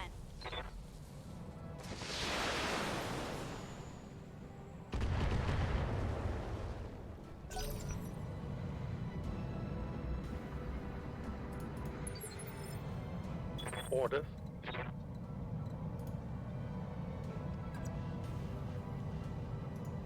Yeah, honestly, this is working for me, so it's just clinch and hope.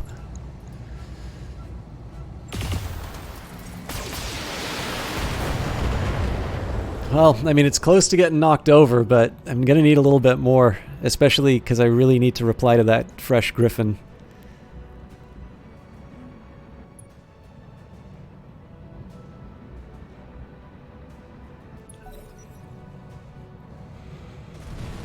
It's getting closer, though, so at the very least I can get a... At the very least I'm going to be able to get a physical attack in.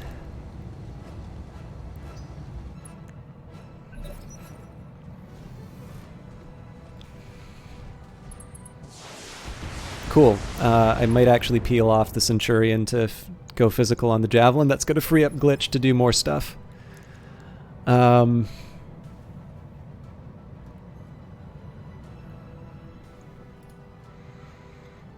Good to go. So if I jump... Excellent. No sweat.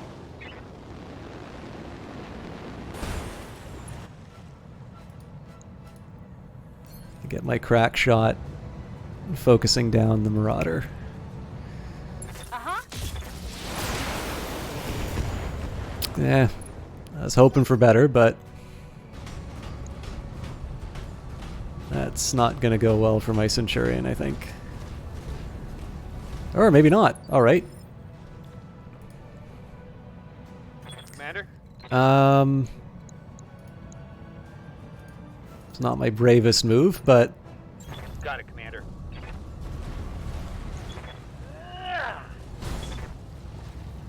That's going to have consequences. What's up, boss? Alright, this is... Banana... Oh, come on. No, okay. Good to go.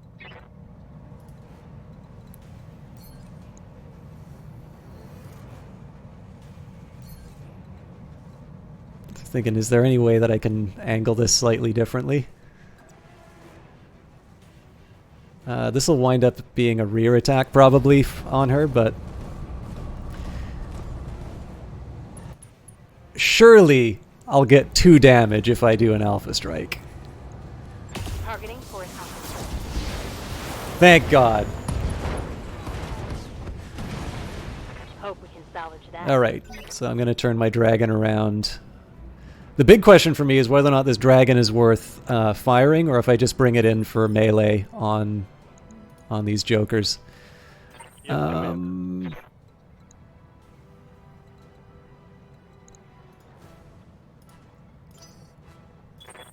not gonna... Oh, hang on.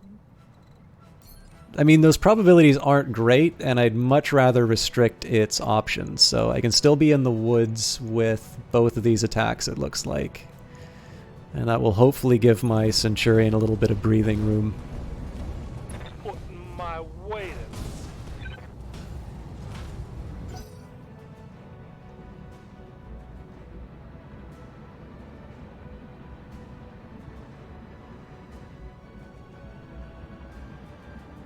Alright, now I'm getting a little nervous for these guys.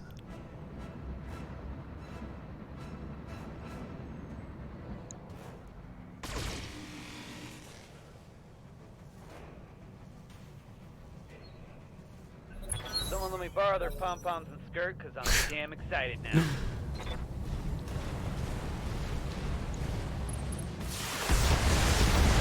Alright, I am completely fine with them attacking a heavy that has bulwark and is in the woods.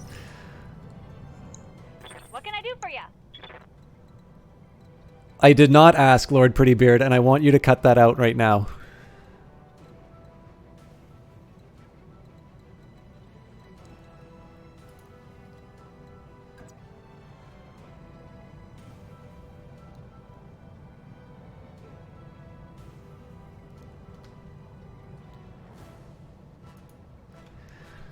Alright, so I think I'm going to focus on the Griffin here. This is because the Javelin's already moved, so the Centurion's going to be able to make its attack. And then... yeah. Ooh, he's... okay. I wasn't going to precision strike, but... Special delivery!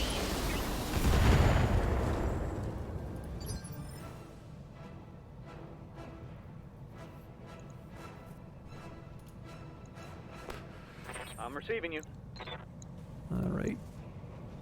So my left-hand side is exposed. Yeah, this will be fine. Putting my weight into it.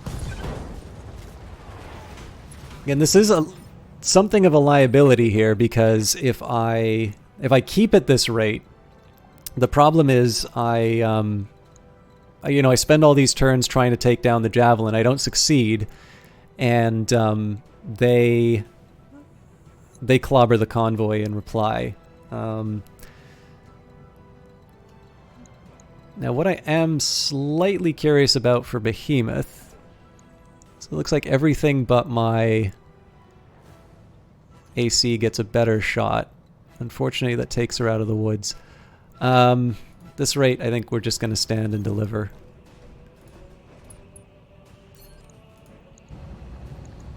Roger that.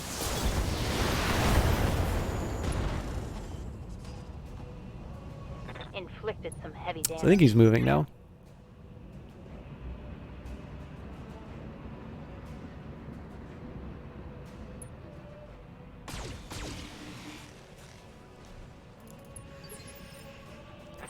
Still seems to be the right call to punch the Griffin.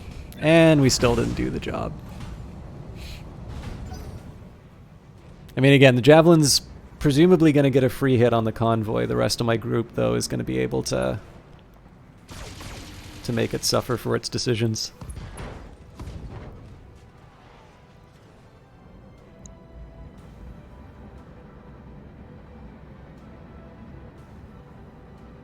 I will say, this convoy at least has slightly you know, a slightly better sense of self-preservation. Sweet. Than the one we did on the Liao mission.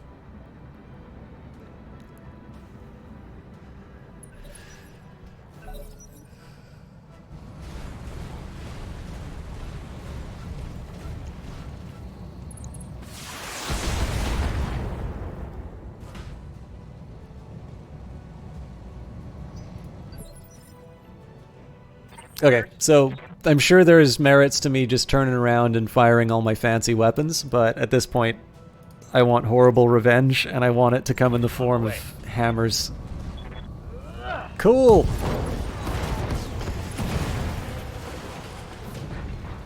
That's a kill. Now, it doesn't pull this out. It might be because it wants to complete the turn, or it might be there's other reinforcements. It says, ensure all convoy units survive during the extraction, protect the convoy while dropship arrives. So it might be that there's other surprises that come up. But that was not as terrifying as I thought it would be. And who knows, maybe we'll get cool, cool Marauder bits. Okay, how would I want this to... If there were to be nasty surprises, we'll say Centurion's gonna stay in the woods here. Confirmed. Shadowhawk will look on. And we'll move the dragon up to the... I mean, he's looking a little banged up as far as his armor is concerned, but we haven't lost any goodies yet. That's a murderin'. Thank you for the riddles again, Tal. I'm sorry I didn't engage as much on those, but I've been really... I mean, there's a reason why I've been doing Battletech for the past week. It's a game that I really enjoy, and it's still at a point where I'm picking up on a few things in terms of what works for me when playing it. I guess I don't get to reserve. We'll brace them while they're...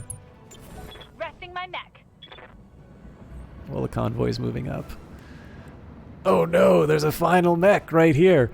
But yeah, I don't know. Like I've definitely been really enjoying the fact that so the last couple of times that I've played, little things where you know they're not even really self-imposed rules, but they're just kind of conventions that I'd adopted. Like you know, I don't really reserve or anything like that. Sort of getting past, you know, getting past any worries along those lines and sort of realizing, okay, here is something that is actually really helpful for me to do, and here's a situation now where I know. So like again, reserve is a bad example because there's obviously cases where you want to reply to what the enemy is doing. But actually an even better example would be in the Battletech board game, I had no use for the urban mech. And come to think of it, MechWarrior Online, I don't even think I considered the urban mech at all. But doing some of the missions tonight, and just in general over the last few ones, you know, I've definitely run into these cases where I can say, okay, here are some situations where I would use the urban mech. Okay, yeah. Do not land in the area where the dropship will land. That's good advice there. On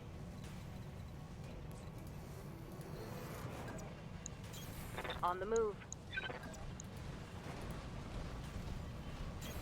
On my way. I mean, this is just the point where I'm giving my guys something to do. But yeah, so like the fact that I can do some missions and I can say, okay, here's where the urban mech fits. A couple of things that I've been working on so far. More contacts on the sensors, Commander. It looks like they're sending in units to hunt and destroy our employers' people. Well, Hold this position, Commander. Firestarter, Javelin, Jenner. Cool. All right. So we're definitely not in an ideal position, but we can probably turn this into something I can work with. I'm a little annoyed that the Shadowhawk is so far back because the Shadowhawk is sort of my primary source of tank.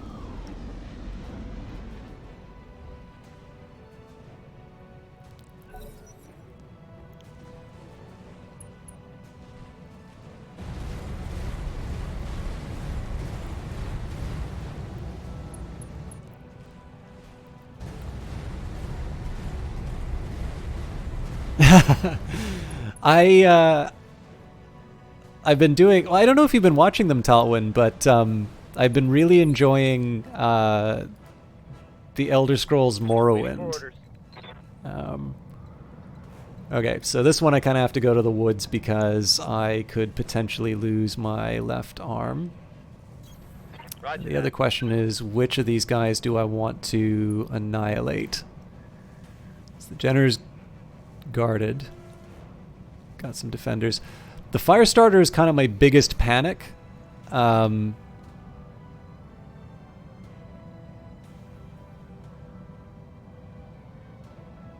I think I'm going to go for this leading... Okay, he's got medium lasers, so I should look at the loadouts. He's got SRMs. Nah, we'll take the leading one.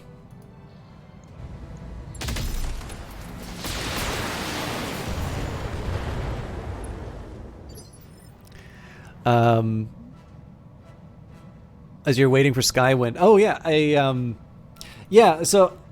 I mean, again, this is the first time I've played any of these ones. So, you know, going from Daggerfall to...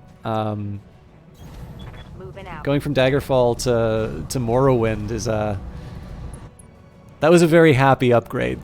I'll maybe leave it at that. Firing full complement. I'm not really feeling good about my chances here. Waiting on you, Commander. I mean, at this point, probably just creating obstructions is not the worst idea. I don't know if I want to do a precision shot on this guy.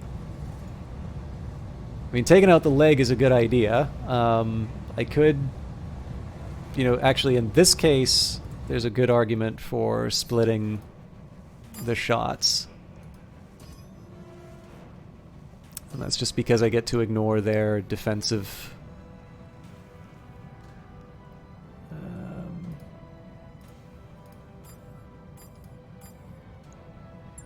or their guard. I'm pretty sure the dragon's just going to turn around and punch the javelin.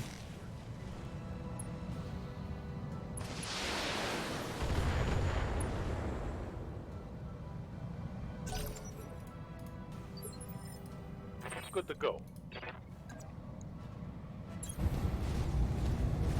Targeting for physical attack. Well, at least he's going to be knocked down. Report critical hit.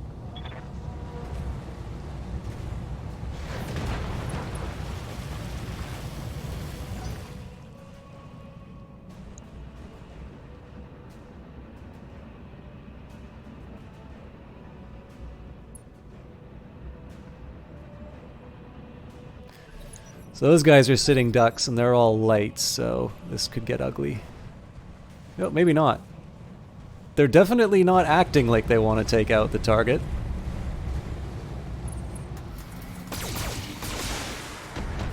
Fortunately, nothing internal.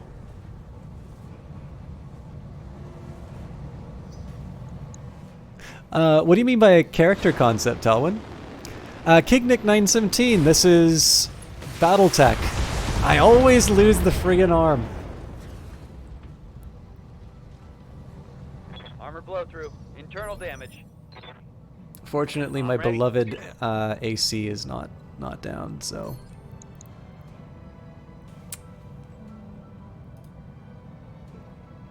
Let us... I think I need to spread the love again.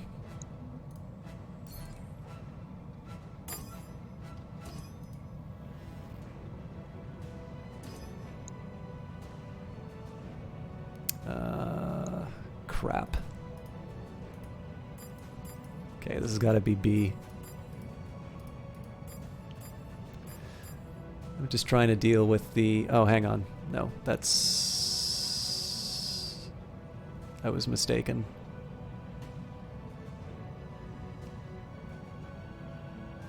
I was trying to take advantage of the breaching shot, but an LRM-10 isn't anything to get too excited about. Ah, screw it. Firing on multiple enemies. But yeah, so this is Battletech by Harebrained Schemes. Harebrained Schemes is a company founded by Jordan Weissman, who made a company called FASA, which originated the Battletech franchise.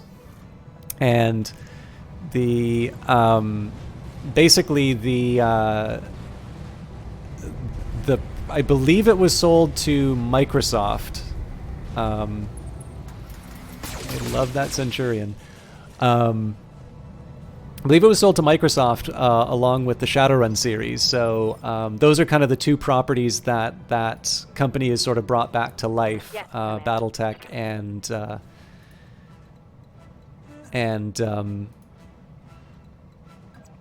okay, I don't like the fact my back is facing some enemies, but this will hopefully be able to finish off the javelin. But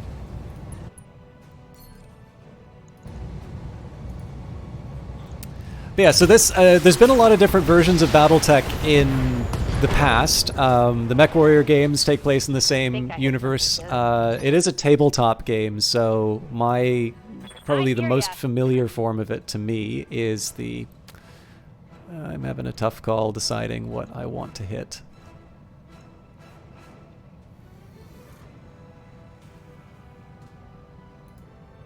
Kind of feel like I need to run interference for the Centurion.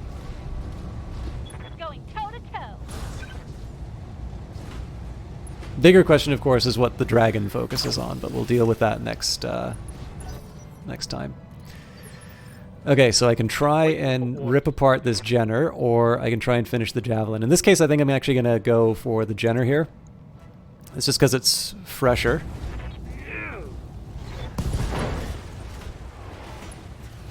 Theoretically, so the javelin will have lost more weaponry, and theoretically, it's one well-placed hit away from being legged.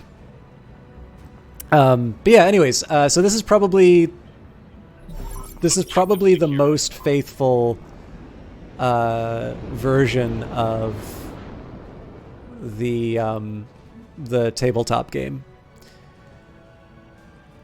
And you're saying you're playing a pretty traditionalist wood elf, which involves absolute carnivorism, close to absolute pacifism, and lossless cannibalism. Okay, so I clearly do not know nearly enough about... Bosmer is the wood elf, right? Also, it's very odd that they're... Oh, I guess, though, they're going entrenched probably because of the stability damage. Alright, that's going to be more internal damage.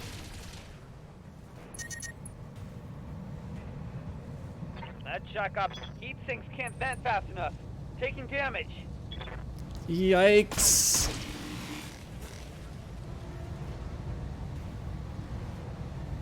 I'm taking internal damage.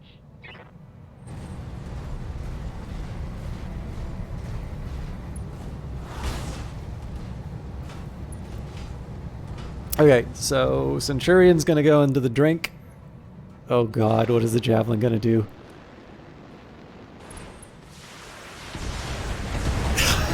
Of course it's a head hit. I'm wounded. Ready for orders. I really wanted to use the AC-10, but clearly at this point, getting the bonus of water and the physical attack is too good to pass up. Okay, so I need to start making some decisions about how I want to handle the bad guys.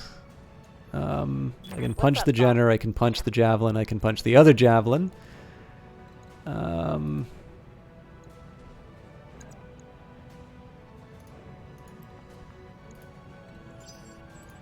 Good to go. Probabilities are not great. Oh, right, it's because of the way they moved. I can definitely see Glitch coming in and doing a physical on the... Okay, I like this possibility a lot more. Jumping.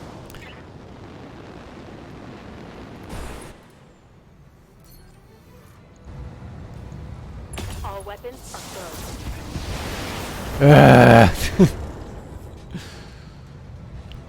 Solid connection. Not solid enough. Good to go.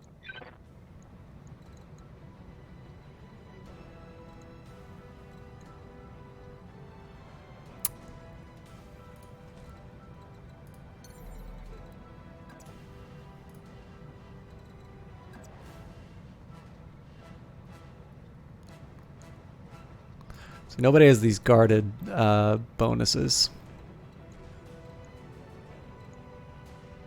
This kind of boils down to how many pieces do I want to take off the board and who do I think the biggest threats are. I'm very stubborn about... Okay, actually, no, I'm going to go for this Jenner. And the specific reason I'm going for this Jenner is I'm hoping that they put too much emphasis on trying to take out Glitch's back.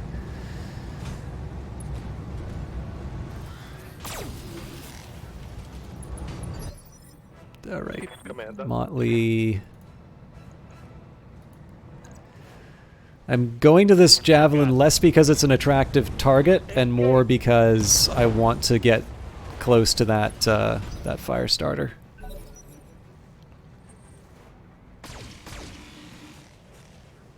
Okay, that was unexpected but very welcome.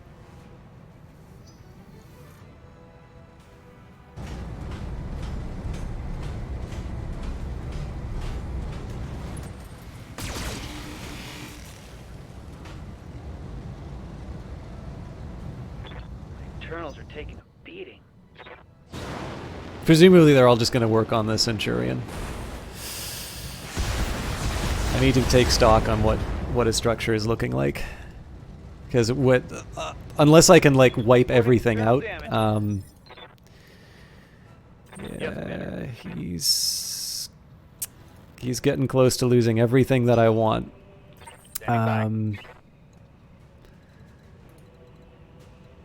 There's really nowhere to run. I'm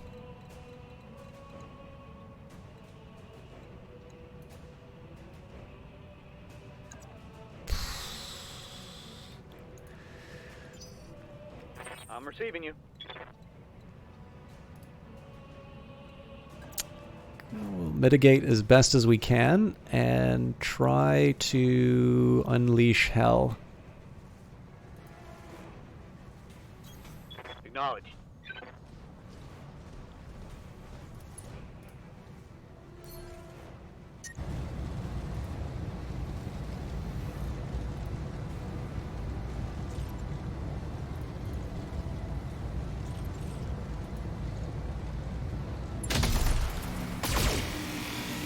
I really needed that to work better than it did.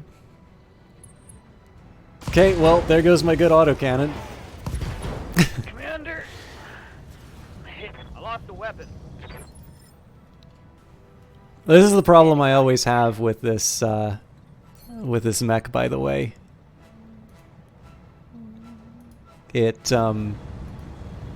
is sold as being a very fearsome mech, and it always walks away with like no arms. Tango down. All right. What can I do for you? I still have precision strikes, so let's say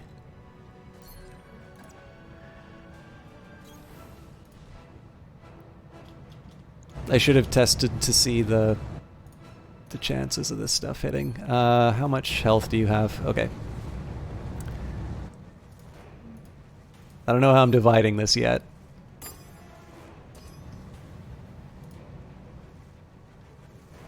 Let's say PPC and the small laser on the Jenner. Yeah, let's give it a shot. Line him up and I'll shoot him down, Commander.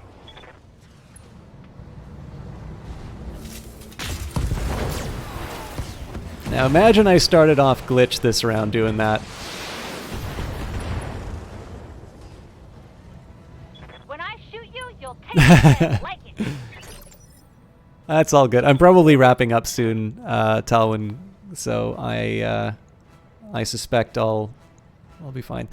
This is a really tough call here, because I kind of feel like letting her rip with everything is more conducive to the survival of the Centurion. What does it have left? SRM. Alright, so it's got 32 plus 50, so I basically need to do 80 in one spot to take that thing down. You know what? It'll probably get knocked down with a physical attack. I need this to land. Cool! All right. Commander, the area has been cleared. Darius has given me the green light to land immediately. Hold position. I bet we don't even get any bonuses for taking that out, so the AC was lost for no reason. But there we go. I mean, that's going to be one that I learn over the next few games. It's like, this has always been true since I've had the Centurion. The weird one that I put into storage had a lighter AC, and that was actually because I didn't have an AC 10.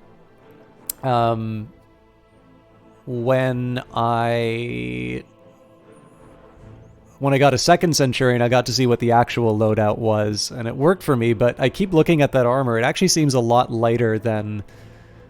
Like, again, you see the numbers, you see the way that it's read, and whenever I've actually needed to use that mech, it has always... It's always seemed to last one turn before there's structure damage, and I spend the rest of the mission trying to defend it. So, my beloved AC 10++. It held with a Marauder. There's that virtue. Nobody else took damage. That's also another virtue. But that's fine. It'll be something I learned. Maybe. Oh, I forgot to see how many turns that guy was out. All right. So we've got only one Marauder part. So sad. I don't really think I want any of the other mech parts.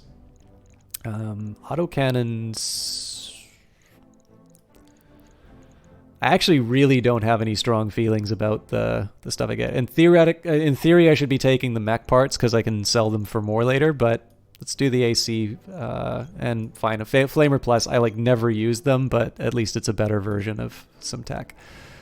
And we wound up with Griffin, Javelin... Yeah, it's actually not a bad roll. Yeah, so the funny thing is like in practice, I think if I go back over my VODs, I've actually gotten more utility out of the Jenner because I understand the dynamic of running fast, just dump every ounce of heat that you can into preferably the back of the enemy and get the hell out of there. That like really makes sense to me and is very straightforward for me to handle. But the current setup of the Centurion, I'm sure it's a fine mech, but in practice it's basically been a huge source of repair bills and very little in terms of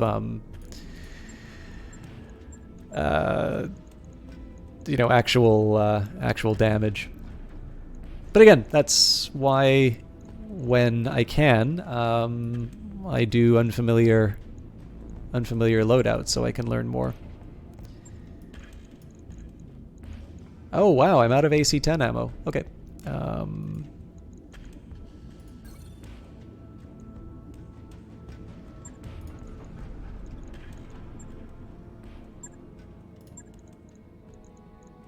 If I want to spend 153, I can get the replacement, but I feel like I need to get a little bit better at that mech before I can... New equipment available.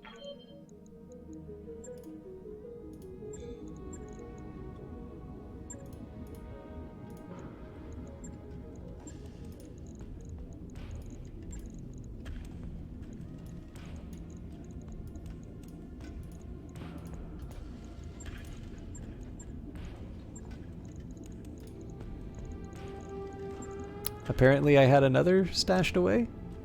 Can this be right?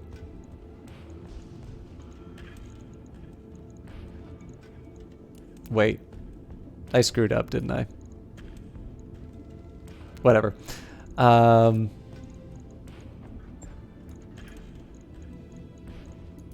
Whatever surplus I bought, I'm sure it will come in help. On it. I'll let you know when that's done.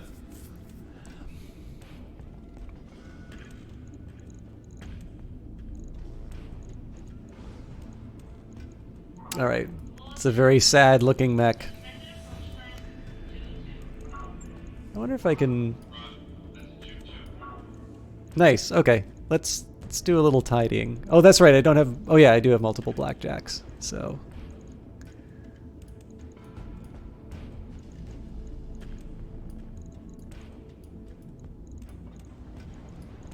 This is kind of like my A list. I'm gonna put the Spider and Centurion have to go to the end because I haven't quite been able to make sense of them yet. The Griffin actually wound up being a little bit of a disappointment.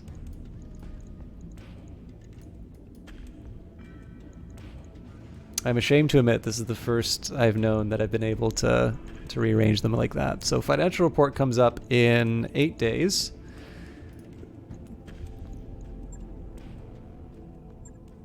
Okay, I would have enough to go on another. That was definitely the last mission for the night.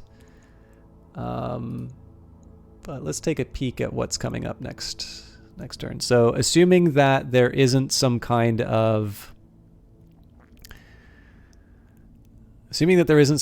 disaster waiting for us, on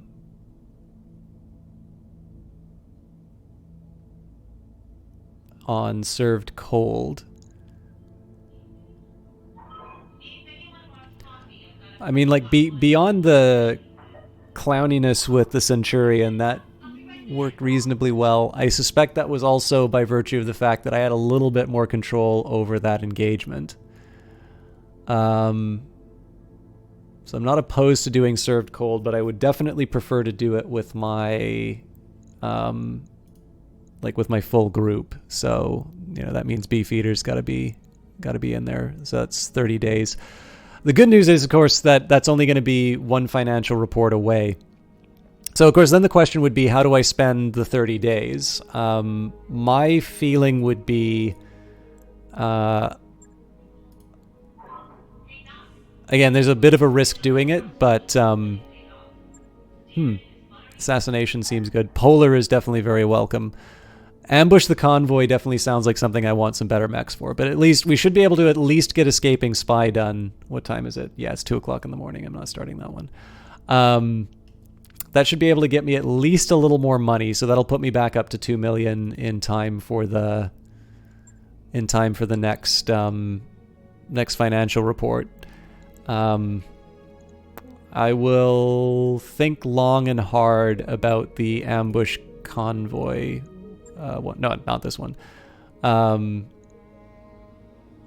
These always wind up having vehicles which have jaw-dropping weaponry, and I always wind up losing pilots and mechs. So I am very suspicious of this mission. This mission I'm feeling good about. In fact, this is the sort of thing where I can definitely see something like the Phoenix Hawk Trebuchet combo working. Because obviously if I can get some kind of like a sensor lock on the target, we just launch as many missiles as we can. We either do damage to them while they're running away, or we knock them down, or just generally, this strikes me. Now again, I haven't actually done an assassination mission, but I kind of get the general idea. So that'll probably be what we do when we do the next play. So yeah, I just found that out too, Carlo the Curious. I don't know if it's because, so this is one of the few times that I've actually had a free spot available in the mech bay. Hey, Commander. But I feel so much happy. Like, so when it comes right down to it, the mechs that I've been able to make sense of, the Blackjack, technically I haven't taken the laser one for a spin, but I generally like lasers. Vindicator has been doing the Lord's work. Glitch is a magnificent woman. The Shadowhawk has definitely been like my main tank, and Behemoth has you know, run that thing with aplomb. I've really liked the Phoenix Hawk. In fact, like I started off Beefeater in the family's Blackjack, but honestly, the fact that he gets that bonus initiative and the Phoenix Hawk has got this ungodly range on it. Being able to use this like a super light mech, or alternate, maybe better way of putting it is like a 45-ton light mech. One combo I've really enjoyed out of this is Beefeater in the Phoenix Hawk, somebody in the Trebuchet, and then basically the Phoenix Hawk is either spotting targets for the Trebuchet, or is basically hitting people in the back. Plus, it's a stylish as hell mech. Like this thing looked great. The one problem with that approach is that I'm making the same mistakes that I usually do with light mechs, which is I push them out a little too far. Just because it's a medium mech does not mean that it's immortal. So heat is less of a problem for me, but I've definitely found that I have been singled out by a sensor lock or, they're somebody else's missile boats, and I usually wind up losing my large laser, or, Beefeater winds up incapacitated. Like, Beefeater would have died 3 times over if he wasn't the main character. And oddly enough, I actually find the Jenner, like, I really like the Jenner. I'm definitely more of a Lyrian Commonwealth fan. And I realize that the Jenner is more of like a Kurita mech, but or Draconis Combine is probably the proper, if I'm going to call it the Federated Commonwealth. Wait a minute, Federated Commonwealth is the Union. Lyrian Commonwealth. Lyrian Commonwealth is Steiner. Federated Commonwealth is the marriage. Anyways, yeah, so this is definitely not on brand for me. But then, like, I also got into Battletech when everything seemed to be about the clans, and so Jade Falcon, but... anyways, yeah, so that was a surprise. But this is kind of my order of either competence or understanding. I have warmed to the dragon. One of the other interesting revelations from playing tonight was that the dragon seemed very fearsome when I was fighting against it, and when I have it in the lineup, it actually isn't exactly a liability, but the fact that it moves later, which I'm going to have to get used to with heavy mechs, and the fact it's really not that powerful. Like, the AC5 is fine, the laser, the LRM, like, I get it, right? But, like, compare that to the Shadowhawk loadout? You can't tell me it's all that different. But, I mean, getting in for the physical attack. Like, basically, I put it to you this way. Like, the dragon acts the way that I feel like the Centurion should. Although, admittedly, the Centurion's got the stronger AC on it. But again, this is probably just an understanding thing, and it's why I like, even though I wind up with this, angry-looking stick, it's an opportunity for me to kind of pick up a little bit more on some of the things that I need to get better at. And in the worst-case scenario, you just hose out the cockpit, you hire a new mech warrior, and you move on. Anyways, I'm going to continue doing my paranoid saves.